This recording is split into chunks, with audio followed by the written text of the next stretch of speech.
Good morning and welcome to today's New York City Council 2026 Executive Budget Hearing on the Committee of Finance. At any point, no one may approach the dais during today's hearing.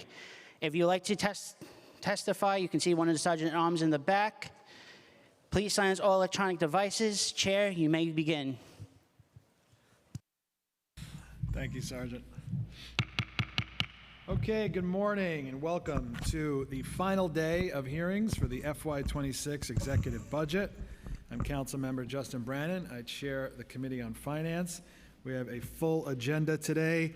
We'll first hear from the Office of Management and Budget, followed by the Controller, the Department of Finance, and finally the Independent Budget Office.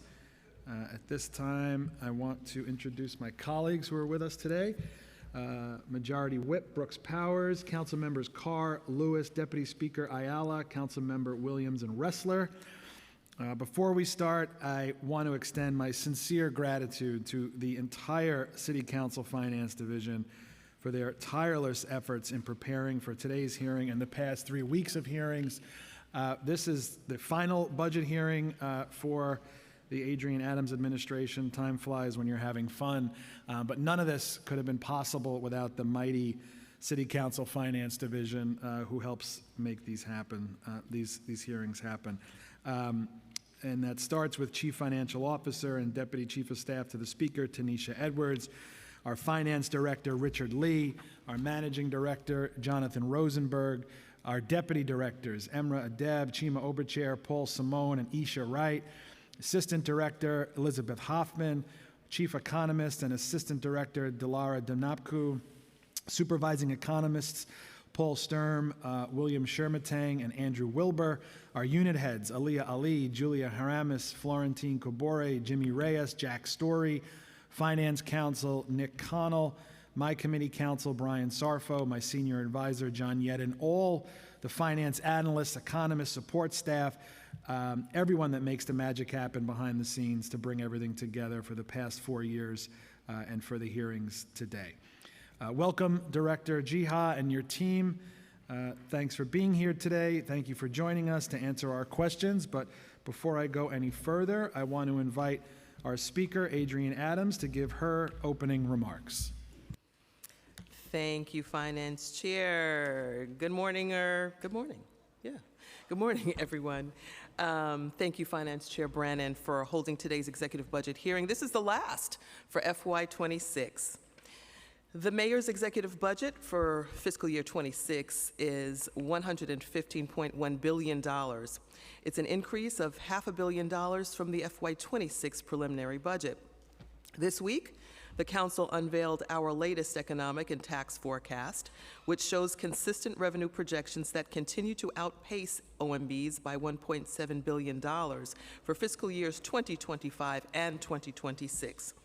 Our city's economy is resilient, despite the uncertainty caused by the Trump administration's volatile economic and tariff policies that have undermined U.S. economic growth.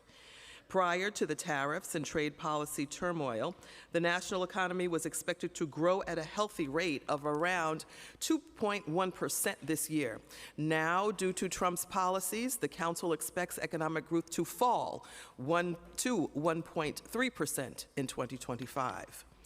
During this period of chaos from the federal government, the Council's focus is on advancing investments that help make our city safer and more affordable.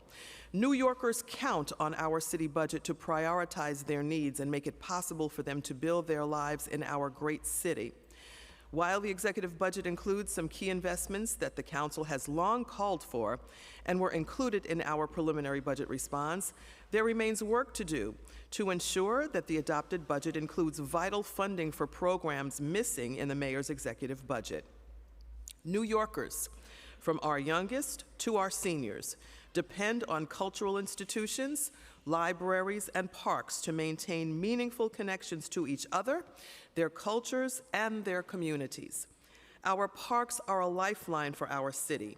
Annually, they receive over 100 million visits, and yet, compared to other major American cities, New York City allocates a significantly less proportion of its budget to our Parks Department. We need to narrow that gap and allocate more funding for key programs, staffing, and maintenance so that our parks can remain clean and safe for all to enjoy. And our seniors, who are the crown jewels of our communities, deserve further support. We would not be here without them, and yet so many are struggling to age in place and still experience food insecurity. We can address this by expanding access to home-delivered meals and upgrading older adult centers that provide essential services. To advance public safety, the mayoral administration must adequately invest in the programs proven to make our communities safer. Following through on the city's commitment to close Rikers as a part of improving public safety, we must invest at the scale needed in mental health and community-based safety programs that are proven to reduce recidivism, help crime victims recover, and stop cycles of violence. While some funding has been added into the executive budget, our investments are still incomplete. The city budget must commit additional funding for residential treatment beds for people with mental health challenges, justice-involved supportive housing, and other critical interventions.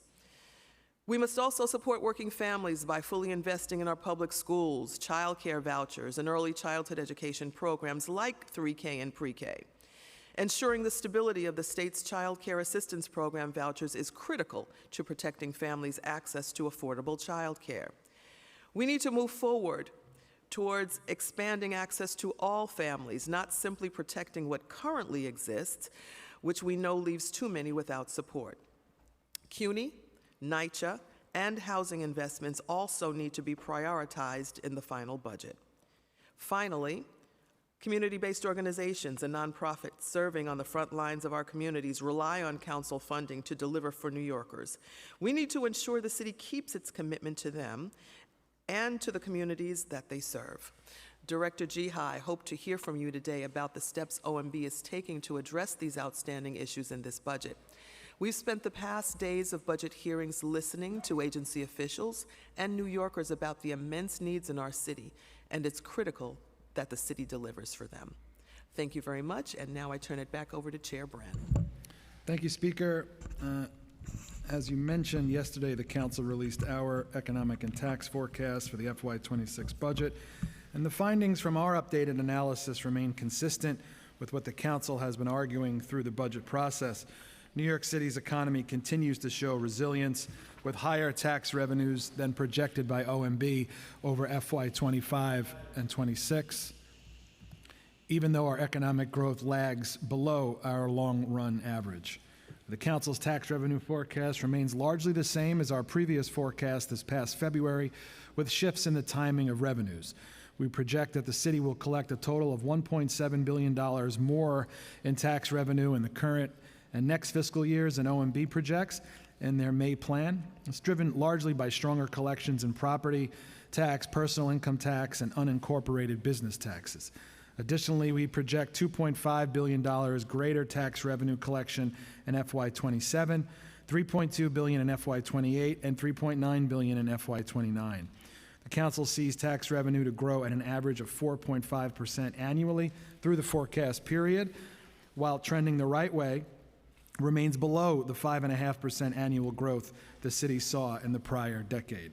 While the council does not project a dream economic environment, that's no rationale for aggressive cuts and failing to make use of every resource we have on hand. We have what we need to preserve neighborhood cornerstones like our parks, libraries, and cultural institutions, as well as to protect essential services like housing, mental health care, and early childhood education that keeps New Yorkers on their feet. The more we put and the more we invest into New Yorkers, the more New York City will get back. I'll have questions today focused largely on the unincorporated business tax, sales tax reserves, city agency headcount, the capital budget, and several issues that came up in our prior hearings. Just as a reminder for everyone who's with us today, only written testimony will be admitted for today's hearing, so if you wish to submit written testimony for the record, you may email it to testimony@council.nyc.gov anytime up to 72 hours after the conclusion of today's hearing. Audio and video recordings will not be admitted, but transcripts of such recordings can be attached and submitted. I'm now going to turn it over to my committee counsel, Brian Sarfo, to swear everyone in, and we can get started. Good morning. Do you affirm to tell the truth, the whole truth, and nothing but the truth before this committee and to respond honestly to council member questions? Director Jihop? First Deputy Gardner? I do. Deputy Director Boyrard? I do. And Deputy Director McKinney? I do. Thank you. You may begin. Thank you. You may begin. Sit the mic. Good morning, Speaker Adams, Chair Brennan, and members of the Finance Committee and City Council. Thank you for the opportunity to testify here today about the fiscal year 2026 executive budget. I'm Jacques Gira, and I'm the director of the New York City Mayor's Office of Management and Budget. I'm joined by OMB First Deputy Director Ken Gardner and Senior Deputy Directors Tara Boirard and Latanya McKinney. The fiscal year 2026 executive budget is balanced at $115.1 billion with manageable out-year gaps of $4.6 billion, $5.8 billion, and $5.7 billion in fiscal year 27 through 29. Our budget reserves remain at a record level of $8.5 billion. Four fundamental elements shape the executive budget: a strong economy, significant savings, sound and targeted investments, and fiscal discipline. First, the economy, like you said, remains resilient. As a result, the labor market is strong, with employment at an all-time high and unemployment declining across all demographics. Notably, unemployment among Black and Hispanic New Yorkers has dropped by more than 2 percentage points since this administration took office. The city population is also rebounding from the pandemic-era dip, and tourism has returned to near record levels. Additionally, Wall Street posted a near record performance in 2024. This strong economic growth led to an upward revision in tax revenue forecasts over the fiscal year 2026 preliminary budget of $1.7 billion in fiscal year 25 and $1 billion in fiscal year 26. This represents growth of about 8% in fiscal year 2025, but tax revenue is projected to grow by about 1% next fiscal year as the economy is anticipated to slow. Achieving savings is a key administration priority. Total savings in this plan are $1.9 billion over fiscal year 25 and 26, and were attained without service cuts or layoffs. This includes asylum seeker savings of $298 million in fiscal year 25 and $1.2 billion in fiscal year 26 to reflect the census decline. This brings the 2-year savings total from all sources over the last 3 plans to nearly $6.8 billion.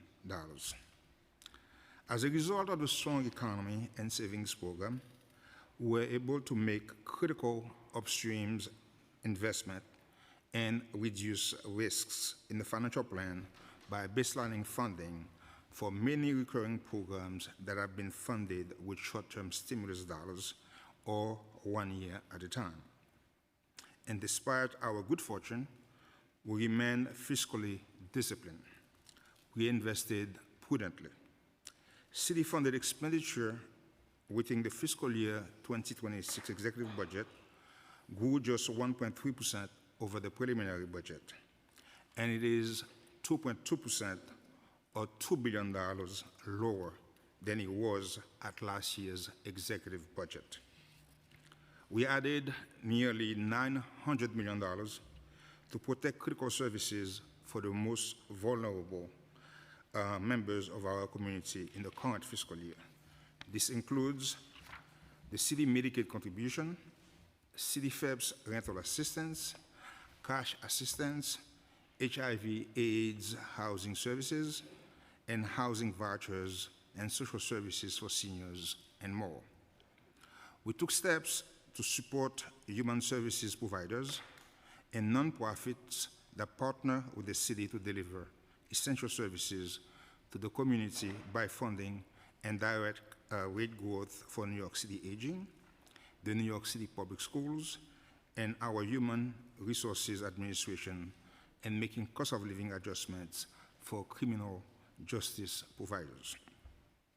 We also invested $1.4 billion in public safety, cleanliness, affordability, education, and childcare in fiscal year 26, and more than $675 million is baseline.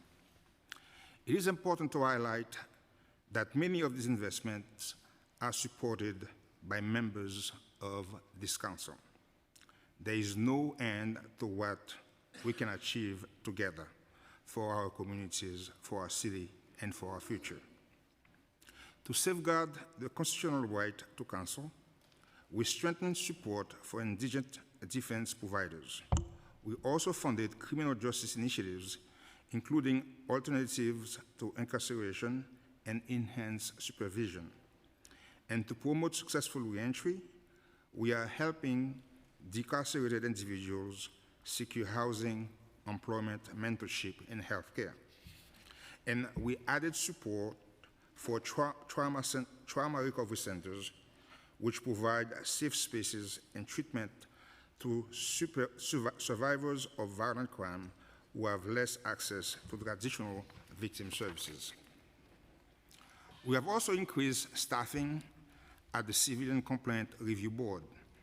Further, the funding in this financial plan keeps the city on a path to 35,000 police officers on the streets by the fall of 2026. In this plan, we are also deepening the mayor's commitment to his Get Stuff Clean and Trash Evolution initiatives by baselining support for litter basket pickup throughout the city, spaces that were frequently overlooked, historically not well kept, and trash pickup on the perimeter of parks and greenways. This is on top of the investment we made in the preliminary budget to expand the Parks Department second shift, bringing resources to 100 new hotspots in 64 parks across the 5 boroughs. In this plan, we have added over $100 million annually to backfill expired stimulus dollars and restore savings to New York City Aging. This funding will help ensure dignity and quality of life for older New Yorkers through home-delivered meals, older adult centers, and more. And to fight food insecurity, we have included funding for over 700 food pantries across the city through the Community Food Connection Program and the popular Groceries to Go program. And because cost should not be a barrier to getting to work, school, or to the doctors, we will maintain funding for fair fares. And once again, summer youth employment participants will receive free Metro cards. We restored nearly $100 million in funding for CUNY and maintained support for the ACE and the ASAP programs and the Brooklyn Recovery Corps at Mega Adverse College. Further, we added $45 million in annual support for the New York City Department of Cultural Affairs, Cultural Development Fund, and Cultural Institution Group. This is the first time in 20 years that this funding has been baseline. We also added more than $15 million across the public library budget, branch budget next fiscal year. Now, there is annual funding for nearly $200 million for education programs that have been supported with short-term stimulus. To ensure the continuity of these critical programs, we baseline resources for 3K, arts education, teachers recruitment, Project Pivot, computer science education, and more. And we have also baseline support for over 700 early childhood education seats for 3 and 4 years old in special education pre-K. Further, the mayor has expanded the After School for All program, which will strengthen and scale the program to achieve the mayor's vision of making the program universal. This includes adding seats for 20,000 K-5 students by the fall of 2027. This is a baseline investment that goes to $330 million over the financial plan. And in 2 fiscal years, the city will work with community groups to conduct a needs assessment and gather input on further SLAT expansion. Though there is much more to say on education and childcare, I will also highlight 3 other priorities.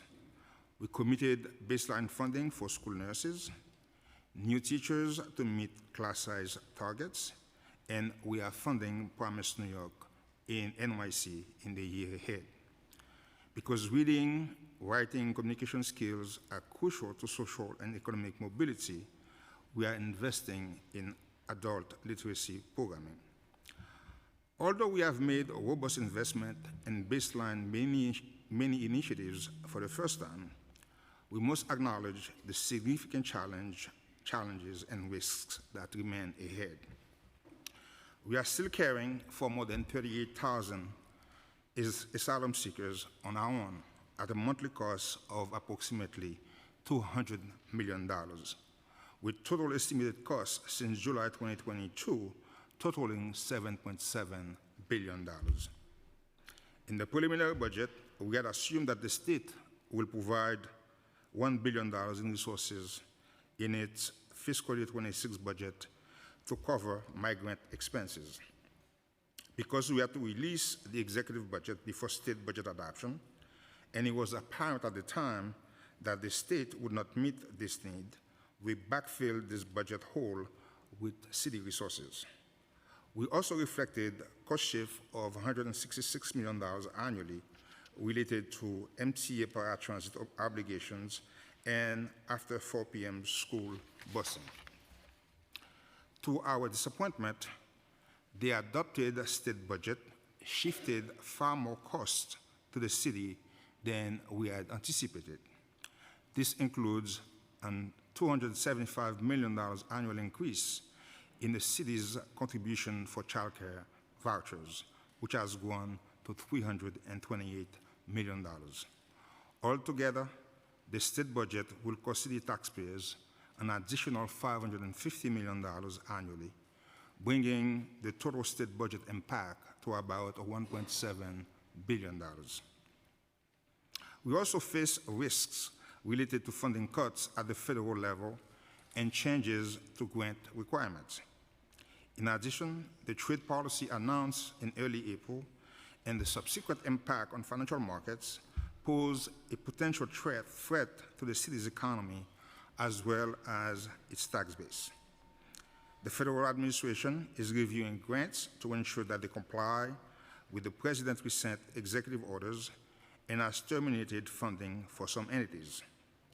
Additionally, several federal agencies have added grant certification requirements designed to force conformity with revised immigration and diversity, equity, and inclusion policies. Our office, in coordination with the Law Department, is closely monitoring grant cancellations and new grant requirements, and the city is actively engaged in litigation where appropriate, often in conjunction with other localities. But at the end of the day, we may have to make very difficult decisions about the extent of our ongoing reliance on federal funding to support critical city services. Some may be tempted to apply budget reserves, but these funds would only provide temporary support. Once these reserves are used, they are gone. The reality is that no municipality has the resources to backfill federal funding. Put simply, we have some serious challenges ahead of us.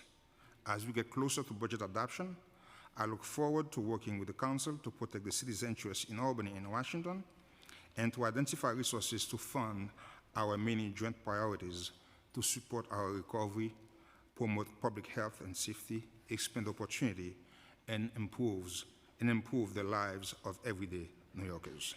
Thank you, and I look forward to your questions. Thank you very much. We've been joined by council members Hanks, Salam, Riley, and Majority Leader Farias, and now I'm going to turn to Speaker Adams for her questions. Thank you, Chair, and welcome. It's good to see you all. The administration's 2-for-1 hiring policy has been in effect for more than a year. In that time, I have heard numerous commissioners blaming staffing levels and hiring issues for issues their agencies have with provision of critical services. The city's current actual full-time headcount is slightly over 286,000, which is more than 5% less than the headcount of just before the COVID pandemic. In that same period, the city's budgeted full-time headcount declined by only 1.9%. Vacancies continue to be an issue citywide. So my questions on this issue are, is the 2-for-1 hiring freeze still in effect? What positions are currently exempted from the hiring freeze, and are there any plans to end the hiring freeze in the near future, especially given the issues agencies have providing services? Yeah, as you can imagine, embedded in our budget is savings from the 2-for-1. And as you can imagine, we are dealing with some serious challenges ahead of us, so therefore the policy remains in place.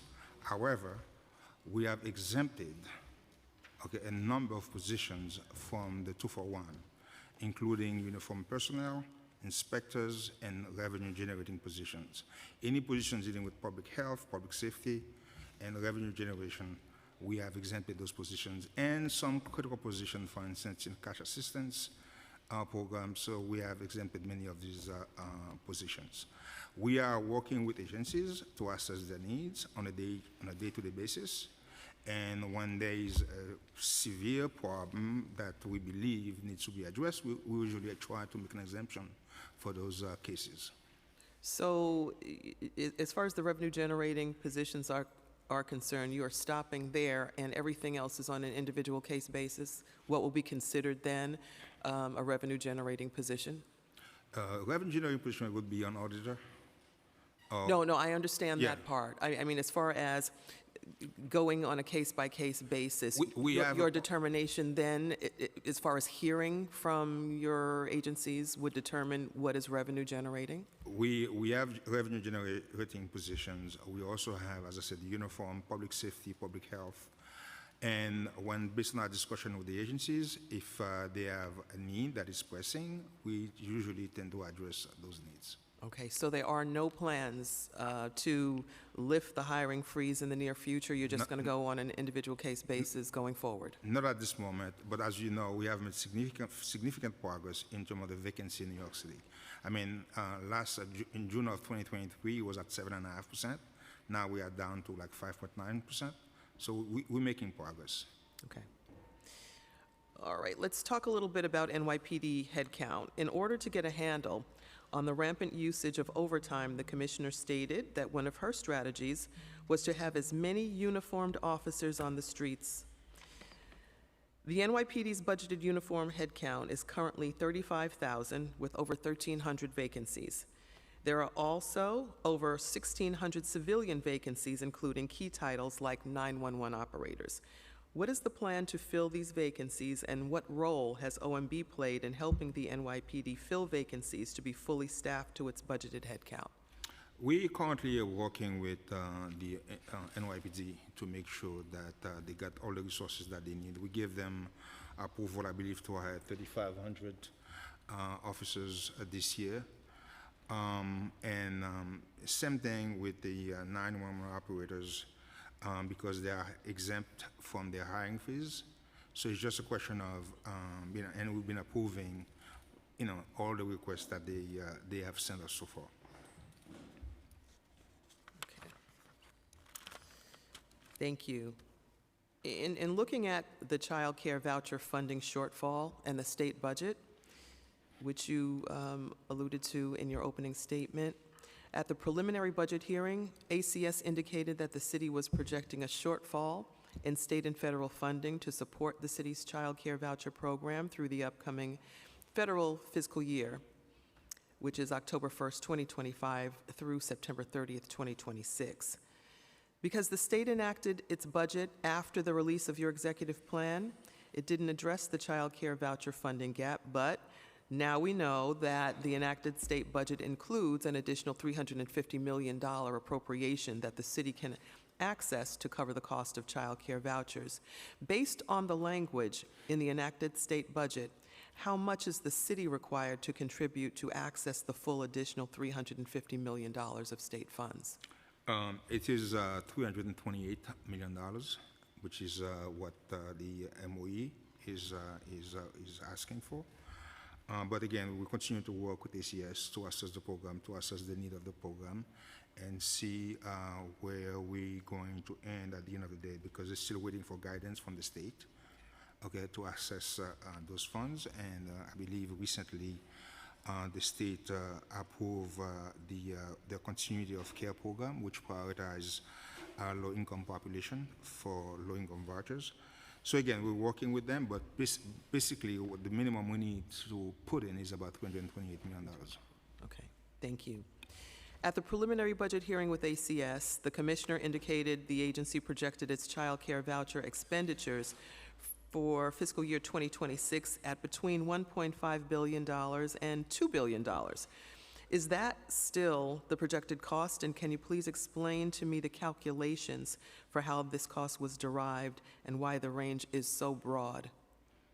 It's again, it's based on certain assumptions that are made. And again, as I said, I would defer to ACS to provide you more explanation. But based on our own calculation, we believe that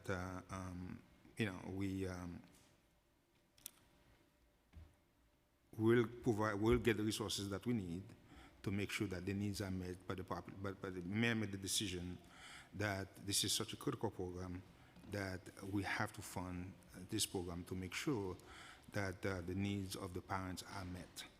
So again, we'll continue to work with ACS to assess how much is needed, as I said, and based on the guidance that will be provided to them by the state, and we'll make an assessment in the future of what the needs are. So you agree with the commissioner that the projection is still 1.5 billion and between 1.5 and 2 billion?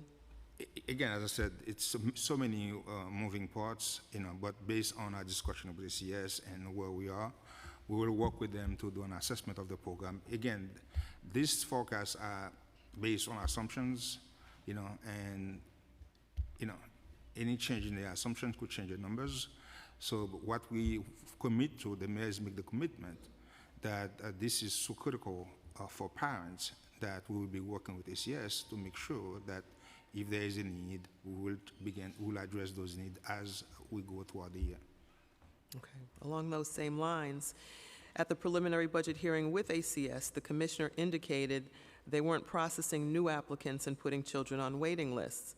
At the executive budget hearing, the commissioner said the agency was working with OMB to include more money, so families currently receiving a voucher would keep them. What is the plan, and does the administration still intend to put families on wait lists? What plans does the administration have to eliminate wait lists, and how much money does it project this to cost? Yeah, we have a wait list, and as I said, as we go forward, we continue to assess the program, because at this moment in time, we can't tell you fully, what's going to be needed to take care of the waiting list. Again, because so many assumptions, in terms of how many people are going to be, what's going to return to, in terms of people on cash assistance, what's going to be the uptake. So we don't know a lot of pieces. So we do an assessment. As I said, there is a commitment on the part of the administration to make sure that parents have the resources that they need. So we're just going to continue to work with ACS to see what are the needs, and also work with the state. Is there a plan, though? It doesn't sound like there is. Is there a plan to actually eliminate the wait list, or is this just indefinitely? No, they're working on a plan to, get rid of wait lists. But to begin with, we have to make sure we cap the program to get a full grasp of what's going on to begin with, okay? And once we have a grasp of what's going on, then we'll make a decision in terms of how we're going to proceed going forward. Okay. Last year, we fought to continue to provide principals with adequate funding so that their budgets wouldn't decrease drastically from year to year. Will the administration work with the council to initially hold schools harmless for any enrollment declines in the 2025-2026 school year as you did last year at adoption? We will we'll continue to work with the council, and we'll discuss this as part of budget adoption. Is that a commitment? We will work with the council. Okay. Let's talk a little bit about state budget and housing. The state enacted budget includes over $1 billion in additional capital funding for housing development, construction, and preservation that was secured as part of our City of Yes and City for All agreement. The state budget gives broad categories for which funding can be used based on the agreement and requires the city to seek approval for spending plans from the state budget director. What kind of input is OMB going to have in the process, and how is it approaching this? These are state fund and OMB, technically we are not, the entity that's responsible to submit the plan. We'll make a plan with NYCHA for how to use this fund, and NYCHA would work with the state directly for approval in a timely manner. And those funds that are expected to support HPD project will flow directly to those projects, while we plan to remain in close contact with the state about those allocations. The determination of how those funds are awarded on a project-by-project basis does not rest with us. So how will OMB craft and submit plans to the state for approval in a timely and efficient way? Tara, you want to take this on? Hello. Hi. We won't be submitting the plans. That'll be done largely by the Housing Authority as well as HPD, but we'll be working in coordination with them. Okay. We will work with them, but we're not directly submitting those plans. It's NYCHA and HPD. Okay. Got it. Let's look a little at potential federal cuts. Right now, the fiscal 2026 budget includes over $7.4 billion of federal funds allocated across many city agencies. But we're all well aware that there's a very real chance that come November, this estimate may need to be decreased. What safeguards do you have in place to make sure that critical city services are not interrupted if this happens? Madam Speaker, we will fight for every federal dollar that New Yorkers deserve. New Yorkers pay their fair share of federal taxes and should not be penalized simply because the city is following state and local laws. So we will continue to fight as hard as we can, okay, to make sure that we get every dollar that we deserve. Now, if for whatever reason we lose some of our legal challenges, we have a decision matrix that we go in-house, we review, we assess every single one of these programs. And if the program is deemed to be very critical, we will come back to the mayor and to the council with recommendations in terms of what to backfill, what not to backfill. But what we said before, and we continue to maintain the same posture, is given the scope, the size of the amount of money that is involved, no municipality has the resources to backfill federal funding. Understood. Okay, so we have to keep fighting. Understood all of that, and surely New York City is not the only place in this country that is at jeopardy right now. Yes. For federal funding loss. What I'd like to hear, though, is that will OMB work with the City Council to create a plan? Of course, as I said, every decision, every program, the challenge that we have is we don't want to send signal, okay, to DC that it's okay to cut funding with impunity because, hey, we know every case that we're making is they're causing harm to the city. Okay, so you don't want to create a plan that says, hey, I have resources to backfill all of these things, so in that case, there is no harm. Understood. Okay, so therefore, we don't want to telegraph, okay, all the steps, all the measures that we plan on taking. But we will definitely work with the council, because this is our job to basically to face that challenge together. Because in the extreme case, it would be very challenging for the city to deal with this thing. I agree, 1,000%. And thank you for agreeing to work collaboratively with us to create Sure. a plan if needed. Let's talk a little bit about homeless shelter costs. In the current year, the city has budgeted over $2.6 billion for the costs of housing the non-asylum seeker homeless population. This year's budget has increased by over $760 million since adoption alone. The city plans to spend more to shelter the homeless this year than the entire fiscal 2026 budgets of all but 5 city agencies. Year after year, we spend more and more to house the homeless.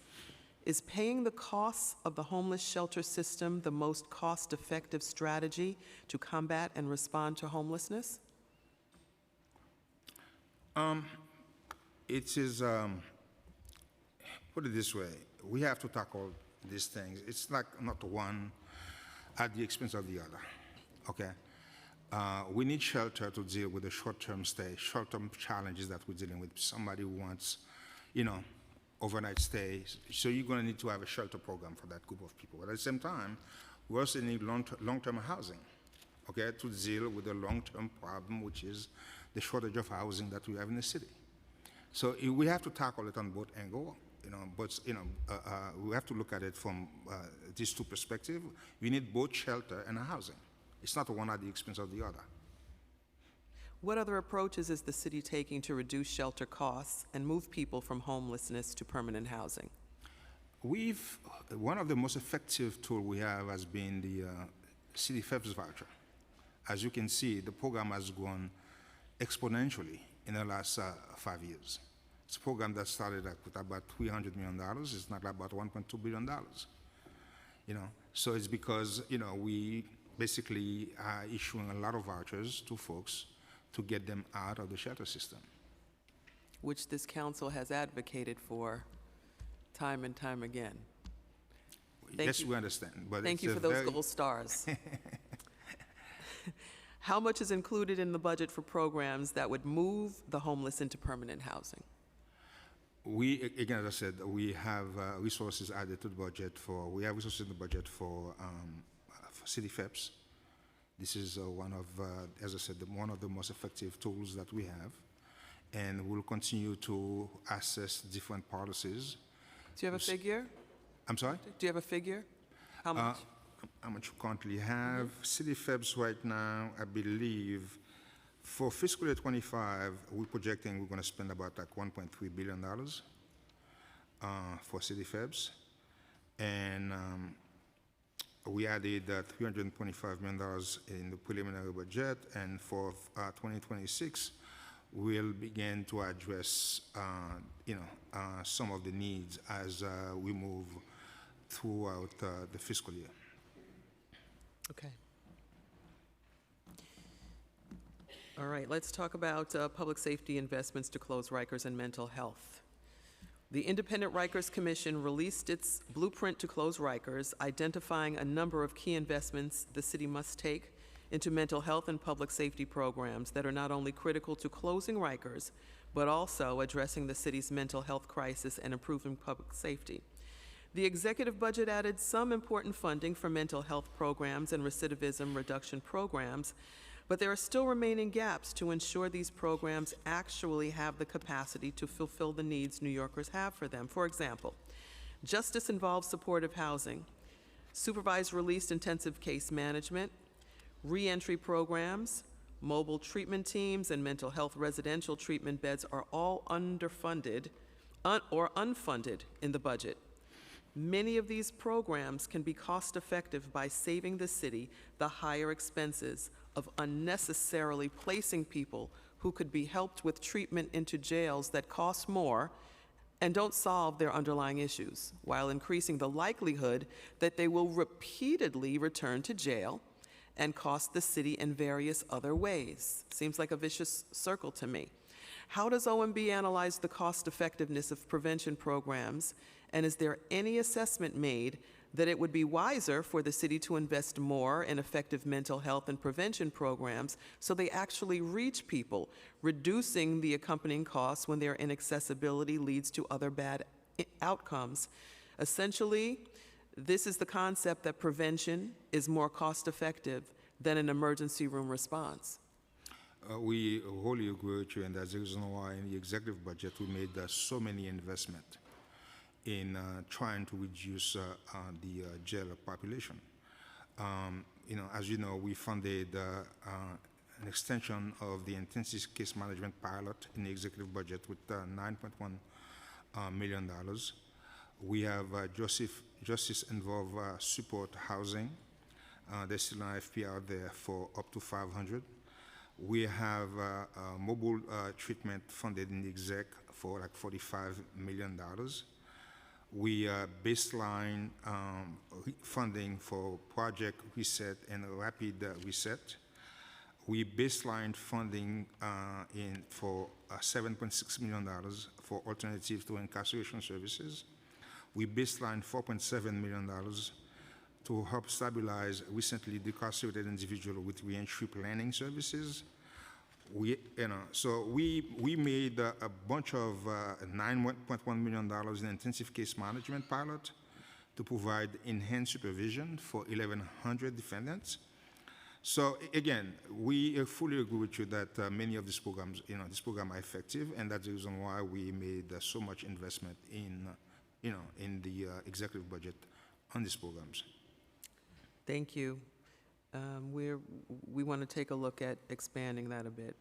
The recently enacted state budget included up to $30 million in capital funding for JISH, which was the result of the funding agreement for the council's City for All housing plan. Is the administration planning to use any of these funds to open the 380 additional units of justice-involved supported housing promised in the 2019 points of agreement on closing Rikers, and also recently recommended by the Independent Rikers Commission? Tara, you want to take that? Okay, we'll get back to you on this topic, because we'll work with the state and apply for all the funds, but we'll get back to you Okay, with more that's specific answer. that's pretty critical, because that Yeah. works with everything that we're all trying to do Sure. with this subject matter. Okay, thank you. Mr. Chair, thank you for your time. Thank you, madam. Thank you, Speaker. I want to jump into the credit rating. So Moody's downgraded the U.S. credit rating from AAA negative to AA1 stable on May 16th, I believe, reflecting accelerated deficit growth and associated borrowing requirements, a fiscal situation exacerbated by recently elevated borrowing costs. Does OMB anticipate any indirect effects of the U.S. credit downgrade on our bonds here in the city? Put it this way, we do not anticipate a direct impact on city bonds. However, there may be some indirect impact in the sense that to the extent that Treasury yields increase because of the downgrade, and municipal market track those Treasury yield, there may be a slight increase, in the years that, but we do not anticipate a direct impact Okay. on city bonds. And each of the three major rating agencies have expressed concern about the city's long-term liabilities, including debt, unfunded pension liabilities, and unfunded health insurance liabilities for retirees. How seriously is the city taking the issue of long-term liabilities, including but not limited to pensions? We have while we have considerable long-term liabilities, we have to also remember that we are managing those liabilities within our ability to meet those obligations. The coverage that we have is more than enough, to be quite honest with you, to support those debts. For instance, the city total debt outstanding, has gone substantially slower than our own personal income or the value of taxable properties, which is what you usually used over the last 10 years. Meaning that the city can now afford to carry its debt today, better than it was 10 years ago. So we have the debt coverage. Personal income is growing faster than the pace at which we issue debt. Our pension, another good example, was funded at 81% back in 2022. Now we're at 86%. And we continue to make the actual required contribution, which means that we would be 100% funded if all the assumptions are met. So we feel comfortable with the way we have managed our long-term debt. So we have enough coverage for those debts, so therefore it's not a major issue for us. Okay, let's talk about taxable bonds. So while all city debt is issued to finance projects with a public purpose, some capital projects are not eligible to utilize federal tax-exempt bonds. Could you tell us what sort of projects are not eligible to be financed by tax-exempt bonds? Pursuant to federal tax rule, projects that have both private use and actual or deemed private payments to the city may not be financed with tax-exempt bonds. This category includes affordable housing loans and many economic development projects. So what we do is we review all capital projects to ensure that they are properly designated as eligible for tax-exempt or taxable bonds.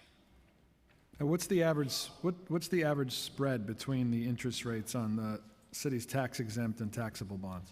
It's about 1.5% to 2%.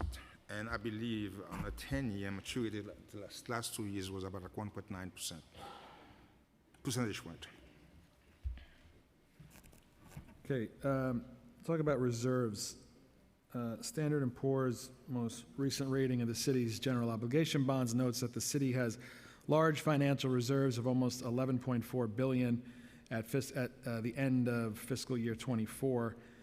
S&P looks at both the city's reserve accounts and surplus budget rolls at the end of the fiscal year when evaluating how they come up with our reserves. What level of financial reserves, as measured by S&P, does OMB think we'll have at the end of FY25?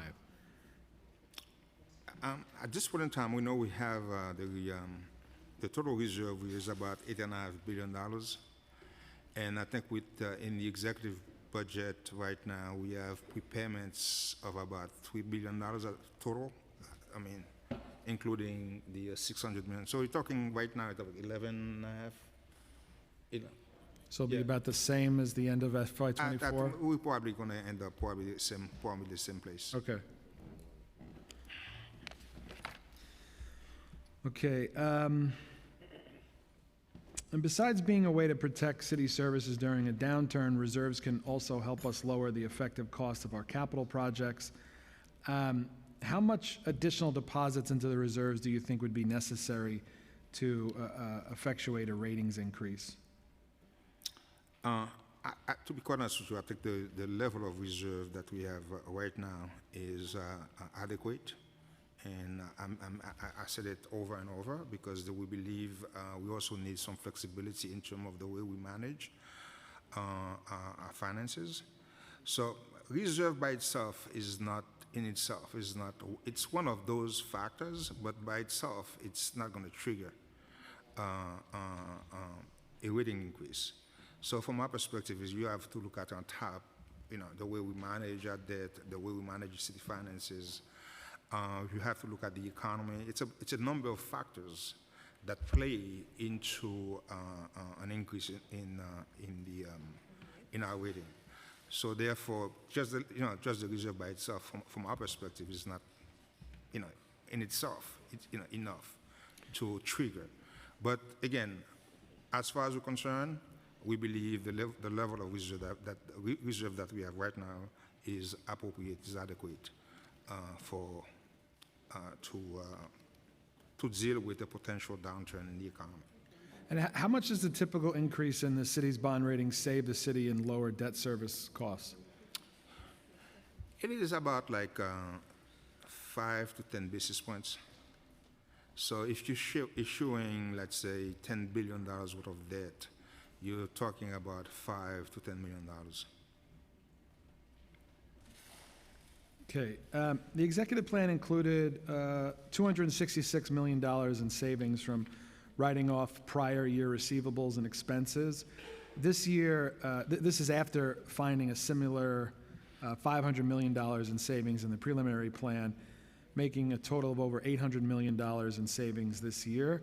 In past years, at most, the city took $400 million of savings from these write-offs. So can you explain the process that OMB goes through to determine these savings, and how do you identify these savings, and what's the process for writing them off?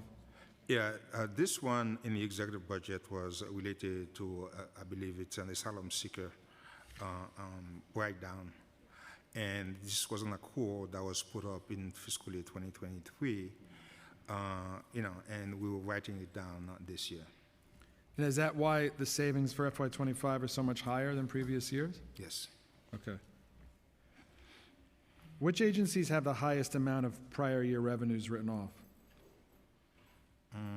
I could give you that information. Okay. I don't have it from the top of my head. Okay, I want to talk about CDPAP. The home health care employment has been rapidly expanding in the city as baby boomers reach their senior years. In April, 293,000 New Yorkers were employed in this sector, which was around 9.5%, or about almost 30,000 jobs greater than at the same point in the prior year. New York State's Consumer-Directed Personal Assistance Program, the CDPAP, funded through Medicaid, allows recipients to choose a home health care provider, including relatives and friends. Recently, New York State has transformed the management of CDPAP from using many individual fiscal intermediaries to only one statewide intermediary, NYSPPL, to reduce costs, waste, and fraud. What are the anticipated implications of this structural change to the city's home health care job growth? Like you said, this was one of the drivers for us in terms of employment gain. The state regulates this program. At this moment in time, I cannot tell you exactly how this thing is going to play out, but our expectation is probably going to lead to some kind of decrease in the number of jobs in that sector. But at this moment in time, I can't tell you for sure. Do you anticipate that the cuts that the President and Congress are supporting for Medicaid funding for states would exacerbate this employment area? That could be. Okay, talking about the overall tax revenue forecast, FY25 tax revenues have been coming in a lot stronger than anyone expected, including us in the council.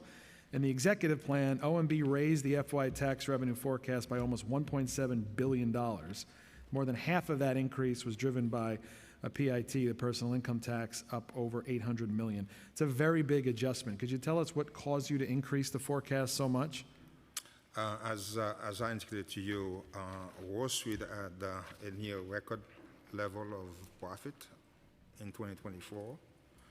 And so basically that basically drives bonus payments, drives, a number of our taxes to come up higher than we initially anticipated. And since you locked the forecast, have you seen any indications that it might cause you to revise it either way, up or down? At this moment in time, no, we don't anticipate to change our forecast dramatically because we believe we are on target or slightly, probably, close to what we're projecting. We'll continue to assess the data, tax revenue data, as we get closer to the end of June, because June is a big month for these business taxes, and we'll get a better sense of where we'll be. But as you know, the final rule came out, and I believe our forecast was overstated by about like $169 million or 130, 150, by about $150 million. So,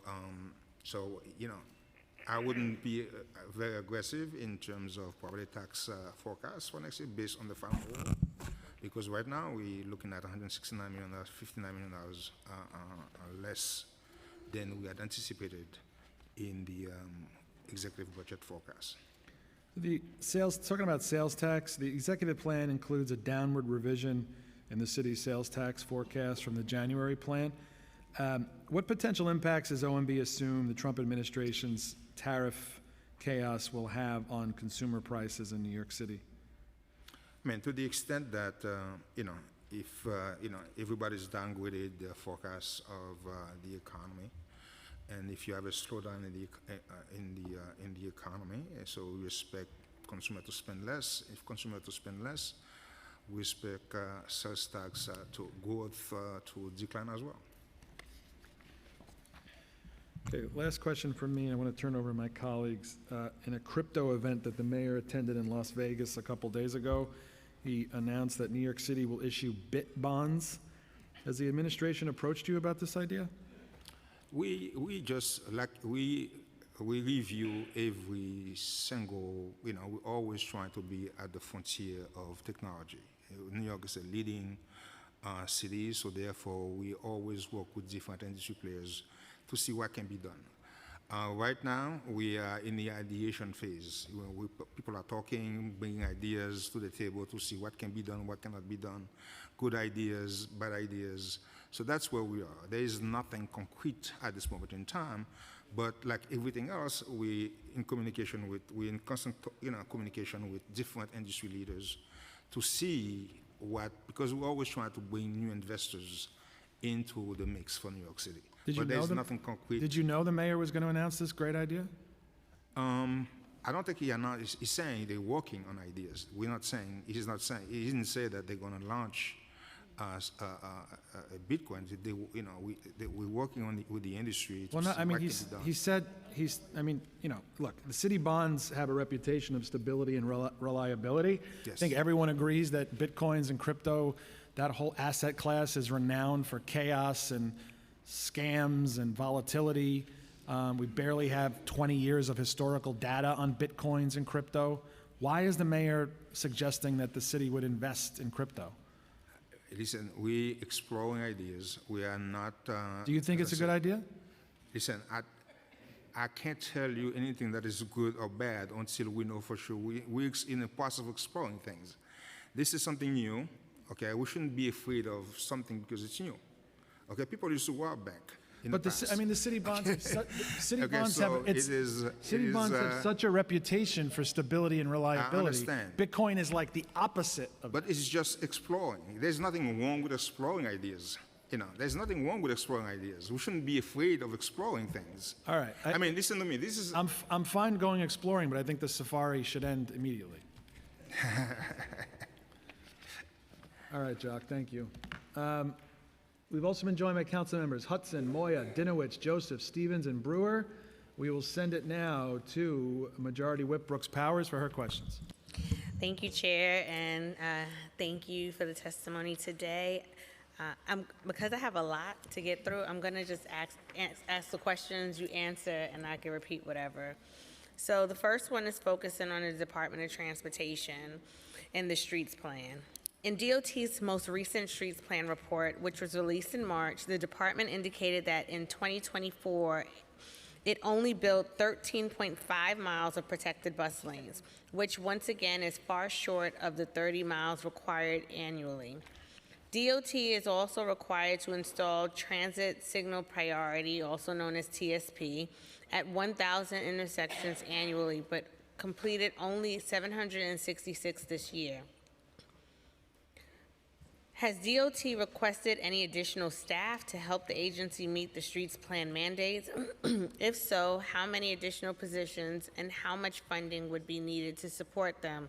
When can we expect that they will be added? When it comes to bus lanes, DOT has consistently failed to meet the streets plan requirements and has fallen behind the aggregate 5-year target. How is the administration's prioritizing bus lane improvements, and what plans are in place to meet the required mandates for bus lanes? Why has DOT been able to come closer to meeting the bike lane requirements, but not the targets for bus lanes and bus stops? Does OMB feel that DOT has enough funding to meet all streets plan mandates? If not, how much additional funding will be added and when? If so, why not? Why is DOT not able to meet the streets plan mandate? Also, since the executive budget has been published, I want to understand what progress the administration has made in addressing particularly two main issues that I've consistently raised. One is, does the administration commit to expanding the Fair Fares program to cover New Yorkers earning up to 200% of the federal poverty level? Also, does the administration commit to funding the $300,000 needed for the land transfer of the Far Rockaway Trauma Center site? And as a part of the City for All negotiations, the administration committed to funding 3 projects in Council District 31, $119 million for Tidal Gates in Mott's Basin, $65 million for a Laurelton Rochdale Cloudburst Management System, and $10 million for the Brookville Park Recreation Center. Does the administration remain committed to these investments in the fiscal 26 budget? And I can repeat any question you need me to. Okay, that's a lot. Regarding the street plans, I would defer to DOT in terms of the operations. But do you feel like they have enough funding? We've been exempting engineers for them so that they could have the resources that they need to work on those plans. So, but again, I would defer to them. But have they come back to you for additional funding at all? They come back to us for asking for exemption to hire more engineers, which we have been working with them to provide them. So you've been approving what they've been requesting? But they've been requesting. Okay. Fair fares, we to 200% level. We basically, as you know, we funded fair fare, the 145 in the executive budget. We will work with the council as we get closer to adoption to see what can be done if the resources are available. The land transfer is something I would work with you and look into it to see what can be done there. And what the other one is again? It was the City for All negotiation funding commitments for 3 particular things in District 31. I wanted to just understand if the administration remains committed. We're committed to fund everything in the city of Yes. Okay. But for the detail, for the specific program, I'm probably going to come back to you with the answers. Thank you. Thank you, Chair. Okay, we have questions from Deputy Speaker Ayala, followed by Majority Leader Farias. Good morning. Still morning. My questions are regarding the asylum seeker response, but before I get to those, I did see, and I heard in your testimony, conversations about the expansion of on the budget for sanitation, and I just wanted to reiterate something that I've been bringing up in some of the other sanitation hearings, that there hasn't really been, real equity in the budget, the way that, I don't know, I haven't been able to determine how it is that sanitation decides how much funding each district gets, but in the district that I represent and that some of my colleagues sitting here represent, we haven't really seen a decrease in garbage in the way that we would have hoped to when we increase, the litter basket removals. It seems like we need more resources. We have higher density, we have a lot of social service needs. There's just a lot of unusual circumstances that they require additional resources and a study on that, right? Because we would love to be able to say that our communities are, clean and thriving and, rodent-proof as well, but that's not the case. And it's not a criticism, but more of an observation and, hoping that finally I can get down to, to the root of this and figure out what exactly is the determining factor in trying to balance out the budget in a way that is truly equitable, because if we all get a slice of the pizza, but you already had 2 slices before, I got there, then it's not equitable. I would defer to DSNY for geographic resource allocation, and I would also communicate your concern to the Yeah. commissioner as well. And it's not that they're not cleaning, because I see them Okay. cleaning. They're doing what they're being asked to do. It's just not, so it's not them, it's not enough. Whatever it is that we're doing, it's really not enough in those communities. I will definitely have my folks reach out to your office. Perfect. I really And- appreciate that. okay. All right. So regarding the Asylum Seeker Response Help Center, significant savings from the Asylum Seeker Response efforts have been included in both the preliminary and executive plans. This includes $2.7 billion in state funding across fiscal years 26 to 29 that was reflected as savings in the executive plan. The administration indicated that the savings are due to the declining asylum seeker census and a decline in new entrants, leaving actual expenditures below what had been previously projected. According to a recent New York Times article, due to the lack of state funding, the city will be closing the Asylum Applications Help Center, which has assisted more than 109,000 applications with asylum and work authorization, in addition to other legal matters. Do we know what was spent on operating the Asylum Application Help Center in fiscal year 24 and 25, and what sources supported the center? What funding sources? Yeah, the funding sources is coming from the state. The actual spending, I would provide it, you have it? The actual, well, go ahead. About 49 million in FY '25, And 24? around 40. So roughly the same. There wasn't much change. Roughly. Is that correct? Well, it's 40 versus 49, so, 40, 41? Okay. no, it's 40 in '24, Oh, 48. 49 in '25, Ah, so okay, I heard it wrong. Okay, almost 20% higher. great, perfect. Why is the city closing the Asylum Application Help Center? Because it was funded by the state, and funding dries up. All right. Aren't there still a considerable number of people in the city that are requiring this type of assistance? And what is the city's transition plan to continue to address this need after the center is closed? We believe Moya would continue to provide asylum seeker services, particularly legal services. Many of them would get those services through Moya. Do they have additional funding We resources? funded Moya, we had Moya was about $42 million Okay, in fiscal year 26. okay. The governor's office obviously has indicated that the state has already allocated $4.3 billion over the past 2 years for the city's asylum seeker response efforts.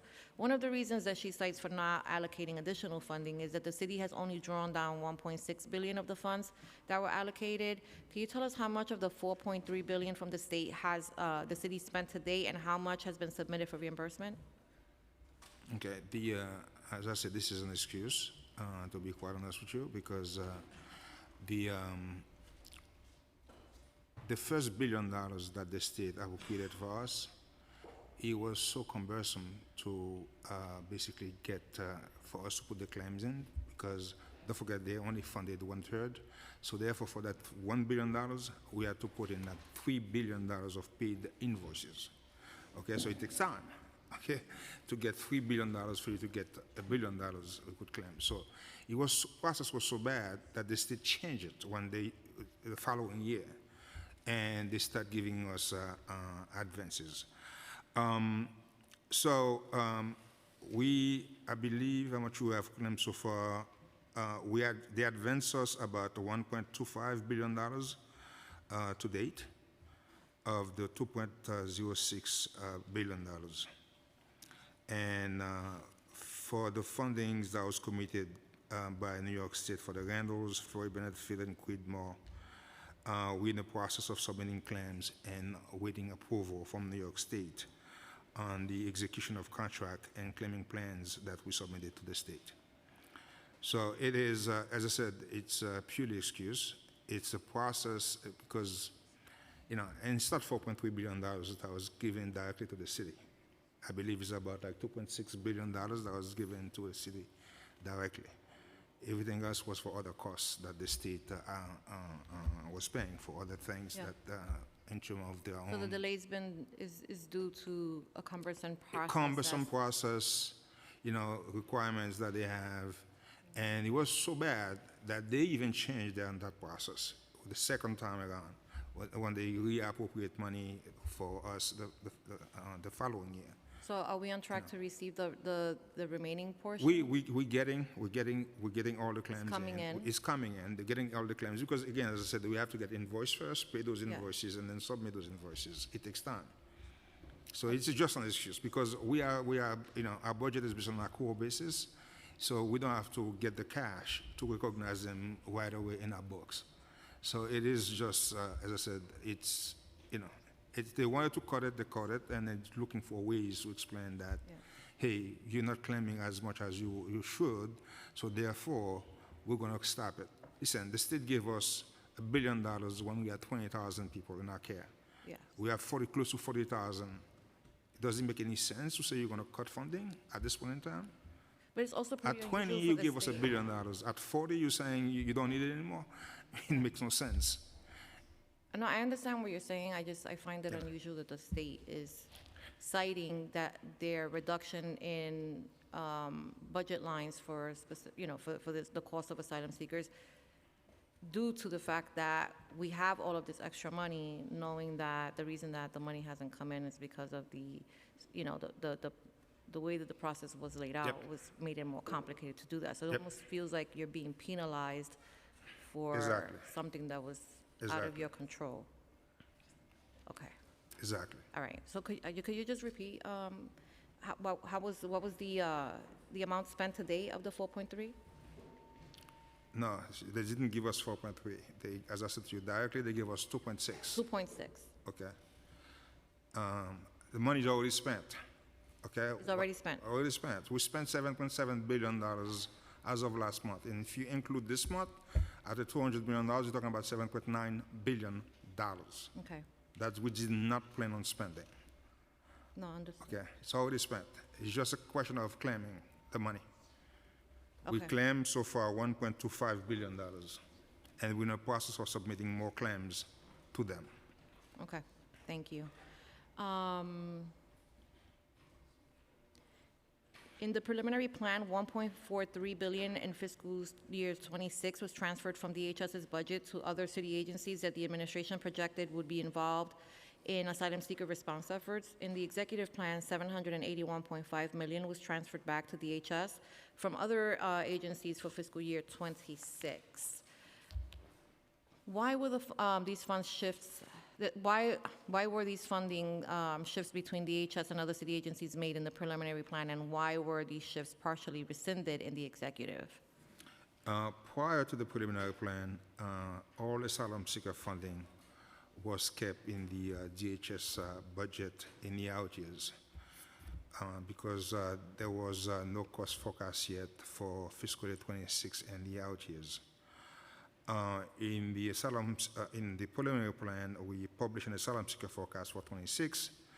We projected cost of $2.6 billion, so therefore we had to reallocate resources to across agencies based on the state of our operations at that time. Does the administration expect that DHS is going to fully take over the city's asylum seeker response efforts in fiscal year 26 and beyond? The goal is to consolidate. Okay. Okay. Do you know when and what the transition plan is? Yeah, they are in a transition. We're in a transition to do this, and our goal is we're on track to close all but 4 non-DHS sites by July 1st. Okay, and so and thereafter we begin to the consolidation of all the migrant into one system. Okay. Well, the executive plan includes an additional 36.1 million, bringing the CFC fiscal 2026 budget up to 57 million. It is not enough to address the critical need of this program. Food pantries and soup kitchens are often the only choice for some of our city's most vulnerable residents, which is why the council has long supported and pushed for the expansion of this program. I'm still concerned that the funding was not baseline or increased to meet the growing need in fiscal year 26 and beyond. The threat an actuality of federal funding cuts has already impacted the provider network and will cause food pantries to rely more heavily on CFC and city funding. As part of the fiscal year 26 preliminary budget response, the council called on the administration to add $79.1 million in CFC baseline to both restore one-time funding in fiscal year 25 and to expand the annual budget for programs to $100 million. In the General Welfare Executive Budget hearing, HRA testified that the agency would work closely with OMB on adjusting CFC funding. What is the actual spending thus far in fiscal year 25 for CFC, and how much was spent in fiscal year 24? For fiscal year 26, we added $36 million for 700 community kitchens and food pantries citywide program connection with the community food connection program. So we have a budget of more than $50 million. We also added $10 million in fiscal year 26 for the Grocery to Go program. Again, as I said, as we get closer to adoption, be more than happy to work with you in council to see what can be done. If we believe that there is a budget need, we will try to work with you and the council to see what can be done. Yeah. But we added some, from our perspective, some significant resources in the executive budget. It's about over $50 million right now. Yeah, the food pantry. I know. The lines have gotten so long. I mean, even way past the beginning of the pandemic, when we expected that they would decrease, they've only gotten bigger, longer. I have one around the corner from where I live, and in that line used to, never made it to my building, and is actually surpassing my building at this point, which is a sight to see. It's really, it's heartbreaking, but at the same time, so grateful that those resources do exist to help New Yorkers that really desperately need them. So is the analysis of need that OMB has done to assess the budget sufficient, or are conversations with OMB being had with HRA regarding this? We will have a discussion with HRA, but again, we kept the budget at the same level that we had last year. So is there any intention to baseline at any point? Again, if we could identify long-term funding, we will always try to do the right thing. But again, as I said, it's not easy to find long-term funding source to baseline all the programs that, from our perspective, need to be baseline. So we have to take each one program at a time and see what can be done. And if the resources are there, we try to do the right thing. I know, it's not an easy position to be in. Over the past several years, DSS has under-budgeted for key entitlement programs funded through both DHS and HRA. There has been a misalignment between the adopted budgets for these programs and the actual year-end expenditures. For cash assistance, city FEPS, non-asylum seeker shelter costs, and housing, considerable amounts of additional funding are typically added throughout the fiscal year to meet the demand for the programs. During the fiscal year 2026 executive budget hearing for the Committee on General Welfare, DSS informed us that they were working closely with OMB to look at the baseline and project the level of need for these programs. Can you explain how OMB works with DSS to project the budget needs for crucial entitlement programs, and how are actual expenditures in prior fiscal years considered in this analysis and budgeting for future years? Yeah, we review different factors when we try to analyze the need for these programs. It's not just prior year spending. We look at the ongoing trend, current caseload, policy changes. So we look at a number of factors when we make those considerations. But again, we always in close discussion with the agencies to make sure that to review the needs of the program on an ongoing basis and keep adding resources as needed. Okay, so we will continue to do the same thing that we've been doing in the past to make sure that the programs are, are well funded, appropriately funded. Okay, so I'm assuming that you're having ongoing conversations Ongoing with DSS conversation, exactly. on under budgeting Yes, matters throughout yes, the year. Okay. yes. Does OMB anticipate reforming the projections techniques to accurately budget for vital programs to match the level of need, or is it more of a funding? It's, again, as I said, we look at different factors and we are in constant communication with the agencies to monitor the trend, to look at their caseload, policy changes that they're implementing, what are the ramifications of policy changes. So we look at a bunch of factors as we examine, assess these programs. But more importantly, we're in constant communication with the agencies. And throughout the year, we mark their budget, okay, to make sure that they have the resources to address the So needs that they have. you're comfortable then with Yes. the current technique that Yes. OMB uses? Okay. Okay. Thank you so much. Thank you. Okay, we've been joined by Councilmember Abreu on Zoom, and now we have questions from Majority Leader Farias, followed by Councilmember Carr. Thank you, Chair. Good morning, everyone. I'd like to begin with some maternal health questions. In our budget response, the council called on the administration to provide $15.7 million in additional baseline funding starting fiscal year 2026 to support maternal health programs and services. These include the Maternity Infant Reproduction Program, Newborn Home Visiting Program, Nurse Family Partnership, and Universal Home Visiting Program. Given the critical services that these programs provide to women and families, why was no additional funding added to the executive budget to further support maternal health programs?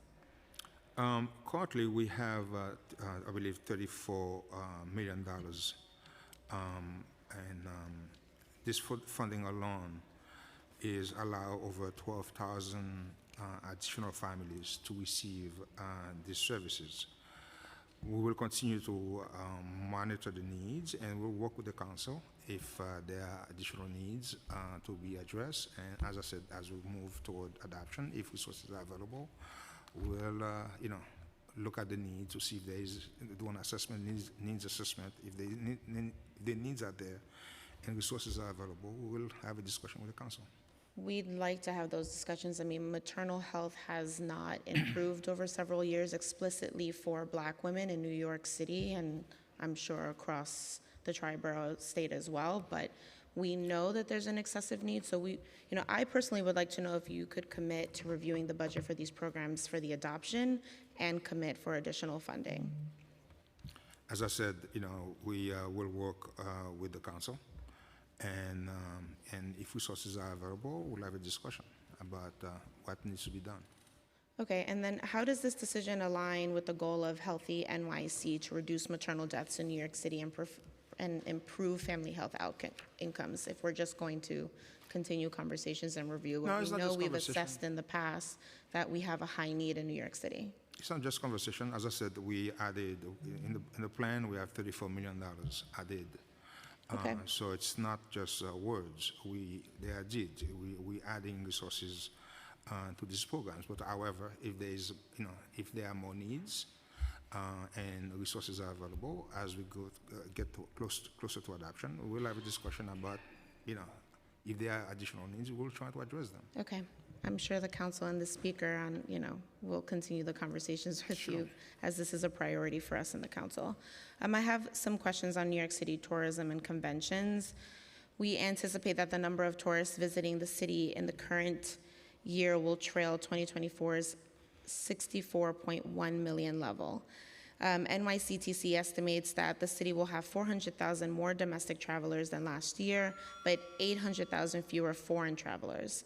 Clearly, the Trump administration's policies are somewhat to blame for this downturn, but in light of that, the city should be doing everything possible we can to support tourism. Yet, in the executive plan, the administration only partially restored $3 million to cuts to NYC tourism and convention. The preliminary plan included $20 million for EDC to support World Cup marketing and quote-unquote fan events. Could the administration repurpose some of this funding for New York City tourism and conventions in fiscal year 26, considering the overlap in purpose and goals? That was a commitment already made to the to FIFA World Cup to bring the World Cup to the city. But again, we will continue to work with tourism and New York City Tourism and Conventions, And, they have revised down their forecast of tourism for fiscal 2025, basically based on the projection of a decrease in international travel. And if we believe there is a need for them to ramp up their campaign overseas, we will work with them. Okay, I mean, yesterday, many of us in the council, and I'm sure other folks in the administration, received an email from President and CEO Julie Coker explicitly stating that 700-plus members of NYCTC support the FY26 ask. They're stating that without the full restoration of the $7 million allocation, they'll be forced to scale back its global marketing reach and campaign, borough-wide community marketing programs, and beyond. And as we know, the borough-wide campaigns are the ones that produce local small economy boosts in our commercial corridors. And so will the administration restore the full $7 million for New York City tourism and convention in the adopted plan? The total amount that went in this plan was $3 million, but over the course of the year, the amount that's been added to tourism is $3.5 million. So the FY26 value ends up being $21.6 million, which is basically the baseline level. So from our perspective, they're restored. Understand that they still perceive a need in terms of global markets, and we'll continue to work with them going forward. Well, we had a cut last budget that wasn't restored at the end of FY25, and we're looking now at an even more with tariffs, federal level conversations. We're seeing a decrease in turnout in our tourism, which will then decrease the revenue generated in the city and impact our economy. So if you're saying you're going to have conversations with NYCTC on what their needs are and assess how we're going to help support them and really support this city and the tri-state area and the state, quite frankly, with the revenue that we generate from New York City alone, that would mean that you could commit to reinstating their $7 million to ensure that they're fully funded and baselined. In terms of restoring them, just looking at their current level, they're fully restored. Okay. But again, understand. Again, that there are needs. we understand the challenge. Again, what Quench is making, I believe we restored it last. You partially restored it last time. Yeah. I'm still the chair of the Yeah, committee. yeah. So, but again, we will continue to work with them. As I said, if they have Okay. a plan to tackle international tourism and to try to bring tourists to New York City, we'll work with them to see what can be done. I'll make sure to follow up with NYCTC and make sure they express what their spreadsheet says in the books and why they need the $7 million, and I'll make sure to follow up with you folks. Sure. Thank you, chairs. Thank you, folks. Thank you. OMB has requested just a quick bathroom break. We'll take a 10-minute break, and we'll continue with Councilmember Carr, followed by Lewis.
Good morning, good morning. Could I have everybody go back to their seats? We're going to start in momentarily.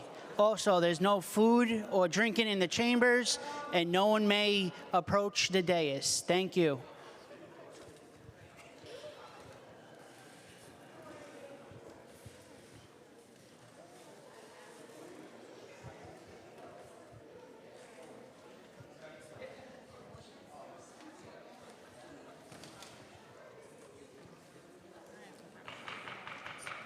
Okay, we're going to resume now with questions from Councilmember Carr, followed by Councilmember Lewis.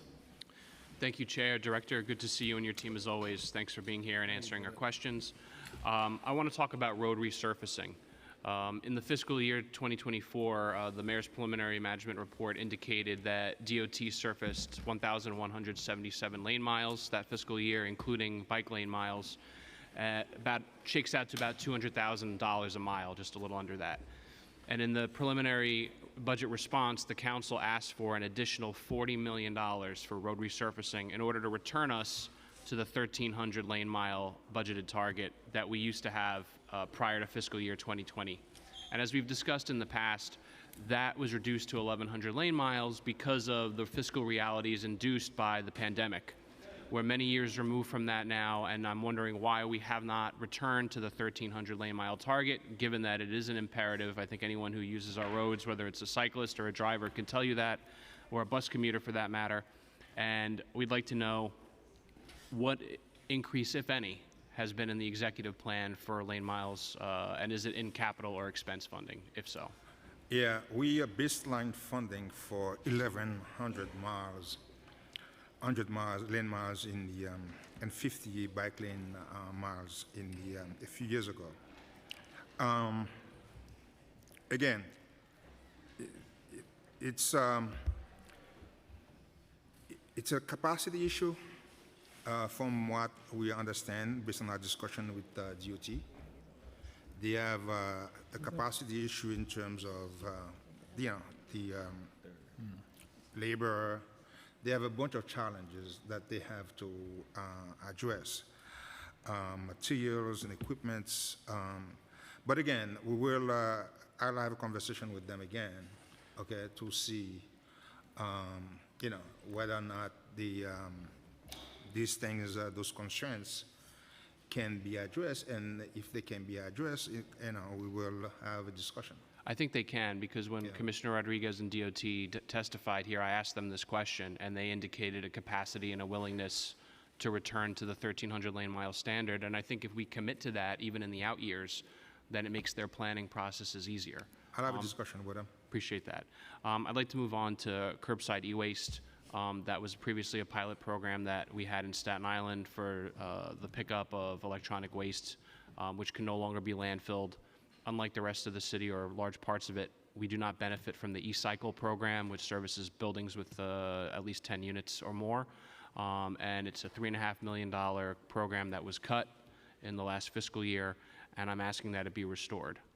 Is that something that can be explored as we reach the conclusion of this year's budget process? Yeah, the challenge we have is the efficiency of that program. Again, I'll have a discussion again with the commission, sanitation commissioner, but the challenge we had was we collect very little tonnage out of this program, and so can you want to add to it? But I think that was true because originally the program was supposed to be expanded. Yet another casualty of the COVID budget situation. Yeah. And I think if we had scaled up as we intended to the other boroughs, we would have gotten to the tonnage needed. And so I think the first step towards getting back to a citywide program is restoring the pilot in Staten Island. The tonnage has been really low on that program, and the efficiency is to have the drop-off sites, right, which we've done, and my understanding is that there are drop-off sites available on Staten Island so that we can pick up this waste in a more efficient manner. Well, there are drop-off sites, but again, it's a question of equity. Right? You have a program in which there is pickup service for higher density communities, and you have lower density communities across the 5 boroughs that are not getting the benefit of that service. So I think to say like, oh, well, just drop them off in the one site we have in Staten Island where they could be dropped off. And I know there's pop-up events, but it's really not sufficient to meet the need. So if the issue is efficiency, then let's talk about actually scaling the program up citywide like was actually intended, rather than not restarting it at all. Okay. As I said, we'll have a conversation with the commissioner. Thank you, Director. and get Thank you, his take Chair. on it. Okay, we have questions from Councilmember Lewis, followed by Williams. Thank you, Chair, and good afternoon, Director Jiha and your team. I have 3 quick questions.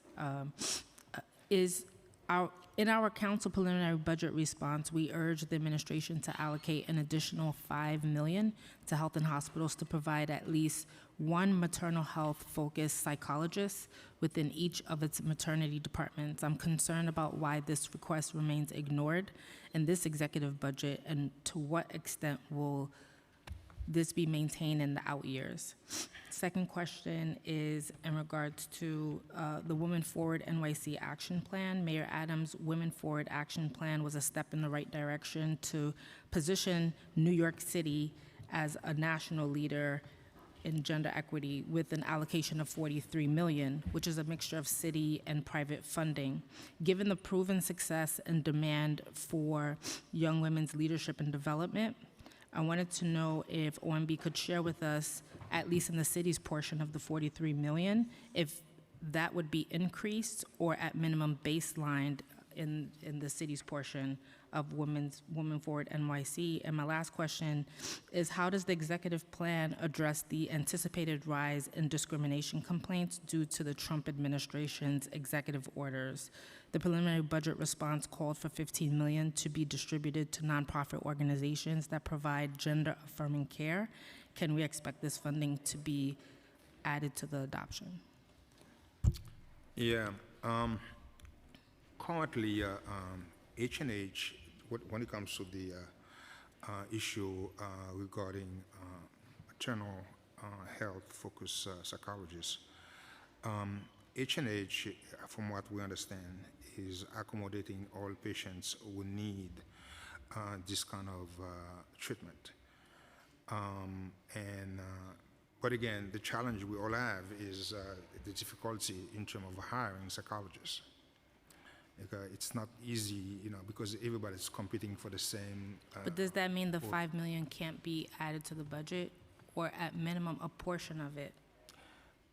Again, as I said, we will work with H&H and see whether or not they believe they need additional resources, because from their perspective, they believe that they try to accommodate as best as they can the patients.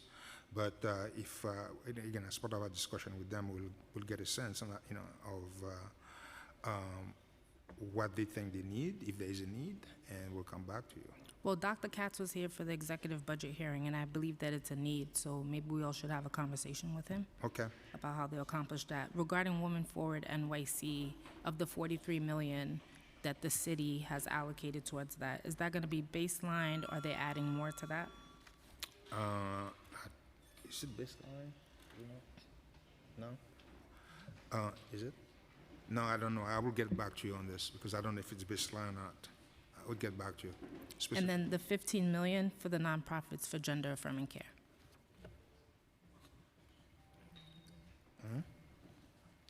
Again, we'll come back to you with an answer to this. Thank you. Thank you, Chair. Want to welcome PS 16 from Councilmember Moya's district in Queens. Thanks for joining us, guys. If you have any questions for Budget Chair Jiha, you let us know. Just text me. Now we have questions from Councilmember Williams, followed by Ressler. Thank you. The Commission on Racial Equity requested funding for 5 additional staff lines so that they could fulfill their mandates. These lines were not included in the plan, and CORE continues to be understaffed. Why wasn't the additional funding provided in the plan for CORE staffing needs? We've been increasing their budget. We've been working with CORE. We added $2 million in fiscal year 26 and $1.8 million in new TPS funding during the November plan. In addition, we added $429,000 for staff in the baseline in the general plan for supplemental staffing. Their budget right now is like $2.4 million in fiscal year 25 and 4.8 in 26. So we've been making, investment into that agency.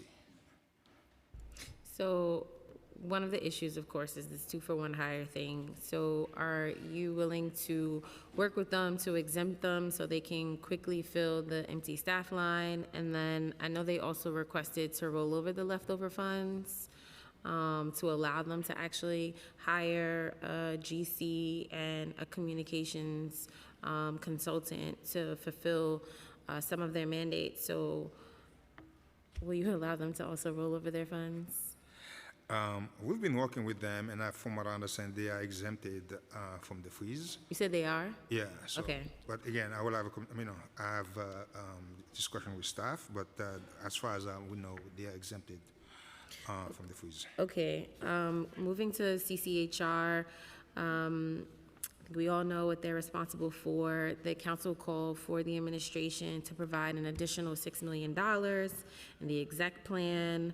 And I know when we had our briefing, you mentioned that you had given CCHR more funds, but it does not seem like that's the case. So how does OMB plan to support CCHR, especially in this federal climate where there appears to be a lot of focus on reducing the scope of people's civil and human rights? I believe we added in the general plan resources to their budget. In the general plan by like some $556,000, so they could hire 5 folks to increase I know, I the think that the capacity request in was the source of 6. income, in the source of income discrimination unit.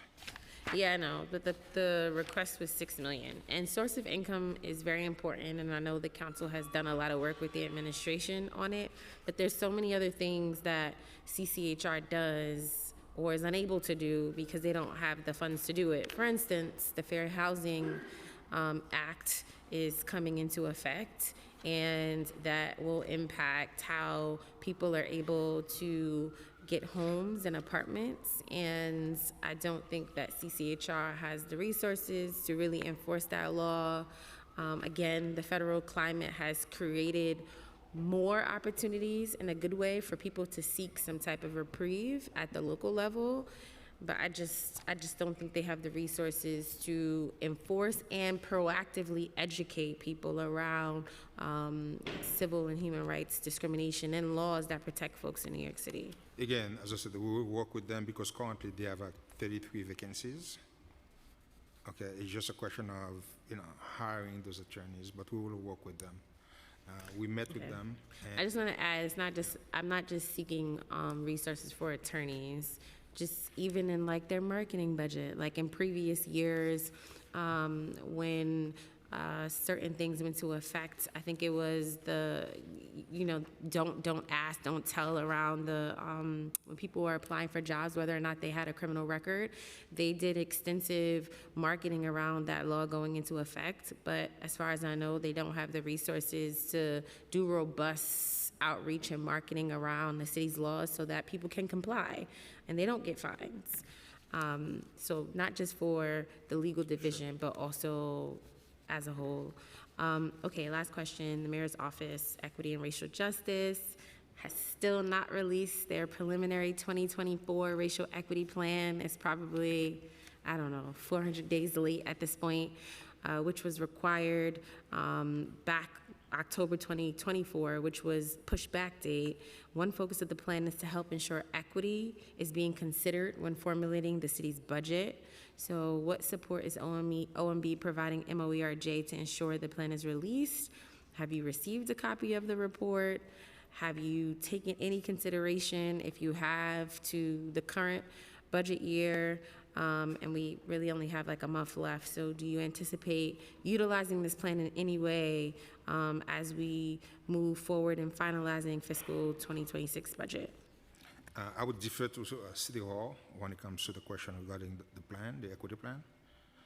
But again, as I said, we've been working with them. We give them our feedback on their plan. And, in terms of the release of the plan, I would defer to City Hall.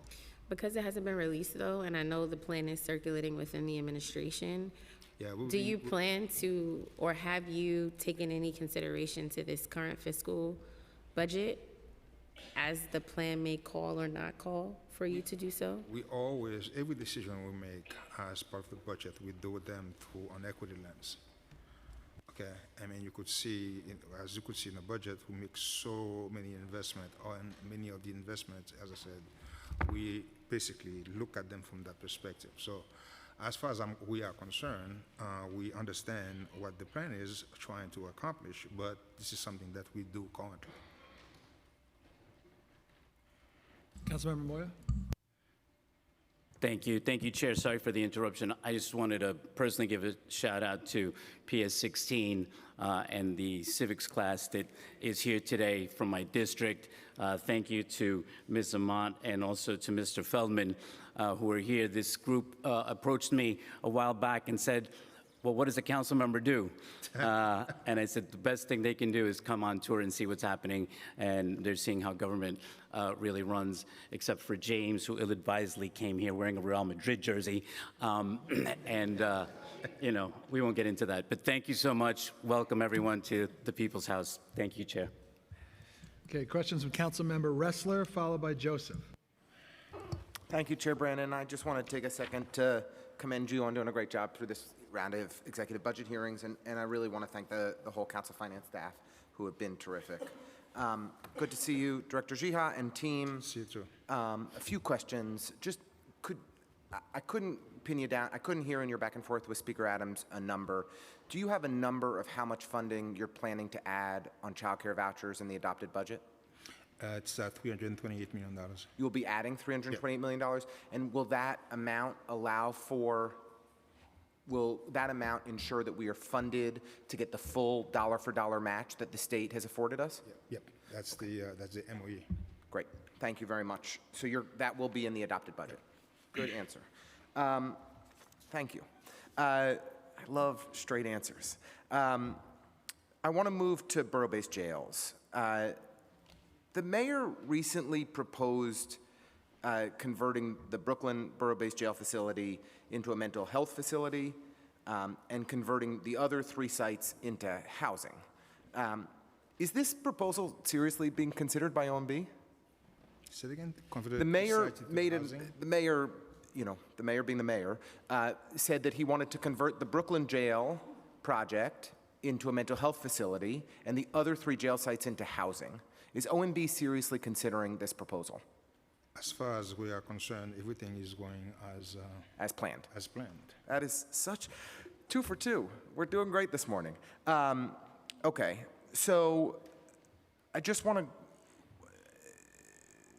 just because I think it's helpful, do you have a sense of how much money has been spent on the borough-based jail plan to date? To date, no. Hundreds of millions of dollars? Are we over $1 billion? I know for sure we budgeted $16 billion for total. Total. But the burn rate, today, like I don't. the burn rate in Brooklyn, we're spending tens of millions of dollars a month in Brooklyn alone. We now have multiple. I would come back to you with an answer Okay. on the specific. Dramatic. I mean, we've spent hundreds of millions of dollars on this project to date. We have signed contracts with vendors at each of these sites. Sure. I'm glad that we are moving ahead as planned, and that whatever the mayor may have been musing about does not seem to be changing the direction of the administration. The Brooklyn Borough-based jail is supposed to be done in 2029. The other boroughs are supposed to be completed in what years? 2031? 31, 32, we're in that range? Yes. So we're still more than 5 years out from when we're going to complete the plan according to the current timelines. That would give us a 5-year capital lifespan window to continue to do work on Rikers Island to make necessary improvements to the crumbling infrastructure.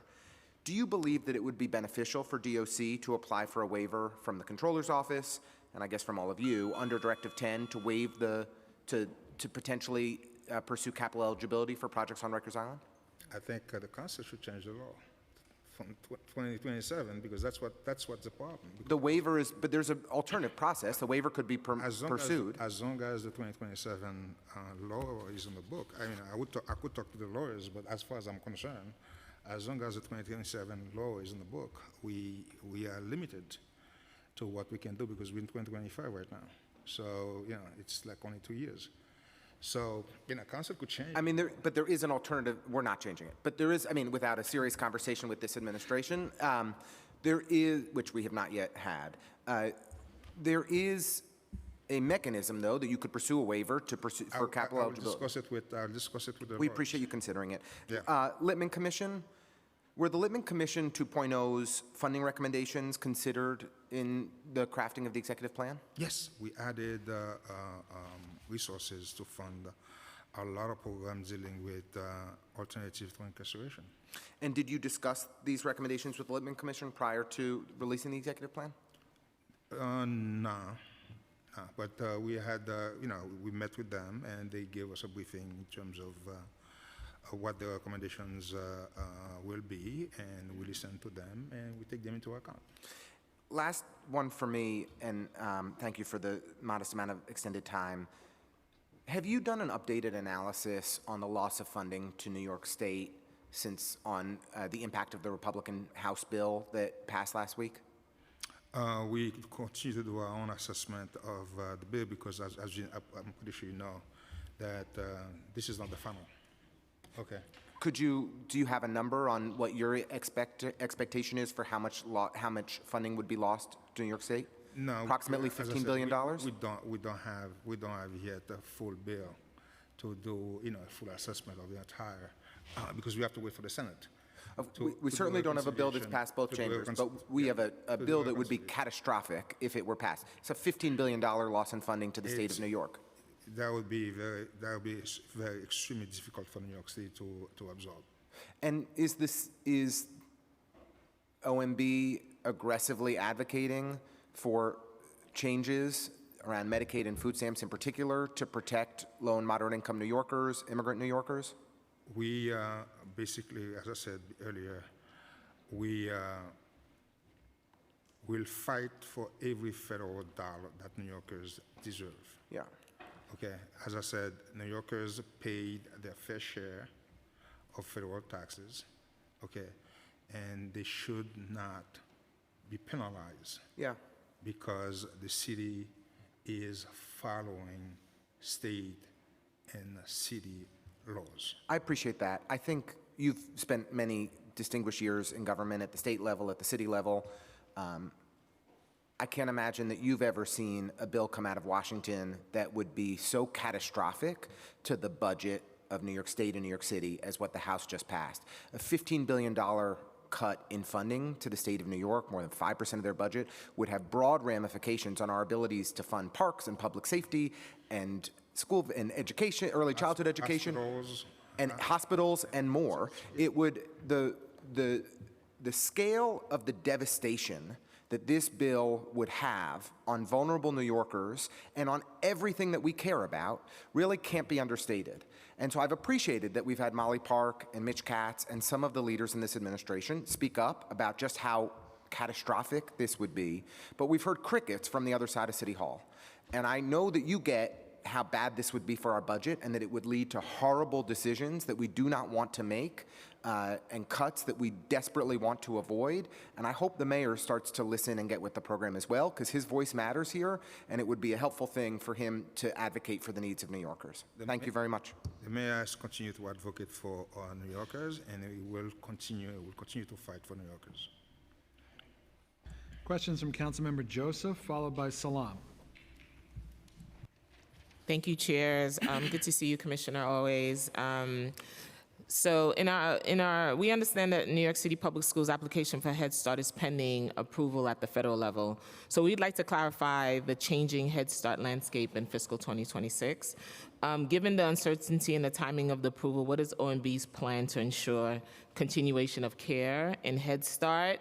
And if New York City Public Schools only receive partial federal funding or does not receive the grant, what is OMB's commitment to stabilizing the Head Start system, and how will that impact the current Head Start providers? I'm going to ask all my questions at once because I know my time is limited. So when is the latest OMB can recognize federal funding for Head Start in fiscal 2026 without any operational issues? Regardless of funding changes in Head Start for fiscal 2026, can you also explain why OMB is certain that every eligible child that wants a Head Start seat of any age 0 to 4 will get one in 2026? And of course, special education.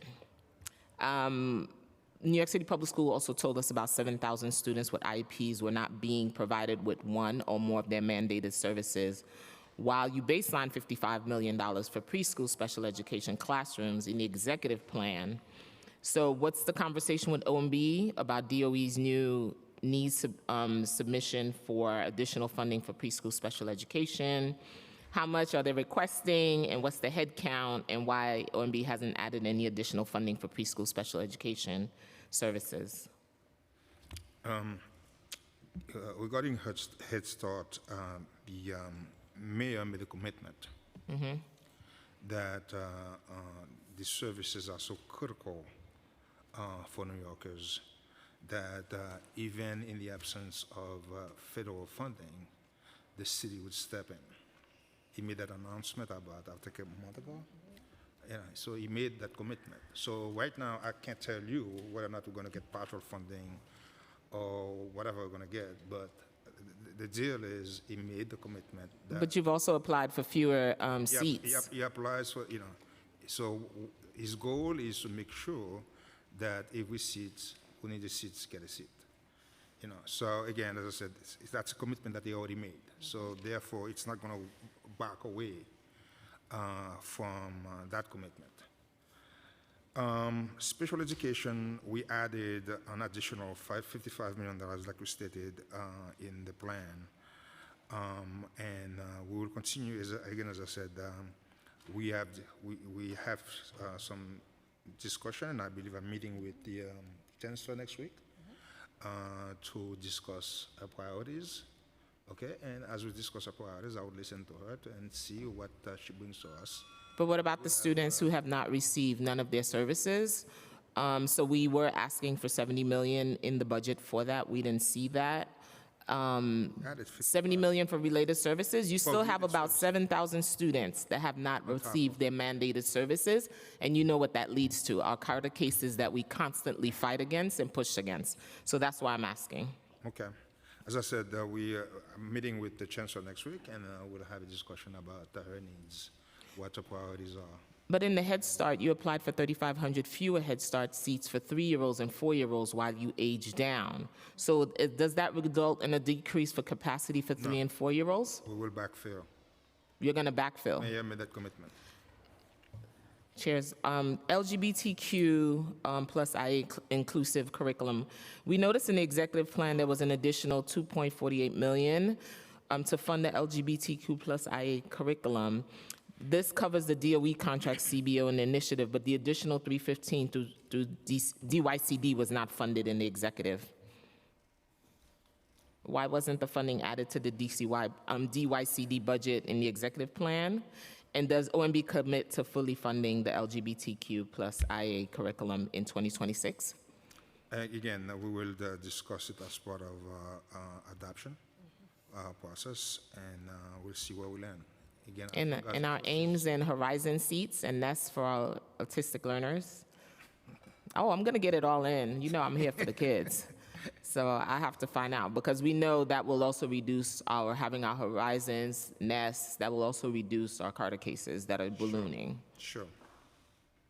Is that a commitment on the record that we will be funding these programs? What I say is we'll continue. We'll have discussion with the council as we approach adoption. And if resources are available, we'll discuss the needs. More Ames seats, more Nest seats, and more Horizon. You got it. Thank you. Thank you, chairs. Councilmembers, we've been joined by Councilmember Sanchez on Zoom. Now we have questions from Councilmember Salam, followed by Hudson. Good afternoon, and thank you, Director Jihad. Great to see you and your team. Good to see you, sir. Thank you, Chair. So there's a Mitchell-Lama development in my district, Esplanade Gardens. in significant need of financial and structural attention, and the residents have been trying to address this since Superstorm Sandy.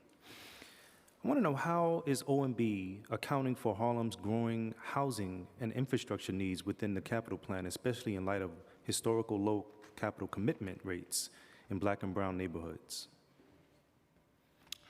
I'm not aware of this one. You aware of it?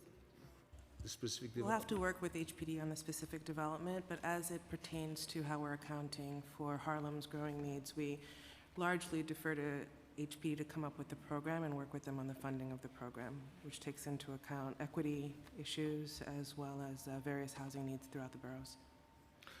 Why don't you give us the information? We'll work with your office and get a better sense of that particular project. Sure. Okay. Given that Harlem has one of the highest concentrations of NYCHA units, what share of the $104.5 million in restored funding for older adult services is being directed to NYCHA's senior centers or naturally occurring resident communities in Harlem? And just for background, on 2201 Adam Clayton Powell Jr. Boulevard, on January 2024, the city announced plans to establish a sanctuary shelter for families at this particular location. The facility was to include approximately 54 rooms operated by the Department of Homeless Services in partnership with the Children's Rescue Fund, a contract provider. However, the community raised concerns, very, very serious concerns about this plan, and it was ultimately altered. Currently, the administration has renewed their mission to house shelter families at this location.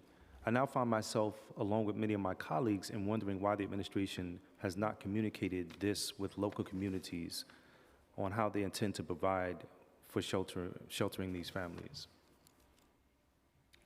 Okay. In this plan, we added about $81 million to deal with some cliffs that GIFTA had.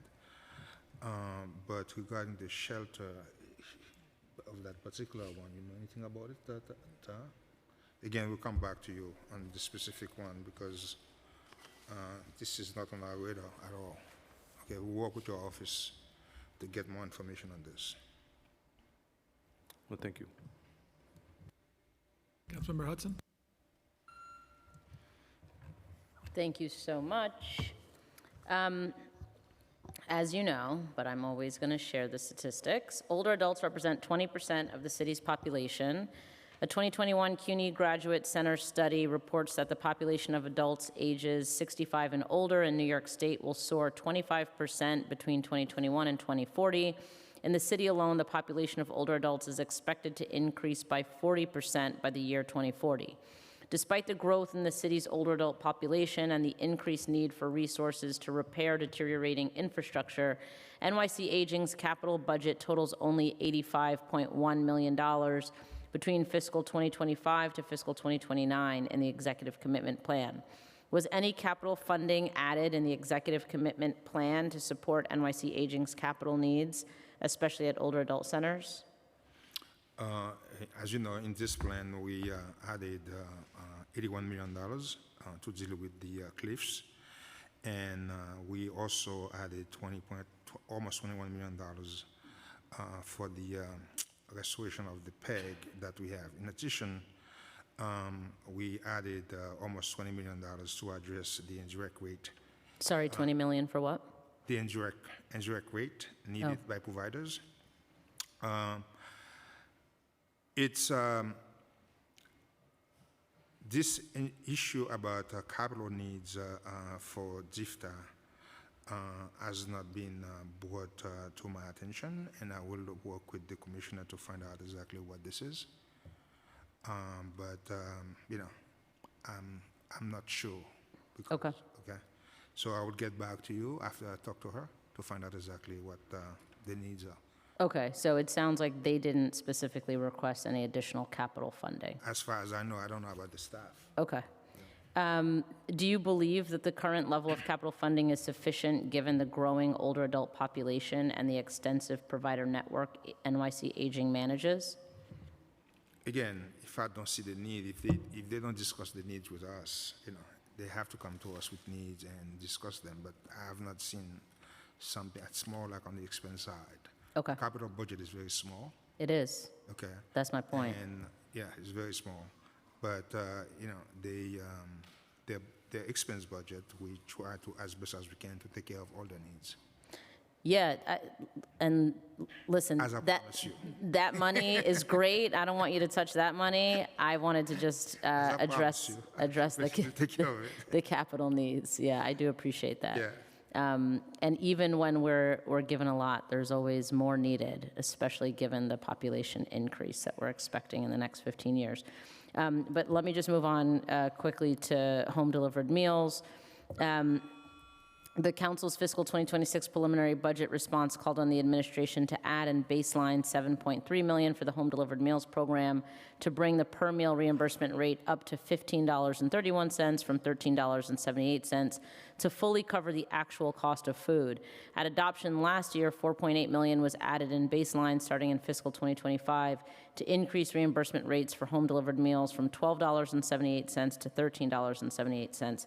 The additional funding for a reimbursement rate increase for fiscal 2026 was not included in the executive plan. We learned at the executive budget hearing that NYC Aging has also been advocating for an increase to meal reimbursement rates, and I'd like to know if OMB plans to include this in the adopted plan, and if so, what reimbursement rate increase will be included, and how much would such an increase cost? Yeah, we'll continue to work with GIFTA to review their ongoing needs and around food, and are open to further discussion and as part of the adopted budget process. Okay, we like an openness to continued discussion, so I'll take that. Has OMB considered permitting a different reimbursement rate for meals that meet the cultural needs and the needs of those with specific health conditions, which typically cost more than an average meal? Again, we will have discussion with GIFTA. Okay. See, what the difference in terms of the variance in terms of costs. Yeah. And we'll review accordingly, and Okay, I'll be sure to follow up, but I just want to make sure that we're also, as part of that conversation, thoroughly understanding the needs for different types of meals and the costs that are associated with that. Thank you. Thank you, chairs. Okay, questions, Councilmember Brewer, followed by Riley. Thank you very much. My first question is about Department of Investigation. In our preliminary response, the council requested that the executive include an additional $3 million in baseline for DOI to hire 13 additional personnel and cover a shortfall of their funding for 22 existing vacancies. The funding was not in the exec, and why was it not provided in light of DOI's mandated responsibilities? And will there be additional funding in the adopted plan? I know sometimes you say because they haven't filled their positions. I know I can almost give you the answer. However, it's my feeling strongly that they are working hard to fill those positions. They need the extra funding because of all of the extra opportunities, if that's the right word, to make sure there's no fraud and other improprieties in our administration. And the thing is, if they don't have the funding, then they don't have the ability to do the extra hiring that would enable them to do the oversight. yeah, I understand your concern, and we've been working with them. In the preliminary plan, we gave them about $750,000 so they could hire 10 folks so that they could build their investigative staff and support staff. In addition, we made some salary adjustment for them to assist them, to help them with retention of a certain position. We are currently working with them, and I believe we just approved some pause for them, okay? And that would be reflected in adoption.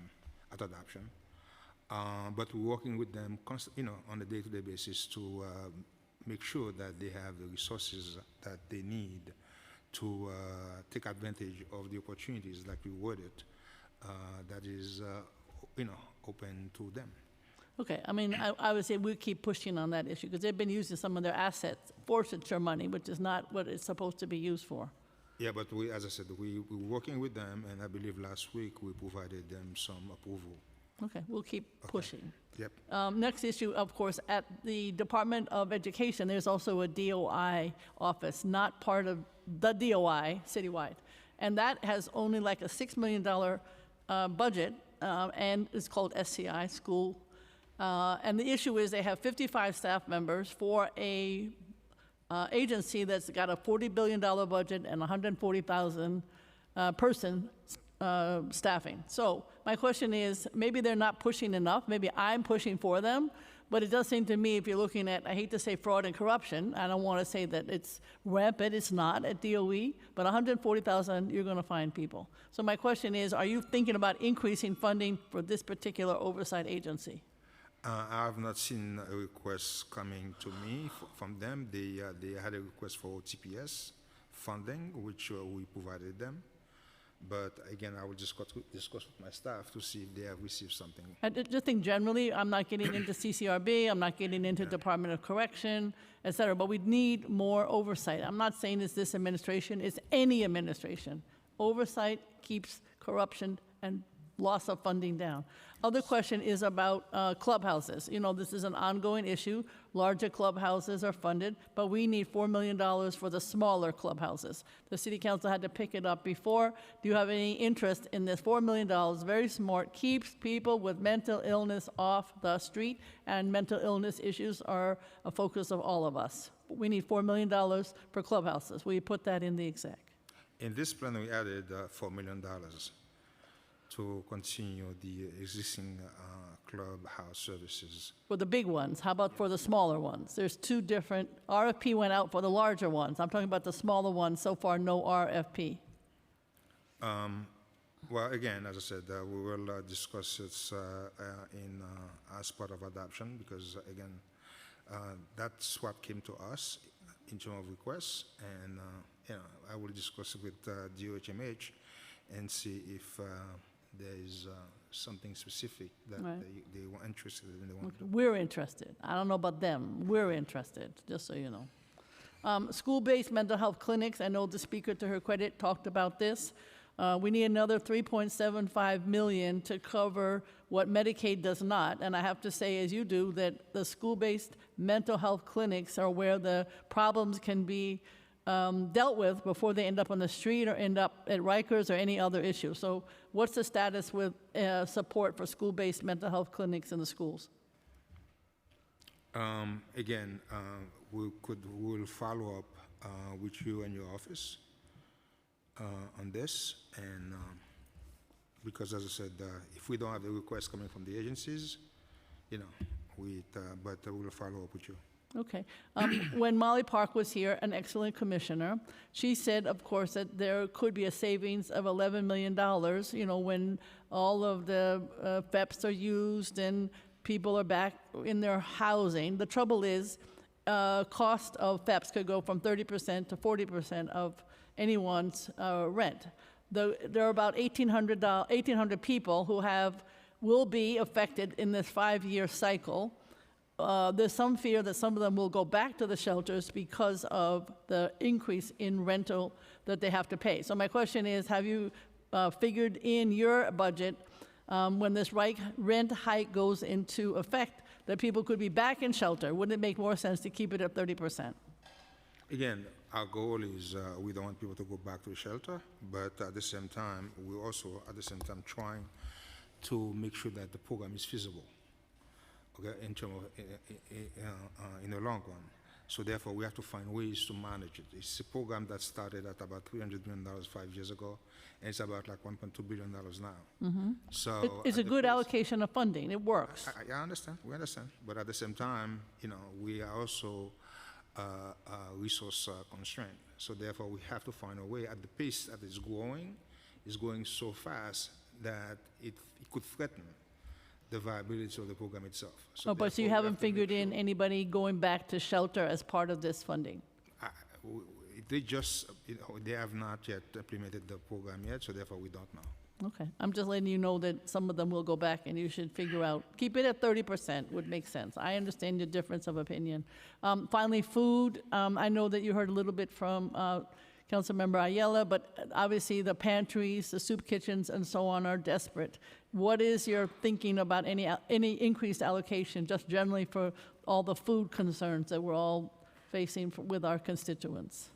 Yeah, as I said, we added resources about 36, I believe, $50 million, where we have $36 million to the CFC program. We also added $10 million for Groceries to Go program. But again, as I said to the council member, we will continue to have discussion with her and the city council and during adoption, and if resources are available and the needs are there, we'll have a discussion. Okay, thank you very much. Okay, questions from Councilmember Riley, followed by Dinowitz. Thank you, Chair. Good afternoon to the administration. Thank you so much for being here today. Just a few questions. In the executive plan, DOHMH was allocated $47.3 million for mobile treatment teams in fiscal year 2026. We first thought that this was funding that was going to be an expansion of the program, but later realized that this is rather to replace expiring funding from the American Rescue Plan. These are critical services that have proven to be effective, and we have requested in our budget response with the administration to add another $30 million to expand these teams. Why wasn't there an additional funding added to the executive budget for the mobile treatment teams? As you know, funding is very limited. So what we first do to begin with was to say, hey, the program is funded with stimulus dollars. Okay, let's try to make sure we could backfill it to begin with. All right, to make sure, because otherwise, if we don't find those resources to make sure to backfill the program, basically the program would go away. So that's the first thing we have to do. Okay, and then as we go forward, and then we will do an assessment of the program to see if additional resources are needed. The average wait time for the individual to enter the assertive community treatment or the ACT is 93 days, which is long wait for someone dealing with severe mental services. Have you spoken with DOHMH about additional resources that would significantly decrease the wait times? We'll engage them to see if there is a challenge on their part, why the wait time is so long. And if the discussion is about resources, not the process, because sometimes processes are broken, and you could give more resources, it's not going to solve the problem. So we'll have a discussion with them and see where why the wait time is so long. If it's a process, will you report back to the council after you find? Of course we will. Thank you. There are currently 16 school-based, and this is a part of Councilmember Brewer's question as well. There are currently 16 school-based mental health clinics funded with $5 million through H&H, DOE, and DOHMH. This is one of the most impactful programs, as Councilmember Brewer just mentioned, that needs to be baselined at adoption, and we have been advocating for at least 2 years about this. Why has this program not been baselined, and what is OMB's plan to finally baseline funding for mental health continuum starting in fiscal year 2026? Our goal is, to be honest with you, we would always love to baseline funding for programs. It's just a question of course, identifying the long-term funding. And we have so many competing needs, and so we have to make decisions about, hey, when we find those dollars, which program you're going to baseline long-term, provide long-term funding for them long-term. But again, we continue to review those programs, and as resources become available, if we have long-term source of funding, this is some program that is worth exploring funding for it long-term. We will do so. But again, it's just a question of identify first the long-term funding, but if it's not available, it's not available. Okay, Chair, if I may, thank you. 988 is the city's dedicated hotline for New Yorkers to call for all of their their mental hygiene needs, including mental health concerns and additional services. We know that this year the program experienced a call and text volume of 335,000. DOHMH testified that they believe this volume will increase if more New Yorkers were aware of this number 988. The program is funded at $21.8 million in fiscal years 2025 and 2026, which is a decreased number of $10.9 million compared to fiscal year 2024. What are the factors that contribute to such a decrease, and do you plan to restore the $10.9 million in fiscal year 2026 adopted budget? I believe what happened is that DOHMH reached an agreement with the vendor, and and the agreement is cheaper. Okay, so therefore that's the reason. But it won't cut the services? No, it won't cut services. All right, and my last question is more of a district question. I represent Co-op City, and if you don't have this number now, you can provide it for me later on. Currently, Co-op City operates their own public safety and their own sanitation, but they're seeing needs in the community. Do you have a number of how much, funding Co-op City is saving the city by operating their own public safety and sanitation process? If you don't, can you please update me as soon as possible so we could figure out how the city could address other concerns that Co-op City has, such as public safety and quality of life issues? My staff will reach out to you with an answer. Thank you. Thank you, Chair. Okay, questions from Councilmember Dinowitz. Thank you, Chair. Good afternoon, Mr. Director. Very simple question. Would you say it is better to have more students or more people in New York City enrolled in college or not? More. More. We want more, right?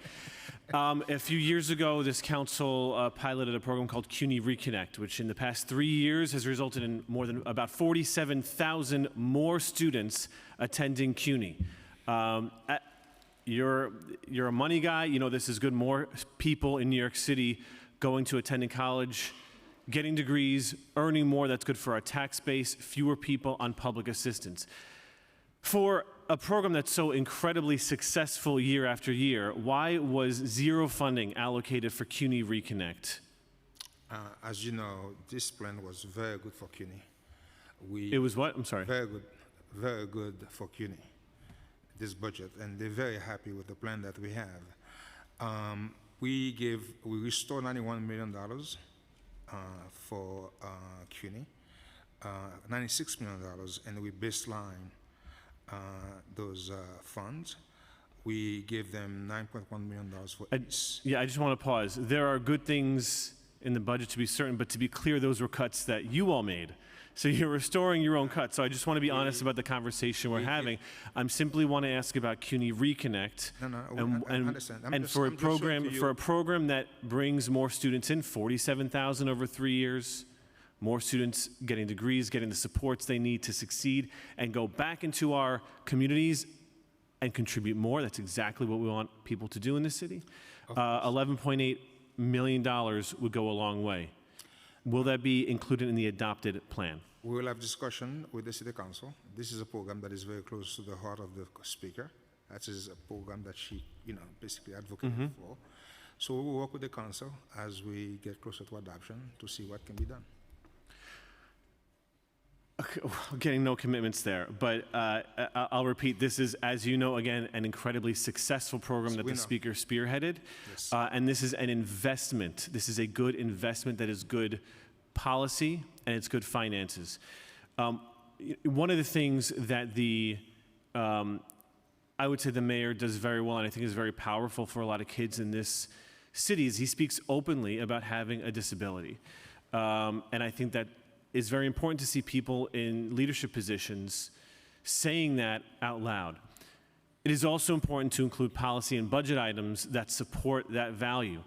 The council requested $2.1 million for disability services for CUNY students to ensure that that they have the resources they need so that our students have the accommodations and support they need. This was also omitted from the executive budget. And today, can we commit to including this on the mayor's side, the $2.1 million in the adopted plan? We'll have discussion with you and the City Council as we move toward budget adoption. As I said, But this is more than this is the discussion. This is the public discussion, and this is critical. And you have... This is the beginning of the discussion. This isn't the beginning. This is not the beginning. That's a little silly to say. We're talking about investments, just a few $1 million that'll get more students enrolled in CUNY, more students to stay enrolled in CUNY, more students to graduate, more students and then graduates to provide more for our tax base, and also including more of those students who are historically underrepresented and historically left behind, including people with disabilities. And I would think as a mayor who understands this probably more intimately than most anyone in this room, any one of us up here, he should be the first one saying we need to invest this small amount of money, $2.1 million, to ensure people like him have a better chance of success at CUNY. As I said to you, we will work with you and the council because, as I said, we have limited resources. We added a lot of resources to CUNY's budget in the exec budget.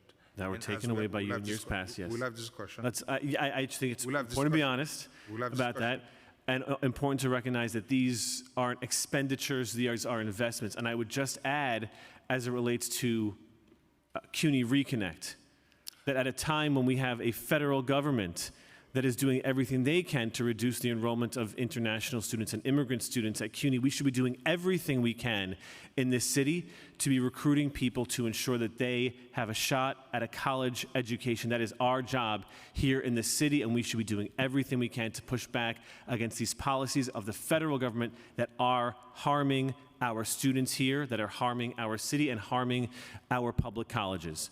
Thank you, Chair. Deputy Speaker.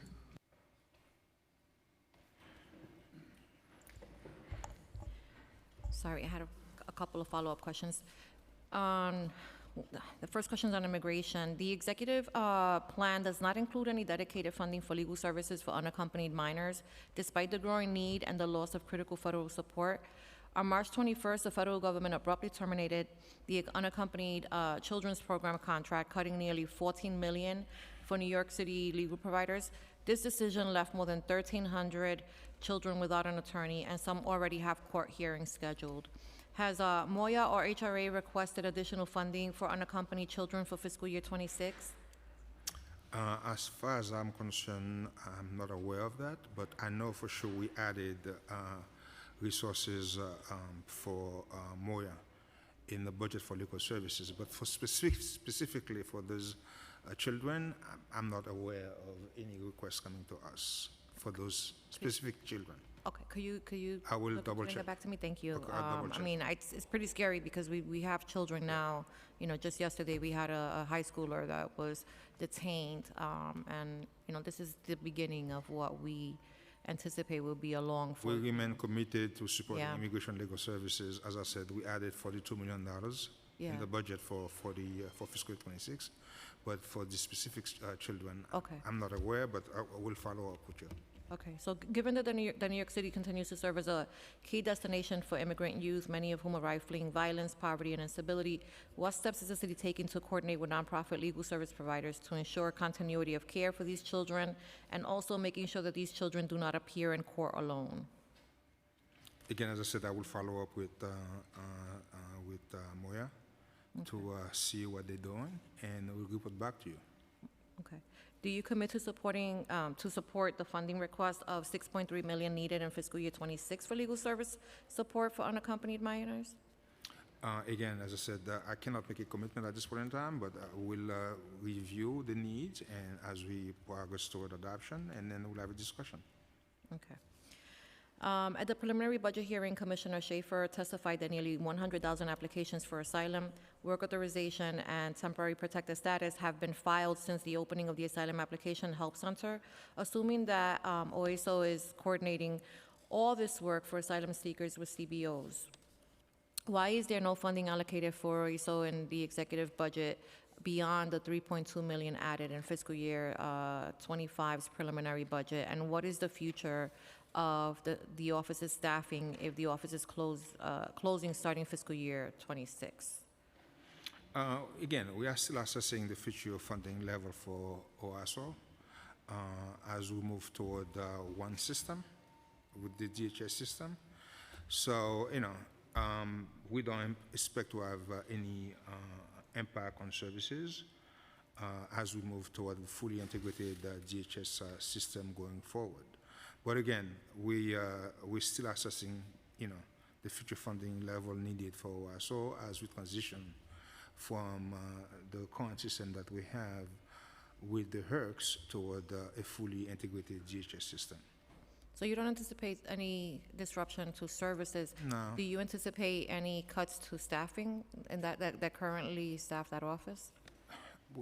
I'm not anticipating that, but, but again, it's the level of service, we don't anticipate that level of service to be impacted because, DHS will take over whatever they're doing, and we will see, where we're going to end at the end of the day with, but as you know, the city doesn't, cut, just, lay off folks for the sake of lay off people. Sometimes we assign folks, we do different things.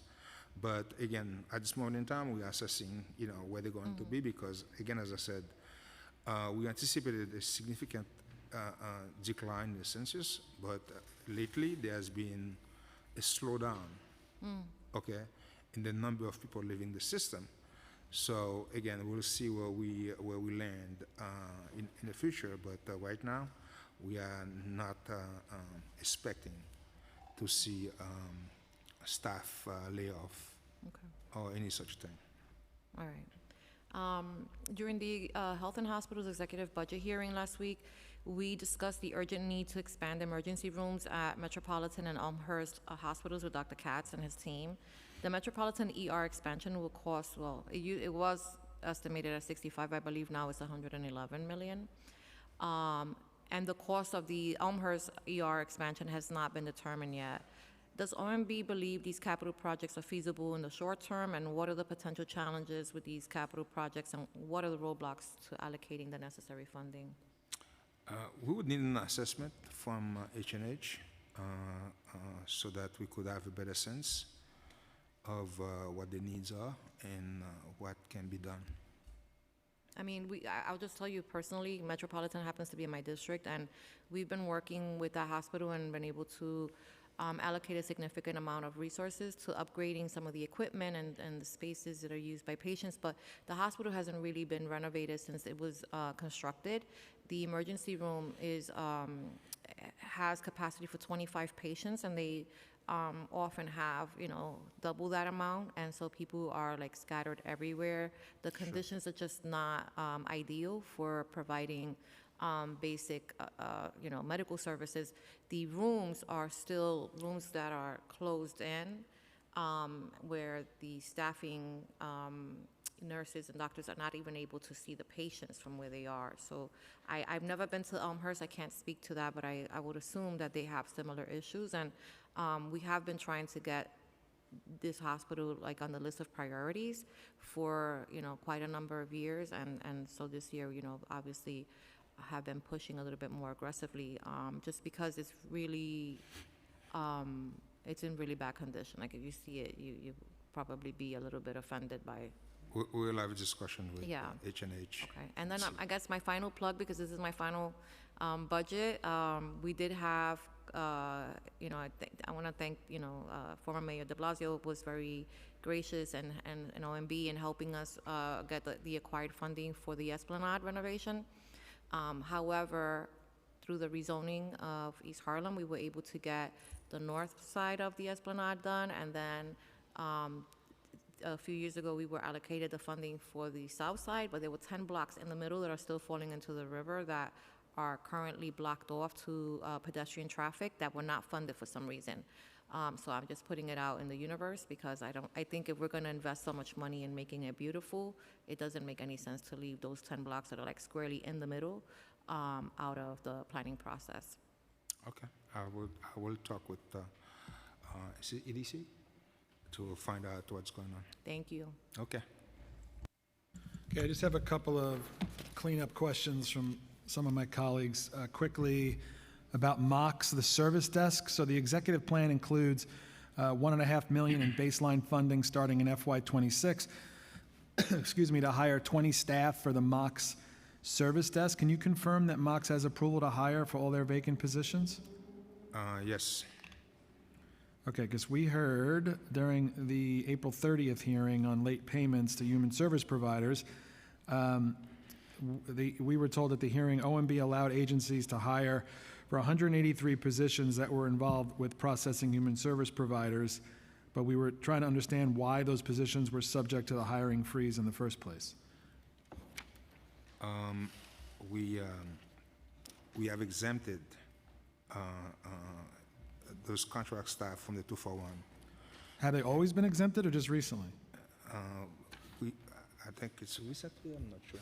Recently. Say it? Recently. Okay, does OMB keep track of vacancy rates by positions at the agency level?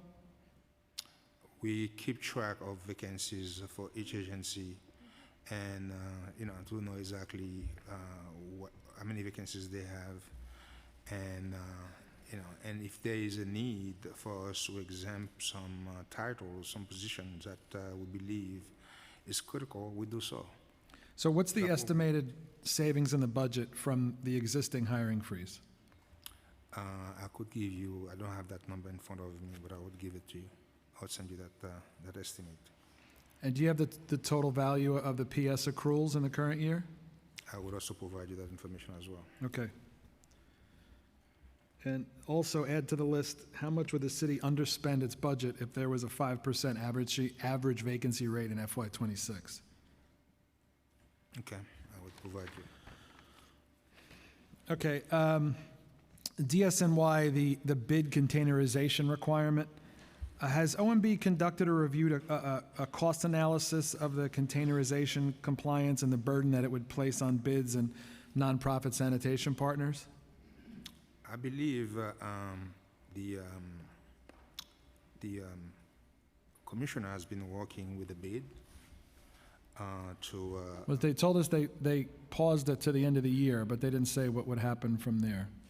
Yeah, I know they've been working together in terms of to see what they can do to provide the most suitable and the most cost-effective way of getting this done. But again, we will work with the council as part of the adopted budget to determine if there is anything that can be done. The council's concerned about any potential downstream fiscal impact on the sanitation budget and operations if bids and nonprofits can no longer provide supplemental sanitation services. I'm not sure that the administration is considering that. Yeah, we're looking into that as well. And lastly, on the NYC bin reimbursement requirement, so back in February, we passed Intro 1126A, requires DSNY to provide official NYC waste bins at no cost or reimburse eligible small property owners, 1 to 2 family homes who have already purchased the bins. Has OMB received any updated cost projections from DSNY for implementing this bill?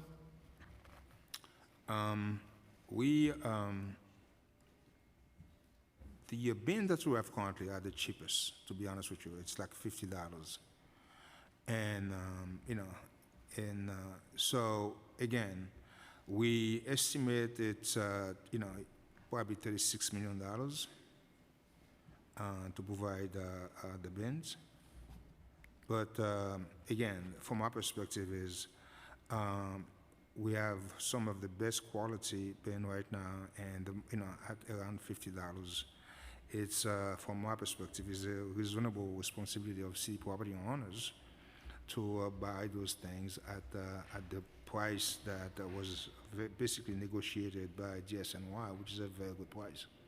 So is OMB going to allocate funding to support the mandate? Again, we will work with the council, to see if, what can be done. But, what could be the optimum level of funding that's needed as part of back and forth with the council. But again, we intend to work with you, and if resources are available, we will come back to you and make a recommendation. Okay, Director, that is everything I've got. Thank you very much. It's been great working with you, and look forward to landing the plane next month. Great working with you as well, sir. Thank you. All right, we'll take a break about, I don't know, 10, 15 minutes, and then, oh, sorry, 1:30 we're going to start. 1:30 we'll be back, and we'll hear from the controller. Thanks.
If we have one more for yes, we're going to give one more to Councilmember Brewer. She'll do it. Yes, all right. See, we have them. For the record, any other council members who want a hard copy, you have to request it along with a paper straw.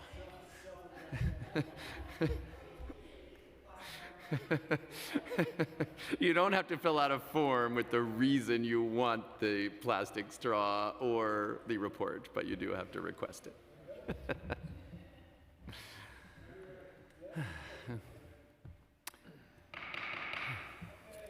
Good afternoon and welcome to the 13th and final day of hearings, part 2 of day 13. Councilmember Brannan, I chair the Committee on Finance. We've been joined by Councilmember Brewer. Welcome to Controller Lander and your team. Thanks for joining us today to answer our questions. My questions will largely focus on federal policy uncertainty, the city's reserves, debt service, the big BIT bonds announcement, and the Class A office vacancy rates, as well as office conversions, something very near and dear to my heart because I wrote the bill that allows it. As a reminder, only written testimony will be admitted for today's hearings. So if you wish to submit written testimony for the record, you may email it to testimony@council.nyc.gov up to anytime up to 72 hours after the conclusion of today's hearing. We will not be taking any public testimony in person today, only written testimony. I'll now turn it over to my committee counsel, Brian Sarfo, to swear everyone in. Good afternoon. Do you affirm to tell the truth, the whole truth, and nothing but the truth before this committee, and to respond honestly to council member questions? Comptroller Lander? I do. Deputy Comptroller Brandisi? I do. And Deputy Comptroller Olson? I do. You may begin. Thank you. Chair Brannan and Councilmember Brewer, thank you very much for the opportunity to testify and the slight flexibility. I'm coming from the City College commencement, which is just about the most hopeful thing you could be at in the world. Wow, the future looks bright in those young people graduating from City College today, overwhelmingly first generation and immigrants or children of immigrants. But still, I'm very excited to be here and joined by Executive Deputy Controller Francesco Brindisi and Deputy Controller for Budget Krista Olson, who prepared our office's full analysis of the fiscal year 2026 budget and accompanying financial plan.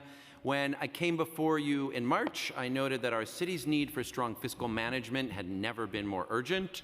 The threats posed by the Trump administration to New York City, to our people, our economy, our finances, have unfortunately only intensified since then.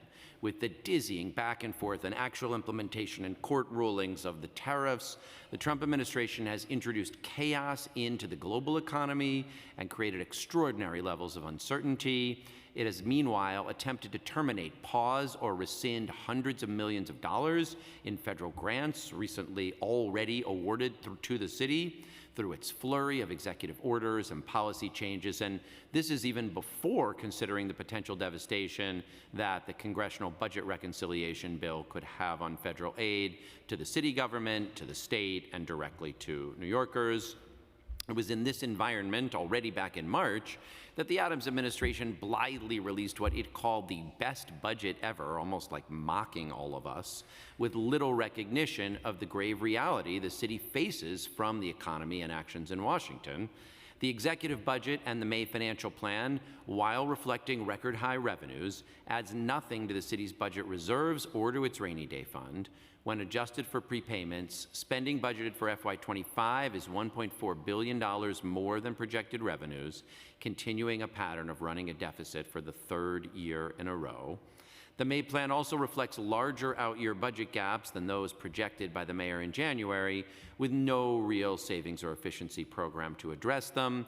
And this is before accounting for the mayor's practice of under-budgeting, which we believe totals a whopping $4.05 billion in FY26 and $3.6 billion on average in the out years, when including the costs we know we're going to spend on rental assistance, overtime, shelter, Carter cases, MTA subsidies, and more. Some of those could be reduced with good management. Others of them we're going to pay almost for certain. None of them are reflected in this budget. At a time when the mayor should be preparing New York City for a potentially more constrained fiscal reality, the May plan in many ways remains just the opposite. My office remains focused on protecting New Yorkers and preparing for the challenges that may come, given the great economic uncertainty and the risks with the changes at the federal level present. My office has gone ahead and prepared 2 economic and revenue forecasts, one that assumes we do not enter a recession and another that accounts for a mild recession.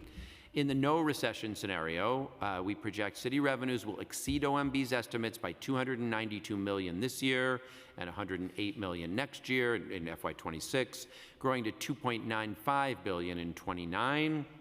Applying the formula my office previously proposed to establish annual minimum deposits into the Revenue Stabilization Fund, our rainy day fund, this scenario would mean depositing $1.46 billion into the rainy day fund this fiscal year.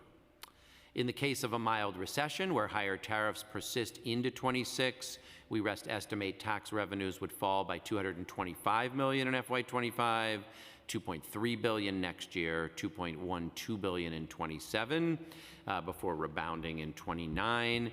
We would still propose, the formula would still, support making a rainy day fund deposit of $1.3 billion this year, bringing the fund balance to $3.3 billion, which could then be used in FY26 and '27 if a recession transpires based on the guidelines we've proposed. I'm also, again, calling on the city to add $1 billion to the general reserve in the FY26 budget as a protecting New York City reserve as we brace for potentially devastating cuts not only to direct federal funding, but also to federally funded programs that keep millions of New Yorkers housed and fed. These funds would be set aside and could be deployed to mitigate the worst of the likely impacts. Already, the federal government has announced cuts of hundreds of millions of dollars. House Republicans have approved nearly $15 billion in New York State cuts and cost shifts in healthcare and SNAP benefits alone. Together, if implemented, all of that could easily translate to a $10 billion reduction in service for New York City residents, not only in, but including and beyond the city budget.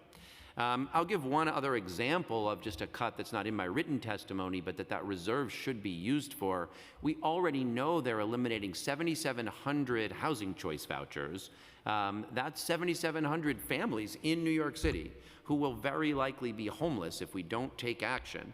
And yet, to my knowledge, the administration hasn't reached out to those families to say, what's your circumstance? What will you need to avoid being homeless? Or thought about whether city FEPs would be appropriate for some of them, because if they wind up homeless, then we are gonna spend more on them than we would if we did thoughtful planning. Those are the kinds of things that extra $1 billion in the general reserve would put us in a better position for. In either economic scenario, my office estimates that budget gaps will be larger than those presented by OMB. In the no recession scenario, we project ending FY25 with a gap of $1.7 billion, growing to $5.7 billion in '26 and $8.8 billion in FY29. That's largely from higher spending estimates, including the deposits into the rainy day fund and general reserve. In the recession scenario, the FY25 gap would increase modestly by $112 million to $1.87 billion. If we then had rainy day fund withdrawals of $1.6 billion in the subsequent 2 years, the gaps would be $6.4 billion and $9.3 billion in '26 and '27. And now, for the other part of my testimony, I just want to turn to one issue that perhaps exemplifies the mayor's disregard for this political moment and what it means for New York more than any other, and that is immigration.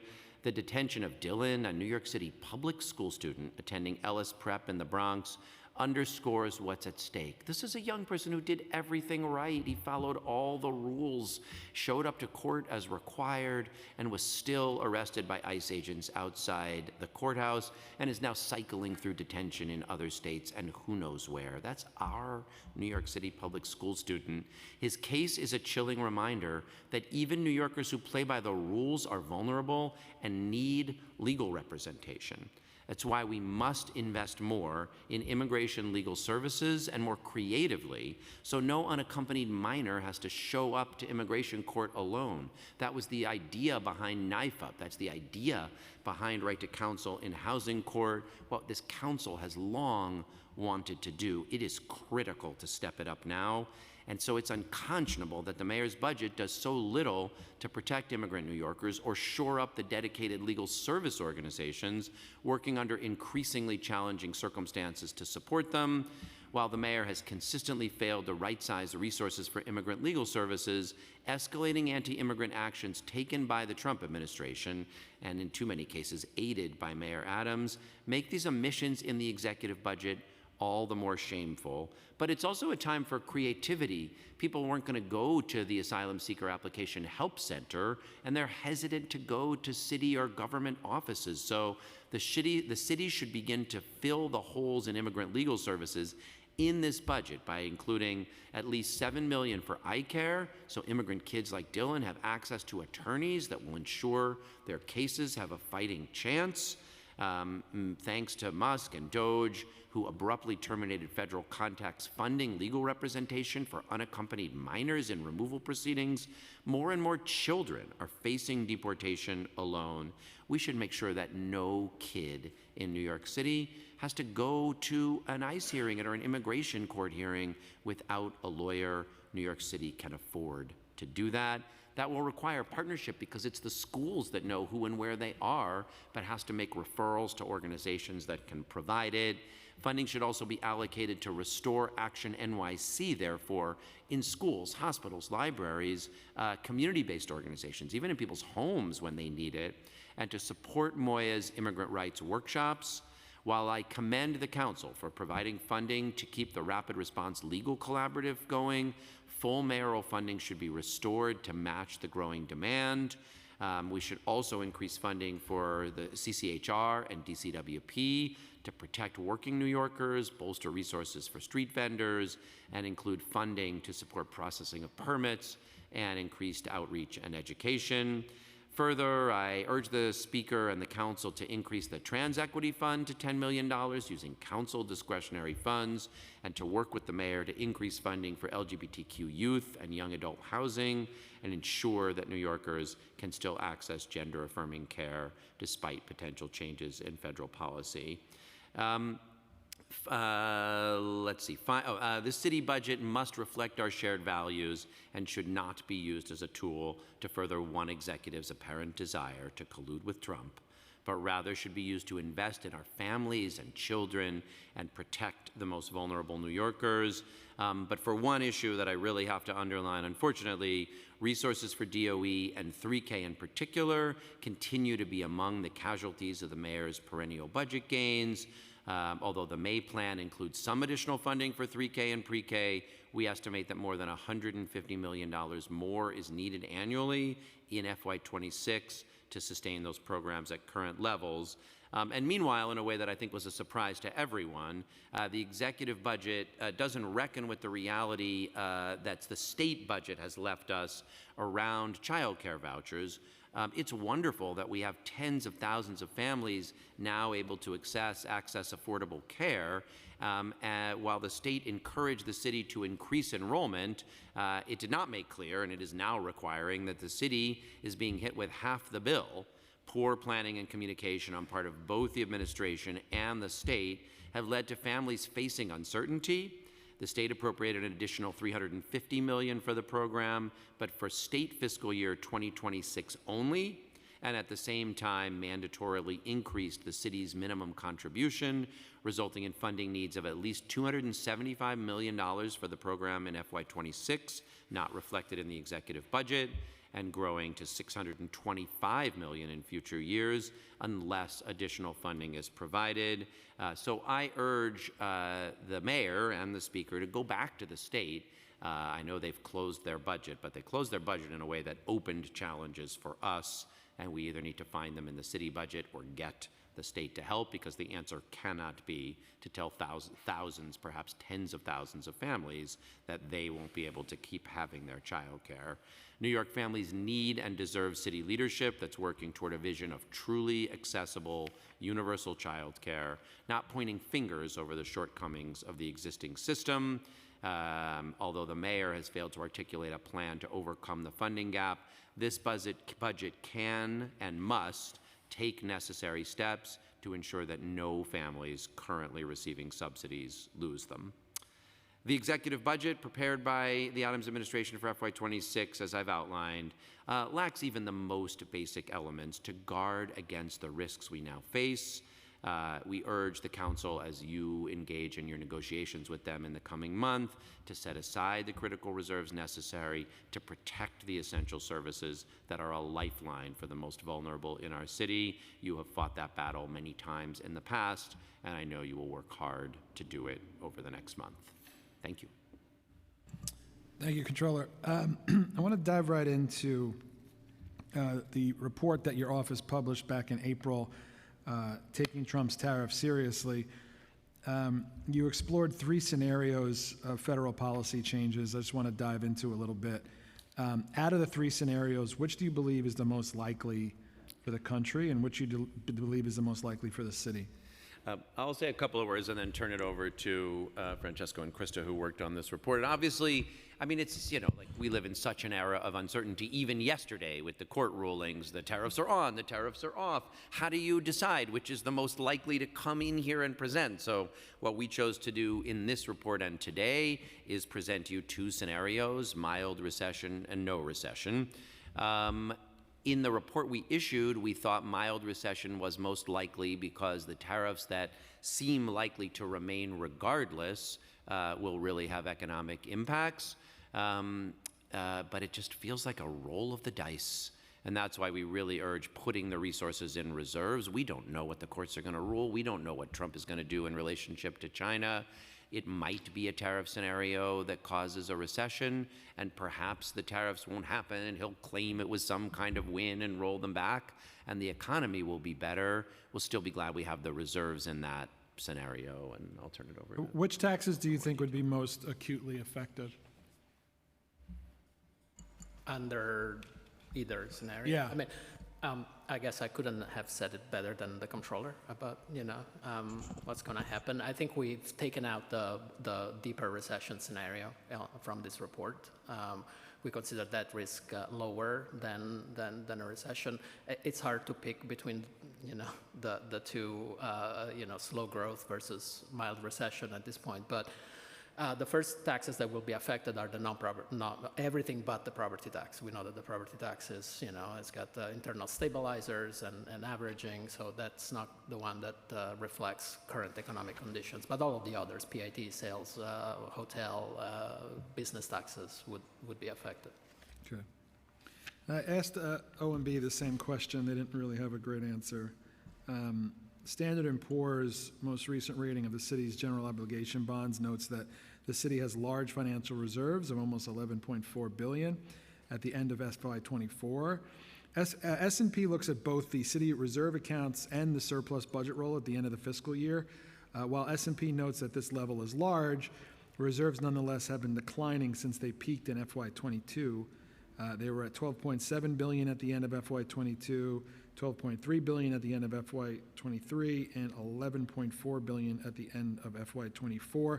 I think OMB said they think it'd be around that same amount this year. Do you agree with that, or do you think, I guess the question is, what level of financial reserves does it look like we'll be reaching by the end of FY25? There is still a little bit of disagreement regarding, what the tax revenues are going to be for this year. So, the ball is still rolling. But based on the executive budget, the city is putting in the budget stabilization account, which I understand that Standard & Poor's count as a reserve, $1.5 billion, more or less, less than it did in FY24, right? So by that account, and without changing the other reserves, the FY25 reserves at the end of the year, as calculated by S&P, should be lower by about $1.5 billion. We do feel strongly, though, just as like a matter of budgeting, you can't count something as a reserve that you are also counting for spending next year. Right. So, I mean, what you're rolling into next year's budget, it isn't a reserve because you call it one. That is a Right. roll. And besides being a way to protect city services during a downturn, reserves may be able to help us lower the effective costs of our capital projects.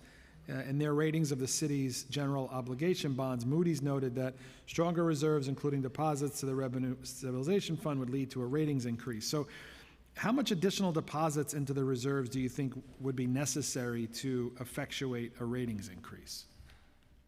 You're acting as though they're, like us, as opposed to like the Oracle at Delphi. Right. I don't think that even Moody's would be able to tell you, right? I think it's important, and that's not just Moody's, but Kroll and other, and all of the rating agencies, really. They're saying if you have a rule, if you have a policy that, sort of tells you when you're going to deposit and, under what conditions you're going to withdraw, and that's a policy that is being implemented, that's a credit positive, right?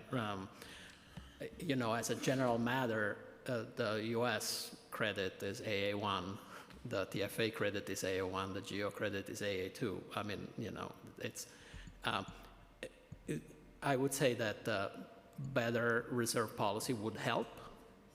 I don't know to what extent the rating agencies would, go from there to increasing the rating.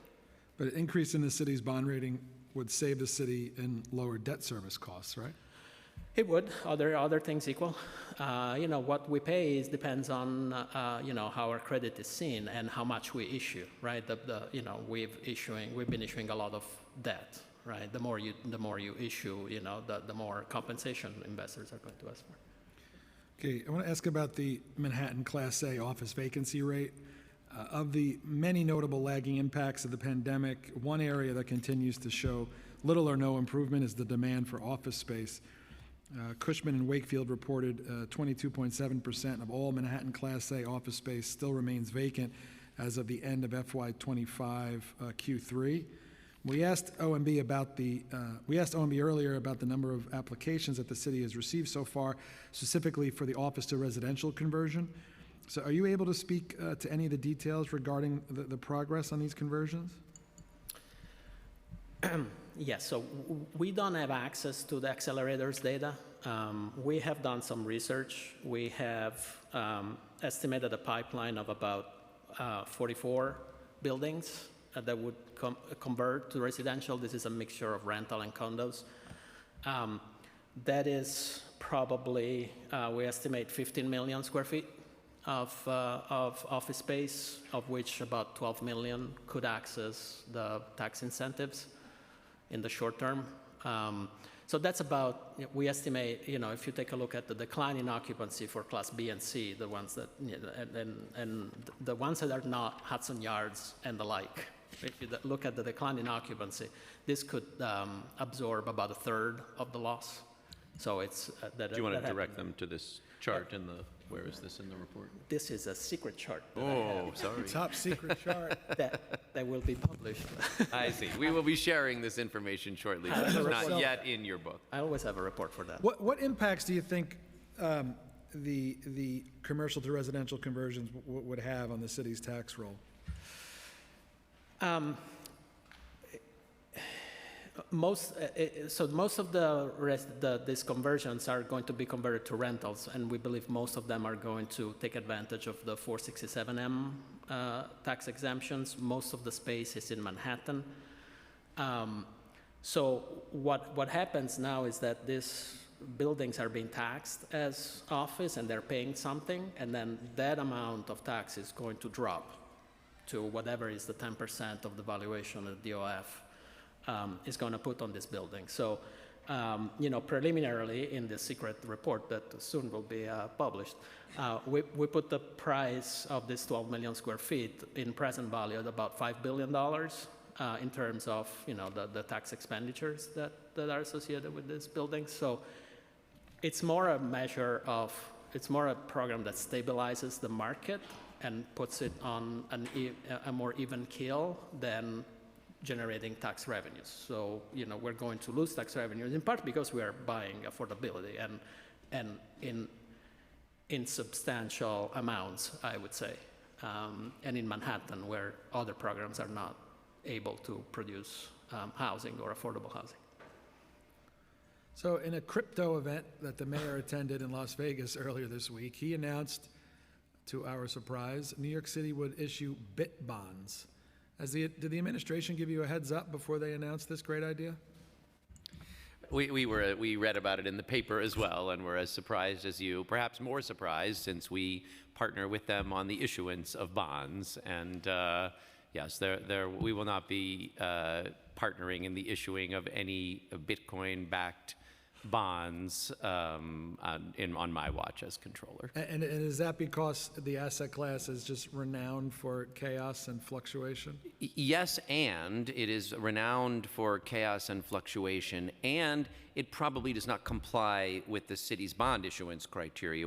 There are folks around the country who do use bonds for expenses, but New York City famously does not do that. We got in a lot of trouble during the fiscal crisis doing it. So we only use our bonds for capital assets, and Directive 10 does not identify Bitcoin as a capital asset. And that's actually, a Bitcoin-backed bond has, as I understand it, and I'm not an expert in this, but 10% of it is used to purchase Bitcoin, to purchase cryptocurrency, which just on its face would not be compliant with Directive 10 and the city's rules for bond issuance. So besides being a wacky idea. So what was our mayor thinking? That's dangerous to speculate on. We asked OMB, and it wasn't like he let them know he was going to bring this up. No. Yes, I think it was, look, this is serious, I guess it was reported that taxpayers paid for the trip to Vegas. I think it's probably worth looking at, like all those expenses, which ones were paid by taxpayers and which ones, if any, were paid by the Bitcoin organizers of the conference. Either way, it's highly problematic. Should not be taxpayer dollars spending for him to go to Vegas, but it also should not be that like Bitcoin bros are paying for the mayor to go on a marketing trip. So whether he had some obligations as a result of who paid for the trip, or whether he genuinely believes it would be a good idea, it is really quite unacceptable either way. Okay, thank you, Controller. We've been joined by Council Members Sanchez, Williams, and Hudson, and we've got questions from Council Member Brewer. Thank you very much.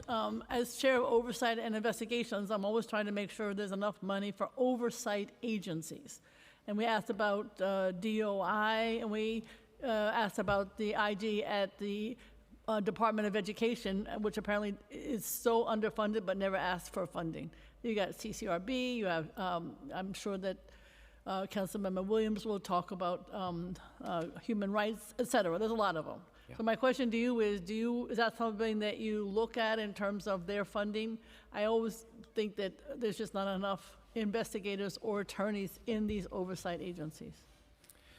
Well, one thing I'll point to is we do now have a really good tracker on our website of headcount. So one thing you can very easily see on a real-time basis is what budgeted headcount agency was in the past, what it is currently, and what actual headcount in those agencies is. So it's a really easy way to look at the Commission on Human Rights or any of the others and see how much down are they from where they used to be, and also how many people do they really have, because in many cases there's big gaps even between budget headcount and actual. We've looked at a few of the agencies. I don't know that we've done an oversight recently. I'll give you one example, though, as an oversight agency ourselves, of a place where we could use some resources. One thing that we do is settle claims against the city, and it turns out the software we're using for that is like in COBOL. It's 30 years old. We could be identifying patterns much better of harm being caused, that we could actually reduce claims if we're able to modernize. So we have an RFP out right now for a new software system for claims adjustments. We have to wait for that to come back, but that's one more area that I think the city could do, we could be doing much more effective oversight. It's about $2 billion we spent last year on claims against the city in an area where there's just a lot less scrutiny than we should have. Well, that would be a place where DOI could make a difference if it had the adequate staffing. Agreed. Next is, I always ask IBO, but this unpaid dollars, the ones that don't get collected, A few years ago, when I asked IBO, it was 2.1 billion. Is that something that you look at? I always get told, oh, it can never be collected. But it's very frustrating for those of us who do pay our taxes to see those that don't. Is that something that you look at? Is that something that we should be looking at? Well, the 2.1 billion has several components, right? It's got the ECB return to oath summonses and adjudication. It's got property tax delinquencies, and it had unpaid, speed tickets and red light tickets, right? In part, that number was affected by what happened during the pandemic and the enforcement during the pandemic. So some of those, red light tickets that were outstanding have coming down. There is a lien sale schedule for June 3rd at this point. So part of that is being addressed. I mean, we did an audit about the red light cameras, right, and the speed cameras. That those are still outstanding issues. The ECB debt is many of those entities are not in existence anymore, and there is nothing that the city can go after that. And the Department of Finance often does, well, sometimes at times does amnesties, right? And people come forth, but it's not like they generate a huge amount of money, right? They generate 40, 60 million, right? So that's in part that's a reflection of the fact that a lot of that money is notional and it's in the books rather than being real. Okay. I'm going to actually say one thing that sort of builds from that. That's since this is will be my last year as controller for future council oversight work and others potential future work in the controller's office or elsewhere. No one has probably done more than Francesco to pay attention to the quality of our estimates for what the city is owed and what the city owes at the end of a year. And some of that is, things like speeding tickets, but some of that is, we've still got outstanding contracts. And obviously if we're 10 months or a year late in paying, often we don't really know, what they're going to actually invoice us for. The same is, there's similar challenges collecting on federal contracts. My goodness, this year, when we end the fiscal year, how we estimate what the federal government owes us and is likely to pay us is going to present challenges. So I'm proud of the work that my team has done in the Bureau of Accountancy under Francesco's leadership, but that is an area that needs real attention from the next New York City Controller and from oversight. Sounds like oversight and investigation. Like the City Council as well. Yes, thank you. The other quick question is just in terms of vacancies. I know that we're ongoing. I think what you should say is we should just look at your data in terms of where how we can address the vacancy issues. It's 2 for 1. It's can't hire. It's a whole lot of different things. Is there any one aspect of that you would think we should be focused on in terms of the number of vacancies? It's going down, but it still exists. Yeah.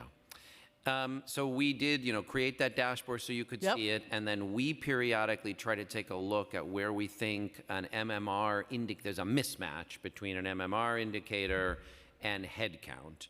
And it doesn't look to me like there is a process by which OMB does that. A program and you can say, by forcing us to slow roll hiring here, you're costing us more money because those housing units are vacant and the families are still in the homeless shelters, but that does not seem to be available. And also, you looked at overtime. Do you have any recommendations on that for next year?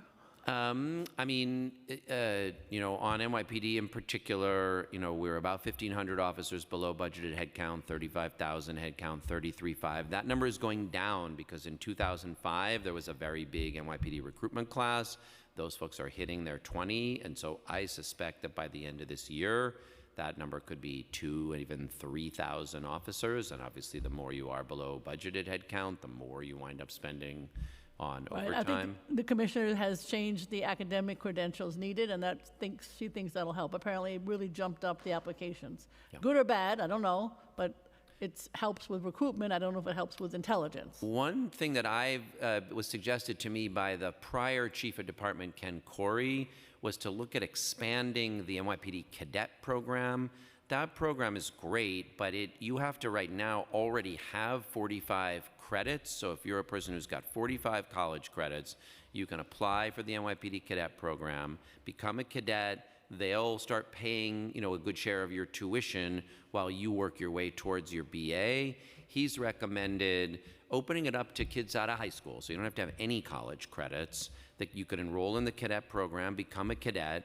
They could pay, the city could pay your tuition till you get your associates, and then you take the test and come on to the force in a more streamlined way. And that, I think, would address, obviously for a while they would be cadets and not officers, but would really help with recruitment. But it has been shown over and over again that officers who do get some college education, college degree like anybody else, just, mature and benefit from it. Thank you. I wanted to ask, in your testimony, you mentioned that the city needs to add $150 million for 3K in the FY26 budget. Can you elaborate on that? Yes, we were comparing what the city spent last year for 3K and pre-K compared to what they currently have budgeted for this year and next year. And then the shortfalls are as mentioned. So we are assuming that the city needs at least what they spent last year. They did add significant funding, but that was primarily to address either like the special education pre-K seats that they had funded for 1 year only. They put in money to baseline those funds and some other initiatives like that. But they haven't addressed kind of this general under budgeting issue that's coming. Okay. Thank you all very much. Appreciate your testimony. Thank you. Thank you.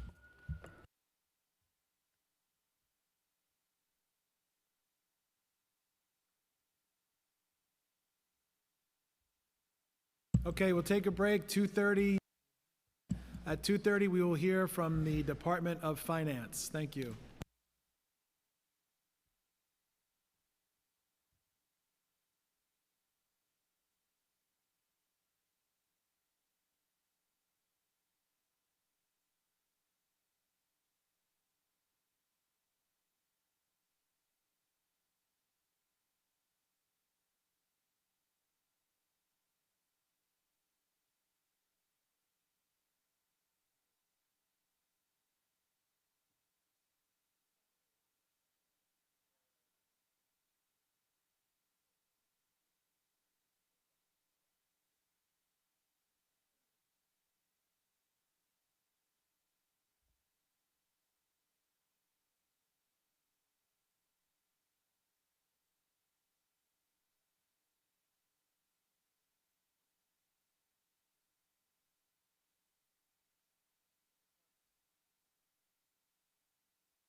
Okay, good afternoon, everyone. Welcome to the third portion of today's, the 13th and final day of executive budget hearings. I'm Councilmember Brannan. I chair the Committee on Finance. Welcome to Commissioner Preston Nyblack and your team. Thank you all for joining us today to answer our questions. My questions will largely focus on new needs, lien sale reform, and business tax warrants. Just as a reminder, only written testimony will be admitted for today's hearing. We're not doing any public testimony today. If you wish to submit written testimony for the record, you can email it to testimony@council.nyc.gov anytime up to 72 hours after the conclusion of today's hearing.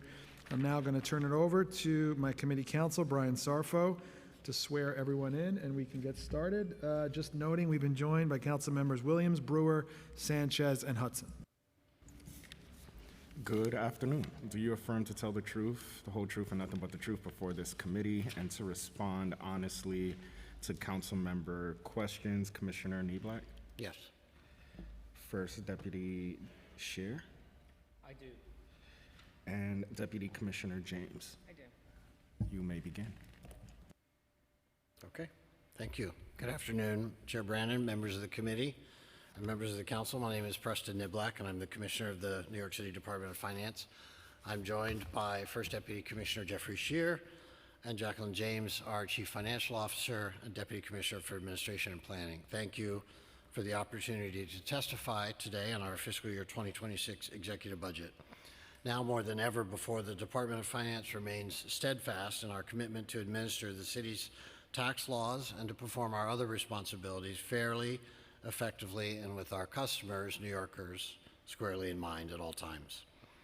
Before discussing the agency's executive budget for the coming year, I would like to touch on a few updates, including our progress on the tax lien sale, the recent Banking Commission meetings, and the release of the city's final property assessment roll. As you know, we extended the deadline for owners to act to remove their properties from the lien sale by 2 weeks from May 19th to June 2nd to ensure that our outreach, especially for Class 1 homeowners, would be comprehensive.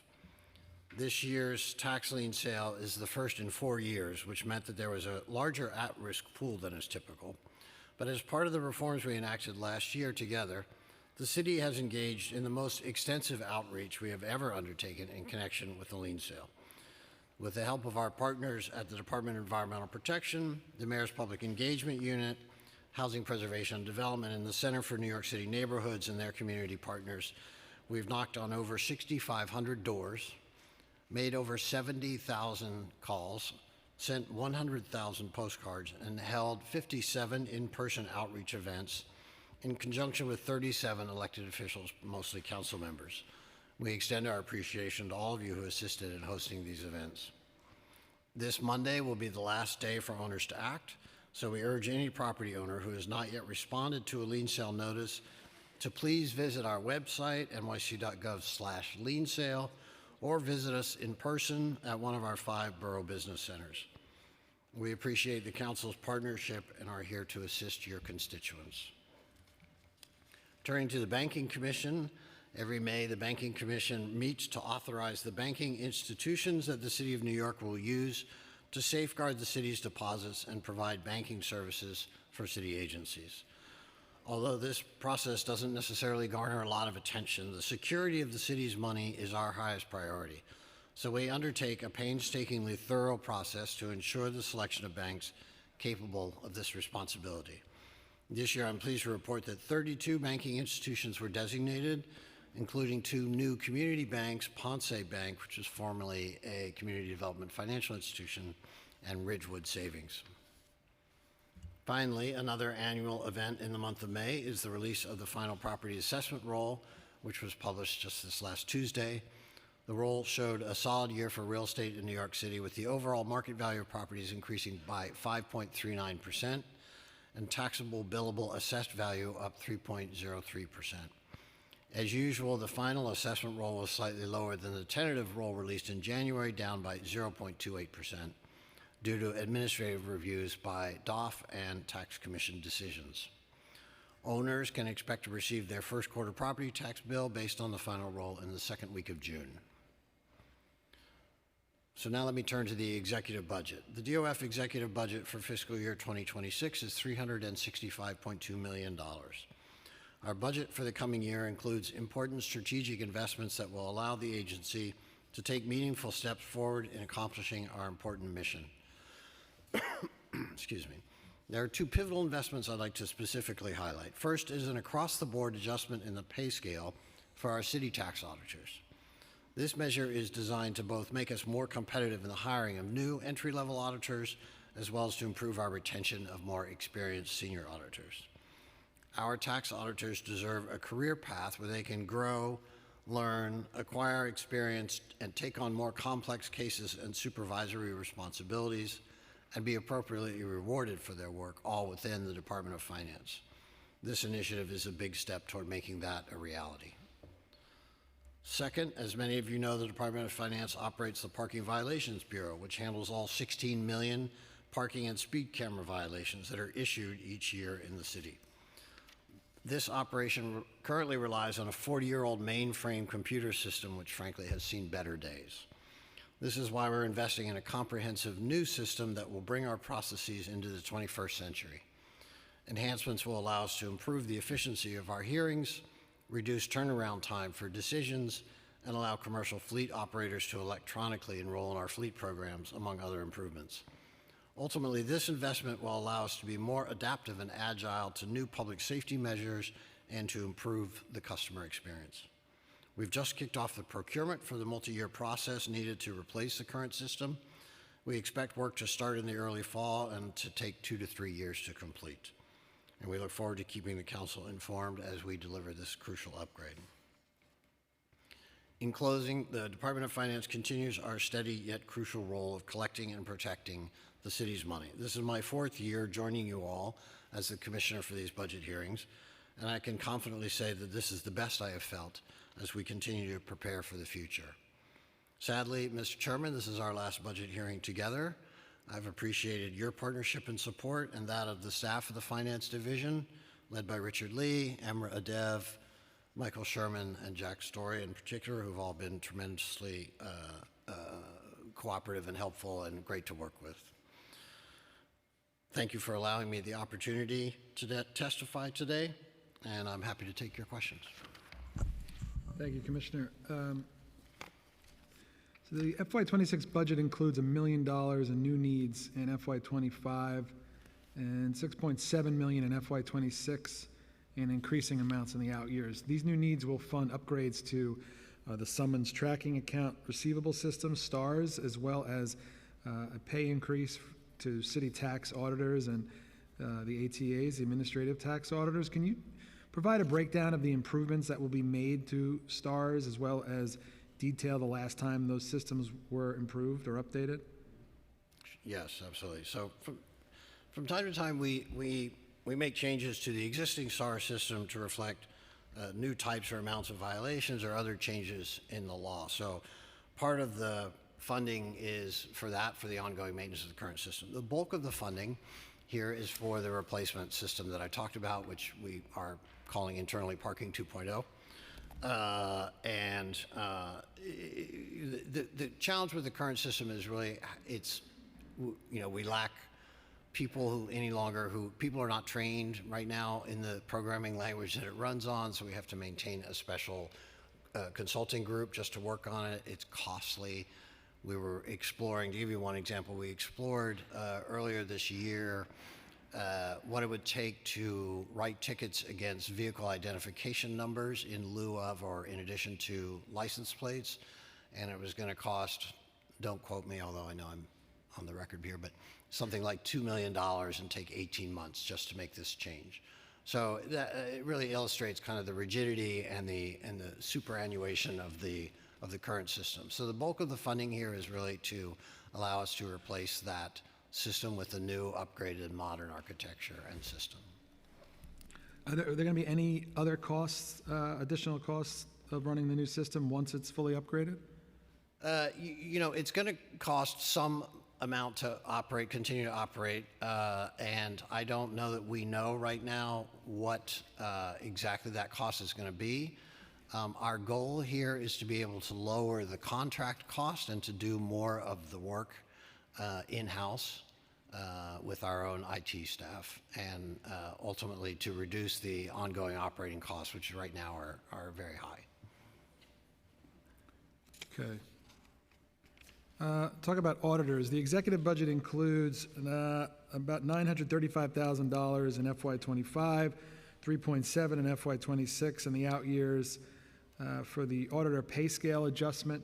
How much is the adjustment per auditor per year, and is the pay scale adjustment uniform across all titles? Well, we're setting a new salary schedule for each level. So we have four levels of city tax auditor, 1 through 4, as well as a group chief designation, and then we have 4 levels of administrative tax auditor. We're setting a new scale for each one of those titles, again, with the goal of both attracting more talent, new talent, as well as retaining the experienced auditors that we have. What's the retention rate of auditors? The retention rate, in the first, I would say, 2 years, we lose something like 30 to 40% of our tax auditors. And we've become a bit of a training ground, frankly, for accounting firms across the city. So people come into the city tax auditor positions at DOF. They get some experience. They become, valuable to other outside private sector firms, and they get hired away at better salaries. So part of our goal here is to make it more attractive and competitive to come to DOF and to stay at DOF. I wish City Hall would do the same thing for EMS and FDNY. How many applications did DOF receive in FY24 for the role of city tax auditor? City tax auditor it's a civil service position, so the process is that there's a list, people take an exam, there's a list that's established. When we need to hire, we have to call the list, which means we have to contact every person who's on the list and essentially invite them to a hiring hall. I'll have to get back to you with exactly how many people showed up at the hiring hall. In the past year, we've hired 54 auditors. We have a new upcoming hiring hall in July with about 60 vacancies to fill. We have so far been successful at filling our vacancies for the most part. When we've held hiring halls, the retention continues to be a little bit of an issue, but hopefully it's honestly slowed down a little bit with the new federal administration. And we've actually been able to hire back about a dozen or so auditors, especially senior auditors who had left to go to the IRS, who are now coming back to the Department of Finance, who we welcome with open arms. The Office of Tax Enforcement, that's the sheriff? No, the Office of Tax Enforcement is part of the Division of Audit, Division of Audit and Tax Enforcement. It's essentially when there are audit cases that reveal evidence of possible criminal fraud, then they get referred to the Office of Tax Enforcement. They also do their own investigations and enforcement activities. More recently, they have been quite involved with Operation Padlock to Protect as part of the Sheriff's Joint Task Force. Okay, is that why they've gone over their budgeted overtime amount by 2,000%? Yes, the nature of the inspections on the task force has been that they are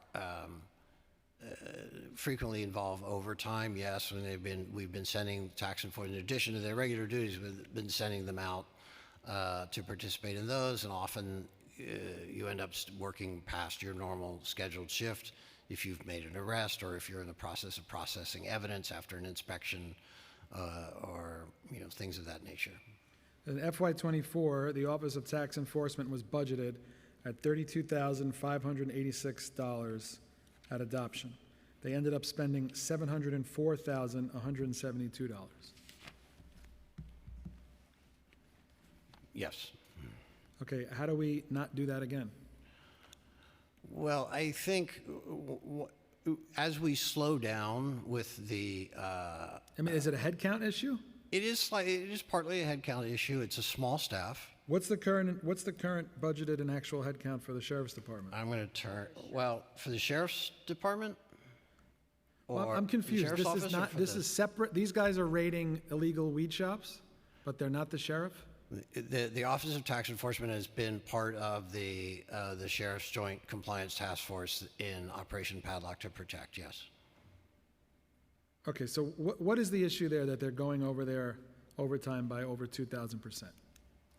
Again, I mean, it's they're participating in the task force, and the nature of the inspections that are conducted of the illicit pot shops under Operation Padlock to Protect is that if you are there, you've inspected a shop, you're seizing evidence, you've made an arrest, et cetera, you're going to finish the job, even if it means that you're there past your normal shift time. So you're going to incur overtime. Given the pace of activity in the last year, especially in the first 9 months, let's say, of the Operation Padlock to Protect, there was a lot of overtime incurred. Now, as Operation Padlock to Protect sort of winds down, we've closed, as you know, something like 1,400 shops. As the pace of operations there slows down somewhat, we don't necessarily expect to see those same levels of overtime going forward. I did want to, if I may, go back to one previous question. We had 149 candidates on the civil service list for city tax auditor, of which we hired 54, I think. This is OTE? Yeah. The current active headcount in the Office of Tax Enforcement is 13, and their authorized headcount is 23. So they're down in staff. So that's also part of why we've had some overtime. How much revenue did DOF receive as a result of civil forfeiture following marijuana shop inspections in FY24? So I'm going to turn to Deputy Commissioner James to answer that question. I'm sorry. The civil forfeiture from the, we don't actually get any civil forfeiture money. There's no civil the civil forfeiture program is a district attorney program. Who gets the money, NYPD? Well, it's really a district attorney program. I don't know. Do you? The civil service funding comes from the state. It's a joint investigation that the sheriff does with the district attorney. They then have to demonstrate that they successfully got revenues from whatever raid that they did, and then the sheriff's office receives a portion of that. So it's a more in-depth process that happens. When it comes, whatever they do get, what do they do with the money? Have we received? I don't think we've received. We've received some funding, Some? and we have it in our budget, and it is used to spend on the sheriff's initiatives. So currently, I think we spend like $118,000 so far on, I forgot if it's radios we purchased or some other equipments that we purchased for the sheriff's office. But it has to be spent on the sheriff's initiatives. It's not a huge amount of money that we've received. We'll come back to you with the more complete, detailed answer. Okay, in the November 23 plan, DOF had a peg for increased tax audit revenue, which was projected to provide $24 million in additional revenue for FY24 and $48.7 in FY25 in the out years. This would be accomplished through the hiring of 45 additional staff. Can you provide us with an update on the impact of that peg, if it worked? It has, I think. We've hired, we have currently of those positions filled, we have 45 staff that was allocated to us, and we have 31 of those currently filled. We have increased our audit target since the beginning of the year. Just most recently in the executive plan, we recognized roughly about, Deputy Commissioner Schiff, for $50 million. Roughly $50 million in additional audit revenue. And it's now baked in, that increase is now baked into our baseline audit projection. Okay. The November 23 plan, DOF had a peg for increased tax revenue due to the removal of ineligible co-op and condo abatement recipients. This PEG projected $7.5 million in additional tax revenue. Could you tell us about that? Yes. How much tax revenue was collected as a result of that PEG? We've been, excuse me, meeting our additional revenue targets there. And in fact, last year we collected, I believe, $10 million against 7.5. I'm sorry, Jack. I'll let Jackie answer this question. So for our revenue target for fiscal '23, our target for '23 was $1.2 million. We collected $1.3 million in tax audit revenues.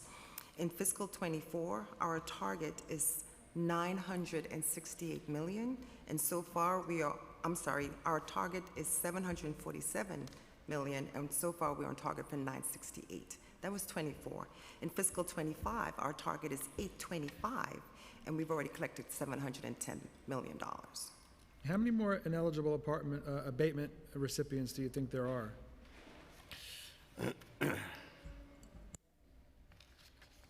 Is there a borough or a neighborhood that has higher than average rates? I think Bay Ridge is really.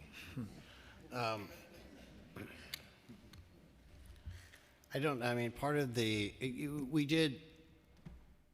our tax policy group did a review, and they sort of categorized people at sort of levels of likelihood. So, for example, somebody who is receiving a co-op and condo abatement at an address in the city, but who is filing their tax return for the last 2 years from another address outside of the city, those people overwhelmingly did not respond or actually fessed up and said, yeah, I don't actually live there. So their abatements were revoked.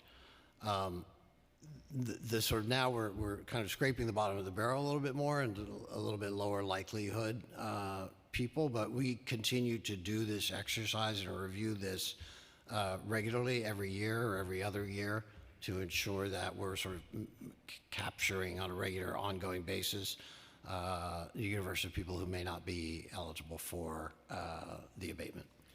So we heard from some constituents that they only had like a week to reply to a removal. Do you want to answer that one? Okay. What happens if a correction comes in after the deadline? Yes, so we give unit owners 30 days to respond, so not a week. If you have specific complaints, please refer them to us so that we can review. If mistakes were made by us in processing, we will fix them, Great. Including if they were made after the deadline. Okay. Let's talk about the lien sale. The initial list of properties that were at risk of having their liens sold totals nearly $1.6 billion. Since then, the most recent data that we received at the council shows that amount has shrunk to about $675 million. It's a change of slightly more than $900 million. Of that $900 million, how much in tax revenue was actually collected so far? So as you know, there's a combination, when liens are removed from the initial 90-day list before the sale, it's for a combination of reasons. It could include people come in and pay, people enter a payment plan, or they turn out not to be, they shouldn't have been on the list because they received an exemption, or they filed an easy exit application, or there was some other error or reason why they shouldn't have been on the list. So we don't have solid numbers yet. We will know better numbers by the middle of June, a couple of weeks after the final date. And I'm more than happy to supply an update for you as soon as we have those numbers. So, and since this is the first lien sale in years, and there's a lot more properties than we typically see, and we've thankfully had additional funds to do greater outreach, it's inevitable that some properties, that some owners will fall through the cracks. So what will DOF do if we find out after a lien is sold that a property had deed fraud or tangled title issues? Any property that, even once the lien is sold, if they come to us and they say, hey, I'm in probate, hey, there's a dispute over the ownership, et cetera, we will defect that lien. We'll take the lien out. Okay. I want to ask, I'm asking everybody today if you were notified about the BIT bonds before the mayor announced it in Las Vegas. Yes, I heard about it. But he didn't tell you about it before. He did. I spoke with him about it before. And what do you think of the idea? You know, as I said to the mayor at the time, it's on the edge of sort of our experience here, and so it deserves a very thorough study. And I know that this is really OMB's world, along with the controller.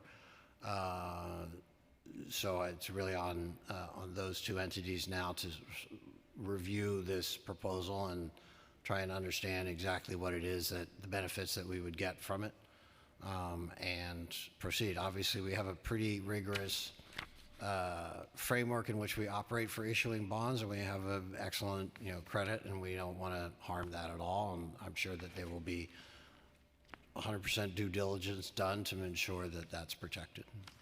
The controller mentioned that he didn't think that BIT bonds would comply with Directive 10. He's better positioned to know that than I am, so.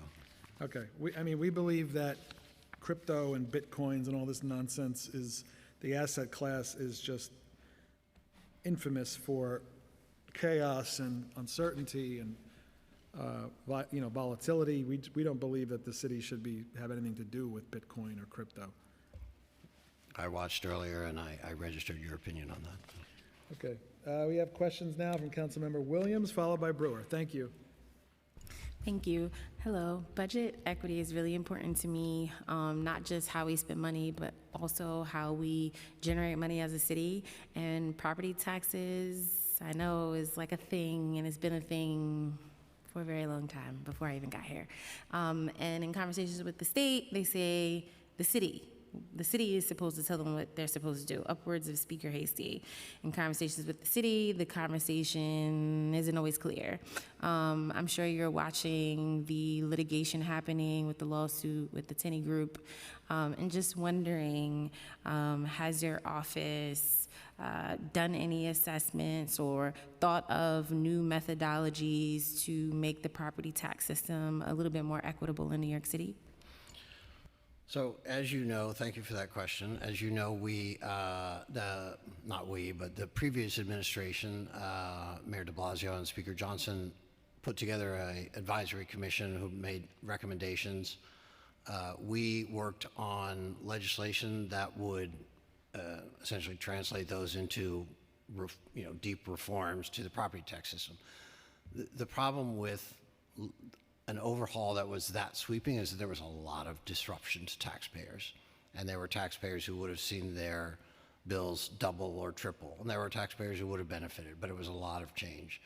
So, we're looking now at sort of taking a step back, but our goals remain the same, which is to move us in the direction of greater equity, to get rid of the sources of the complaint, really, in the lawsuit, and also to introduce benefits, income-based benefits broadly that don't exist now. I mean, you can certainly get a senior citizen homeowner exemption or a disabled homeowner exemption, but if you're a family if you're raising a young family and you're trying to buy a home, the property taxes, you don't get any benefit. Right now, we'd like to be able to change that and ensure that people get some benefit for low and moderate income households so that they can stay in their homes or buy homes. So that's the thrust of our reforms that we're looking at.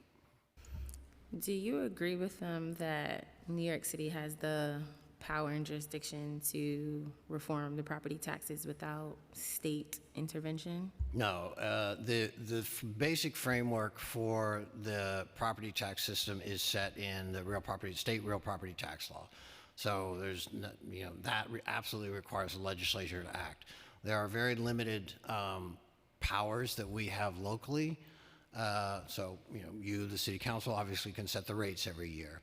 We, at the Department of Finance, can set the assessment ratio, but there's there's very limited scope that we have for making any kind of changes more substantively. Thank you. And the last question, which is very broad, but I'm going to go for it. Your office assesses fines for different types of things. Do you ever assess whether or not you are finding certain communities over other ones? So in general, I'm going to draw a distinction. We don't issue violations or fines we will for non-payment of taxes or that kind of thing. But in terms of other ECB type violations or whatever parking tickets, et cetera, we don't issue the violations. We are just in charge of collecting. I am very mindful of efforts, our collection efforts and how they are focused. We don't, for example, in our audit process, we're not interested in going after small taxpayers. We're interested in going after larger taxpayers who may, be not fully complying with the law at a scale that's actually, makes some sense for us to pursue. I'm not going after someone who, made a small error and underpaid by $100.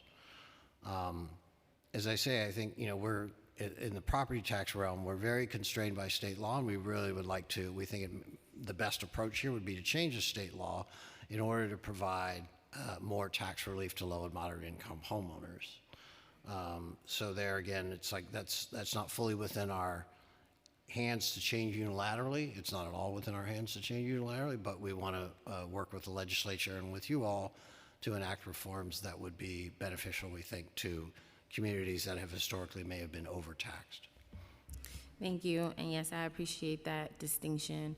But on your end, do you get the data around where these fines are occurring? And you did mention auditing. So do you audit for that? So like a parking ticket? No. Okay. No, we have information. Because I know it's an enforcement side, and there's probably a conversation to be had with the NYPD as an example. Yep. But you are also kind of collecting the money. Yep. And so wondering if you do any audits to determine whether or not these fines are equitably dispersed amongst all New Yorkers. I think we have information regarding parking tickets at the council district level. Let me let First Deputy Commissioner Scheer. We have information on parking tickets at the police precinct level. Oh, okay. We don't have information, since it is parking tickets, we don't know the income of the motorists, for example, who have received the tickets. We don't... But you know the community, right? So would you, and do you ever make those type of assessments when you have the data? Do you ever look and say like, oh, I see that in Councilmember Brewer's district, we collected X amount of dollars, and in, I don't know, Councilmember Stevens' district, we collected X amount of dollars. Like, do you look at that and say, do you make any assessments? Do you look at that data? We don't routinely do that. No, we don't routinely do that, mostly because it's actually, the data is somewhat hard to collect that way for us, so it's a bit of an effort. But we have the ability to do that to some extent, and I can come back to you with, some thoughts on how we can do that. If I'll also say that I know I live in Councilmember Brewer's district, and a lot more tickets could be written there. I would love if we could continue this conversation, because I do think it's important as a city. Again, we want to spend our money in equitable fashion across the boroughs, across communities, across different demographics. But I think it's also equally important to look at how we are collecting money as well. Understood. Thank you. You mentioned you're working on another version of the property tax reform. Do you have a timeline of when you'd share that with the council? Well, our goal immediately was we were seeking to introduce legislation after the budget was finalized, which obviously took 5 weeks longer than we were supposed to. Our goal right now is to see if we can get a bill introduced this session in order to sort of put a marker down here that we are pursuing reform. That is going to be the beginning of a conversation. Whatever we put forward, we know is not what's going to get passed. So our goal here is, once we get the legislation introduced, then we intend to start shopping around much more seriously and having much more serious conversations with people about the content of the legislation. I'm not sure it's worth the effort if the bill's never introduced at this point, but we're happy to talk to you about it. Whatever happens in Albany, we're happy to talk to you about it. Councilmember Brewer. Thank you. First of all, as I always say, thank you, Rita Jen, for coming to the office to talk about SCREE and DREE. It makes a huge difference. I really appreciate it. Along those lines, I don't think it's happened in Albany yet, but there are some changes, hopefully, with CPI, SCREE, DREE. Is that something that the administration supports in Albany, or you haven't taken a position? I would defer to OMB on that. Okay. Number two is, I should know this, but the new red light cameras, speed cameras, does that information go to finance as to how many tickets are collected, or does it just go, that money just go to OMB? For red light camera violations? yes. Yeah, it's all recorded in STARS, we know that. Okay, and is it working? In other words, are you getting more funding for it, and are the numbers up? We published a report every year about this, which I don't have in front of me. What I think I recall is that, in fact, red light camera violations worked in the sense that the number of violations has started to go down. That's a good thing. Yeah. I don't have the numbers in front of me, but I'll send you And speed, the link. also speed. Yep. The other thing of the ghost plates, it's not just ghost plates. People order plates online. People from Virginia seem to have lots of plates. And people who live here move from another state and never get their New York State license plate. So how are we addressing any of that? I know it's not just you, it's PD. But the money, we're losing millions, I would assume. Even just telling people, maybe that's the Department of Motor Vehicles. You live here, you're supposed to have a New York State license. But again, when they go through the cameras everywhere and get the tickets, they're not paying. Yep. How are we addressing that, if at all? Very difficult, honestly, to address the ghost plates, particularly because, again, we may not have anybody on, who's associated with that There's plate nobody that we there. can issue a ticket to, right? We encounter, increasingly, we have encountered the problem of people who, somebody stole the plate, somebody defaced the plate so that it looks like a different plate. Somebody Right. didn't take the registration sticker off Correct. when they sold their car, so the violation gets issued to the wrong owner. We set up a program in the Office of the Parking Summons Advocate where if you get 5 or more violations like that are dismissed by an ALJ, then we will you can sign a form and we will dispute those tickets for you as they come in so that you don't have to be dealing with them. Because there are cases where we've had dozens, even hundreds of tickets issued to a vehicle that didn't belong anymore to the owner. So, there is definitely an issue with, how are we recording with the DMV correct ownership? But a lot of this, especially with defaced or ghost plates, is very difficult to really tackle. All right, but all right, so we're kind of like chalking it up to can't do anything about it? I wouldn't say that because the mayor has been the mayor and the police commissioner and the deputy mayor for public safety have all been very much attentive to this problem. And the mayor has pushed me and others hard on sort of what we can do here. If I may make one public service announcement in this, I will say that it's very important that people remember when they sell their car to scrape the sticker, take the registration sticker off. Okay, I'm just saying that it actually bigger than ghost plates. We've been looking at it with the investigation staff of oversight and investigations, and it's, selling the license plate out of the back of the car from Virginia, and then all the people who live here who are not from New York, weren't from New York. I don't know why and they you're don't change aligning their Virginia license plate. particularly, but- It is Virginia. I don't know why, but I think for it's some Georgia, reason but it's I don't Virginia.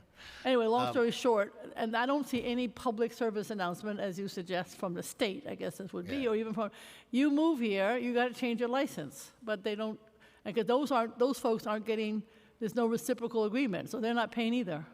I think we'd be actually happy if you're doing work on this in your committee, Councilmember. We'd happy to get together and talk to you Okay. about what you're finding All right. and see if we brainstorm some thoughts about how to address this because it's definitely a difficult problem to Thank you. solve.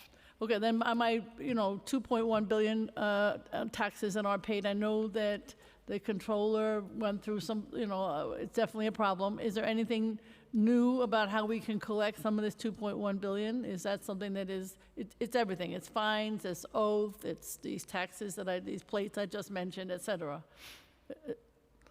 I think one of the biggest challenges here is that especially if it's issued against a business, the business goes out of business, or the business dissolves and reincorporates in another form. And it's very hard for us to track down ownership in that case. So I think that's one of the largest reasons why we are unable to collect on a certain percentage of outstanding business taxes or ECB debt or other, or also property-based charges like sanitation charges, et cetera. So that's, we have a very robust collections process. I like to say every now and then that our collections staff brings in more per capita than our audit staff does every year. They bring in last year $600 million in collections of outstanding business taxes, parking tickets, ECB debt. So, we are constantly, they're very good, they're managed very well by Assistant Commissioner Pam Parker-Cortijo. They are always innovating and trying to find programs and methods to help increase our collection rate. So do you hire consultants to do collection, or are you doing it in-house? We have I don't remember the exact number. We have 9 outside consultant contracts, one for each type of debt, business, ECB, and parking. And then we have three agencies for each type. And so, for example, we'll refer each outstanding debt to the first collection agency, and then they have it for 6 months. Then it goes to the second collection agency, and then it goes to the third collection agency. So, we added the third collection agency just last year or 2 years ago, and that has improved our collection rate. So you're making more than what you're paying them, I assume, in terms of collection. Absolutely. All right. Thank you. Okay, thank you all very much. Thank you.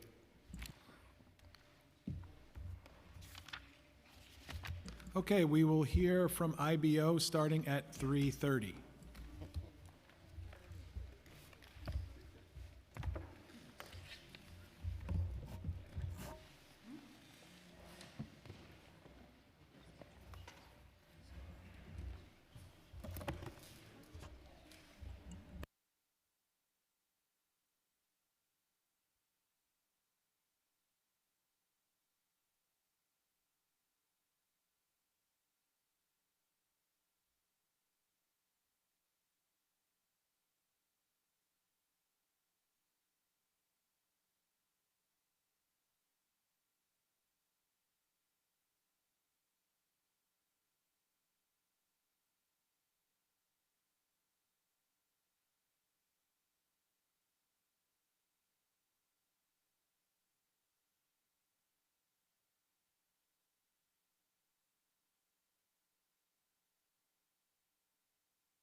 Okay.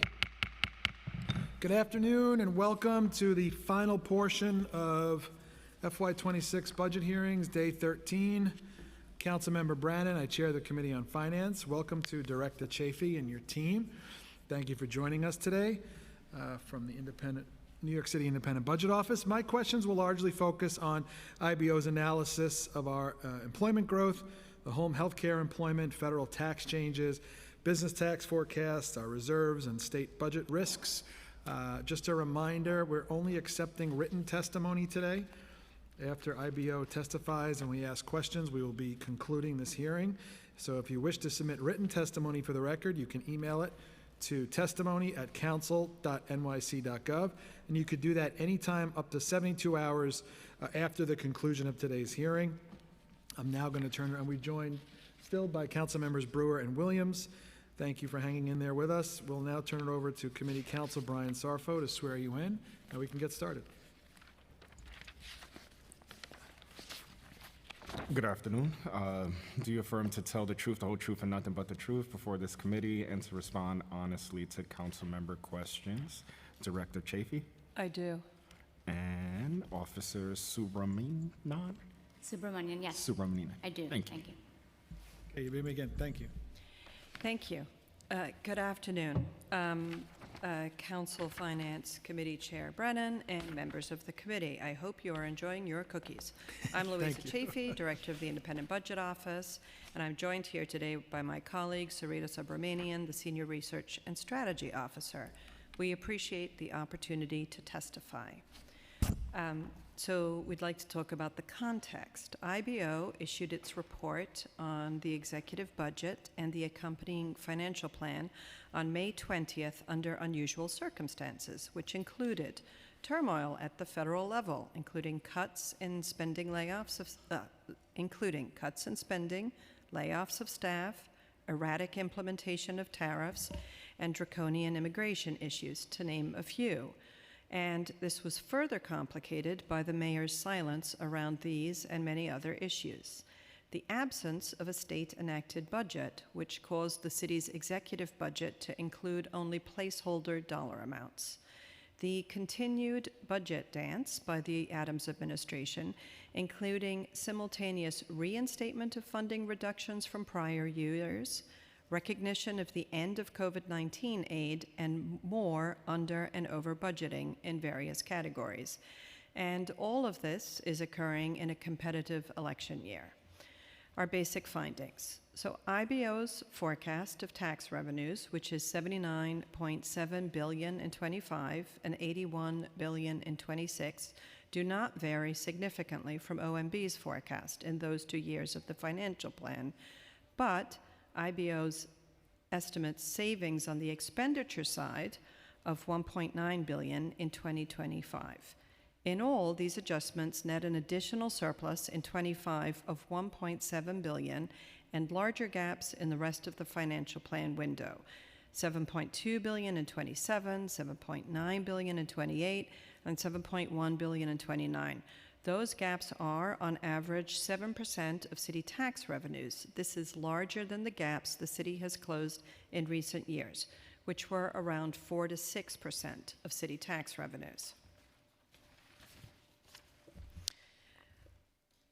As you, the City Council, or we'll talk about next steps. In negotiating the adopted budget, IBO suggests that the City Council and the Adams administration weigh how to allocate the current year's surplus across 2 options. One is to use funds to prepay next year's expenses, and the second is placing funds into reserves. While prepayment may offer short-term flexibility and offset existing costs, it does not address the root cause of those costs. Placing funds into reserves provides more ability to address future shocks and requires the city to address cost overruns in the out years. IBO has identified surplus funds in 2025, meaning that funds could be added to reserves without decreasing planned spending in the executive budget. Further exercise of fiscal discipline with respect to near-term expenses, like uniformed overtime, could free up additional funds which could be placed into reserves. So we appreciate you keeping in mind that federal dollars comprise $10.5 billion, or 9% of the city's $119 billion budget this year, and $7.4 billion, or 6% of the budget for 2026. State dollars comprise $20.7 billion of the city's 2025 budget, which is about 17%. And again, those amounts are subject to change because the numbers were placeholders. In addition to the federal amounts and the state federal amounts in our budget, we also would like to remind you of Health and Hospitals and the New York City Housing Authority, which are overwhelmingly federally funding dependent. New York State's fiscal year 2025 enacted budget of $252 billion included $87 billion in federal funding. That's 35% of their total state budget. And the majority of that is Medicaid at about 58%. Some of the federal funds that are part of the 17% allocated by the state to the city are those funds that support our Health and Human Services. Now, as the U.S. Senate takes up the Big Beautiful Bill Act, recently passed by the House, IBO is paying particular attention to proposed cuts in areas such as Medicaid, Supplemental Nutrition Assistance Program, and temporary assistance for needy families. Beyond impacted programs, let's talk about New Yorkers. According to the Census Bureau, 7% of New York City residents are foreign-born. Based on the state controller's data, close to 4 million New Yorkers in the city utilize Medicaid, and over 1.6 have health insurance through the Essential Plan, both programs that are centrally targeted for reduction. In January 2025, 1.8 million New Yorkers statewide received benefits through the Supplemental Nutrition Assistance Program, totaling over $423 million for that month alone. And that's money that kept people fed and supported New York businesses. These are a few examples of people facing potentially major changes in their central existence, food and healthcare, due to federal changes. Assuming federal legislation dramatically reduces funding to the state, the city will need to convene a special session to account for those reductions in federal dollars and increased hardship for millions of New Yorkers. This in turn would require the city to consider how to continue to provide essential services to vulnerable New Yorkers with less funding while maintaining a balanced budget as required by law. So back to our report. Given this situation, IBO emphasizes 3 takeaways. The first is, given the scale of federal funding cuts combined with decisions to slash academic funding, implement severe limitations on immigration, and impose huge and erratic tariffs, the time to increase the city's reserve fund is now. 2, the New York State's policy choices have passed fiscal pressure to the city. Only $328 million for child care vouchers was funded, approximately 1/3 of the $1 billion requested by the administration. In addition, New York State's foundation aid formula resulted in smaller increases for the New York City Department of Education. So, in addition to needing to find city funds to accommodate those state choices, the time to increase the city's reserve funds is now. Lastly, the administration continues budget practices that increase internal risks. These take the form of under-budgeting, whether it be for uniformed overtime, which is at $658 million addition in 2026, or the Department of Education's due process cases, formerly known as Carter cases, for $258 million additional, or shelter provision, rental and cash assistance, which are collectively at $1.4 billion in 2026, and or over budgeting, where under the 2-for-1 hiring policy, the city has, quote, achieved savings both directly on personnel, $924 million in 25, but also by reducing capacity to spend on other programmatic funds. A continued dependence on prepayment to offset next year's expenditures. And remember, the proportion of prepayment continues to shrink each year, making this mechanism less and less effective. Further, delays in payments to the nonprofit providers. The city controller's estimate anticipates over $1 billion currently in unpaid invoices. So that's providers under contract without their bills being paid. So again, the time to increase the city's reserve funds is now. Given these three areas of uncertainty, it's hard to describe this executive budget as the best budget ever. Thank you for the opportunity to testify, and we are happy to answer any questions. Thank you very much. As stated in your analysis of the financial plan, IBO expects weaker employment growth in the city compared to OMB's projections. So while OMB forecasts about 58,000 more jobs in 2025, fourth quarter to fourth quarter, IBO expects an anemic 32,000 more jobs. OMB forecasts 79,000 more jobs in 2026, while IBO expects only 52,000. Your office explains its weaker employment forecast is partially based on recent data showing a sharp decline in tourism, especially international. Are there any other factors that would suggest weaker job growth than what's been projected by OMB? Well, it's the last hearing of the day, and we're trying to not be too giddy. I'm sure you're feeling the same way. But we have internally considered whether there might not be an element of election year optimism involved in some of those numbers. Sure.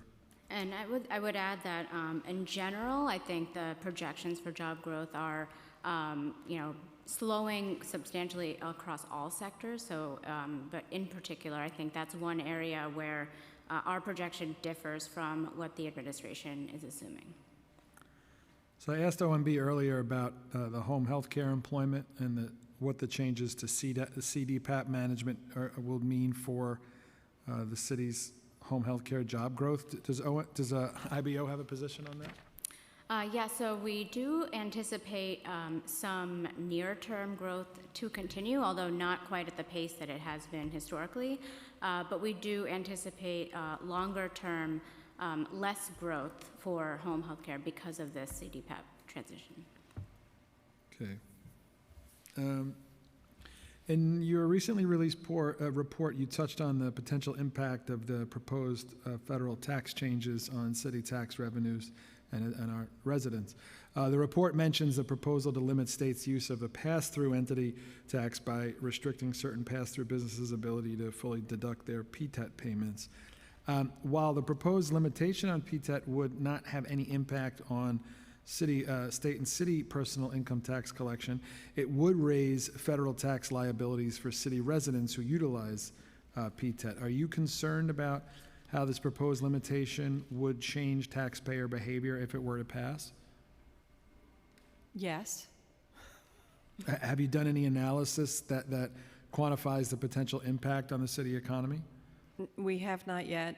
We will once we have data that's dependent for, let's say, 48 hours. Okay, the business tax forecast. IBO is projecting weaker business tax revenues in the administration, about $190 million less this year and $275 million less in the upcoming fiscal year. Your report mentions that your forecast is based on April 2025 indicators. However, economic conditions have certainly shifted since April with this tariff chaos and so-called trade deals and tax changes. How different would your forecast look if you were to use current economic indicators as we head into June? I would say that based on the indicators that have been released since our forecast, we feel relatively comfortable with where we're at right now, which is that growth would slow pretty substantially, although we did not forecast a recession. And so I would say that likely would be where we would forecast if we were to repeat it now. But that is something that we're continuing to look at. And obviously, as Louisa said, news changes hour to hour, so we will factor all that in. Can you summarize the areas where IBO has identified additional surplus FY24 resources that could be used for reserves or prepayment? Yeah, so we mentioned, as Louisa mentioned in the testimony, in particular personnel costs. And so we estimate over 900 million there. We also are projecting lower costs for asylum seekers. We project, because a lot of the population is now in DHS as opposed to health at hospitals, we are projecting slower costs or decreased costs to align more closely with DHS shelter costs for those asylum seekers. So those are two areas that we noted in the report. I would say another area that we have thought about are other than personnel service costs, and that's an area that is largely, if it's not spent by this time in the year, is an area where the city could look to, get additional savings without direct service interference. So there's often a fair amount of cushion built into basic things like paper and supplies and chairs, et cetera. And this is the quarter where that kind of money could be, in effect, redeployed without great impact to any level of operations. I asked OMB if they could give us an estimate of what they think the hiring freeze had, quote unquote, saved us. Do you have any analysis on that? Okay. No, not currently. And lastly, what areas within the state budget does IBO see as the biggest risks to our budget? Well, we outlined the child care vouchers and the foundation aid.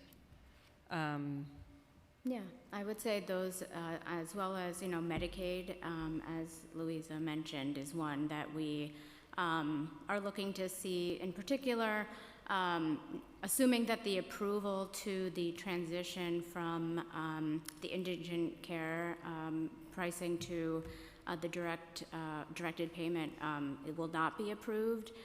We're looking to see what actions the state might take in terms of going back to session to allow for ICP to continue. And then obviously the announcement about the waiver, being taken back, and that also being implemented on a pace that's a lot faster than what would traditionally happen, and that normally I think the federal government in those circumstances would give states longer time frame to adjust, and it sounds like that'll be about 6 months for the state. So what do you guys think of the mayor's bit bond idea? Oh, we're so glad you asked. Surprisingly, IBO was not consulted in advance. Do you think the city of New York should have anything to do with investing in crypto or Bitcoin? So we would defer to the controller's advice in that circumstance. Okay. My colleagues have any questions? Councilmember Brewer? Thank you. I know I always ask the same question, but I know you did an analysis a while ago of those taxes and parking fines and so on that could not be collected. I just didn't know there was any update. I've asked others about it, and I think everybody's trying, and the finance has got, I think, 9 collection agencies and staff trying, but I just didn't know if you've done any updated on that topic. We have not yet done an updated analysis. Okay. And the other question I have is, with the, when you did such a great analysis here of the state and federal, the exact numbers as to what is or is not there, I know this is a hard question, but how do you think, or when do you think, or when would it be appropriate for the city to make some decisions about this? Obviously, between now and the end of June, I assume you might say, but how do you look at this federal cut? So we suggest to add money to the reserves in advance of what we believe to be severe federal cuts. But we also recognize that the new acronym TACO may apply on some level, and that there may be far less, but then better to have reserves and be able to deploy them in future years in other ways. If this process goes through as anticipated, as outlined in the testimony, we would expect the state shortly after the Senate finishes to have to go into special session, and that the cities quite quickly after that would then also need to adjust its anticipated expenditures. So that probably by November, decisions will have been made. And that's when the feds will know more too, that they're, what we're doing with them. In terms of education, is there anything that you could add because of your expertise there in terms of education, either from what the state did or didn't give us, or from what could happen in Washington? We're obviously concerned about the $2 billion. We're concerned, in my situation, about the migrants. I would love them to stay in the Department of Education. I feel so strongly about that. I just was wondering if there's anything you want to add about education. Yeah, so I would agree with you on particularly funds for immigrant students. So Title III is something that we're paying close attention to. In terms of the additional costs we project for education, I think class size remains to be the one cost that we anticipate, especially in '27 and the out years. I know the department has added some funds, and we're working to update our estimate of that as well. But I think actually what's unique about our analysis this time is that the challenges in ACS with the child care vouchers are trumping a lot of the additional education costs that we're estimating. So I would say child care vouchers is a really critical area. Right, and obviously the state put in money. It's not clear, even though we heard earlier that it's there. It's not completely clear what the city's putting in. In terms of vouchers for the housing, that came up in the sense that we have X dollars. I think that the DSS commissioner indicated that she feels we'll save $11 million, but there's a concern that people have to pay more for their voucher, and so they may end up going back to shelter. That's what the nonprofits think. Is that something that you've looked at in terms of what the future could be for those with housing vouchers? We did not factor that into our estimate, but that is something that would certainly make an impact in terms of the number of vouchers that are issued. Right, okay, thank you. Councilmember Williams? Thank you. I know I've spoken to you about this already, but budget equity, and I look forward to figuring out how we could look into this from your office. And I know you were here when Department of Finance testified around the parking tickets. So from your vantage point, do you believe there are ways to assess how we are both generating revenue and spending money based off of different demographics and geographical locations in New York City? And does IBO in their work look at this in any of their assessments or reports? So to date, we have not looked at a geographic spread or the geographic variation of collections of fees and fines, although as Councilwoman Brewer referred to, we have been looking really closely at the total and where they're coming from and what has and has not been collected. But we would be happy to investigate this area further.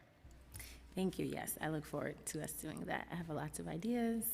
Department of Sanitation is another place, and our deputy speaker has been mentioning that a lot in the hearings around not being able to assess or understand how Department of Sanitation chooses to allocate said funds to different garages.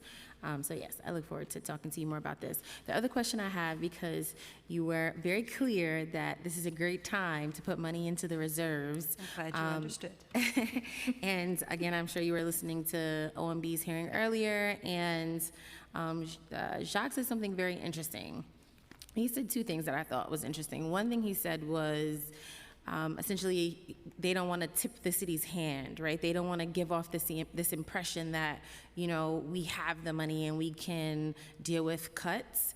And then he also kind of alluded to this idea that it kind of doesn't matter if we put things in reserve funds because there's no way that the city could cover any type of potential federal loss. So how do you kind of explain and further double down on the need to put away money in the reserve funds? Because I think he was, again, clear on two things. Like, one, this idea of, like, we don't want to create this narrative that could be used against us. But then this other thing that I kind of took from it was like, it doesn't really matter because we don't have enough money anyway to be able to fill in the gap.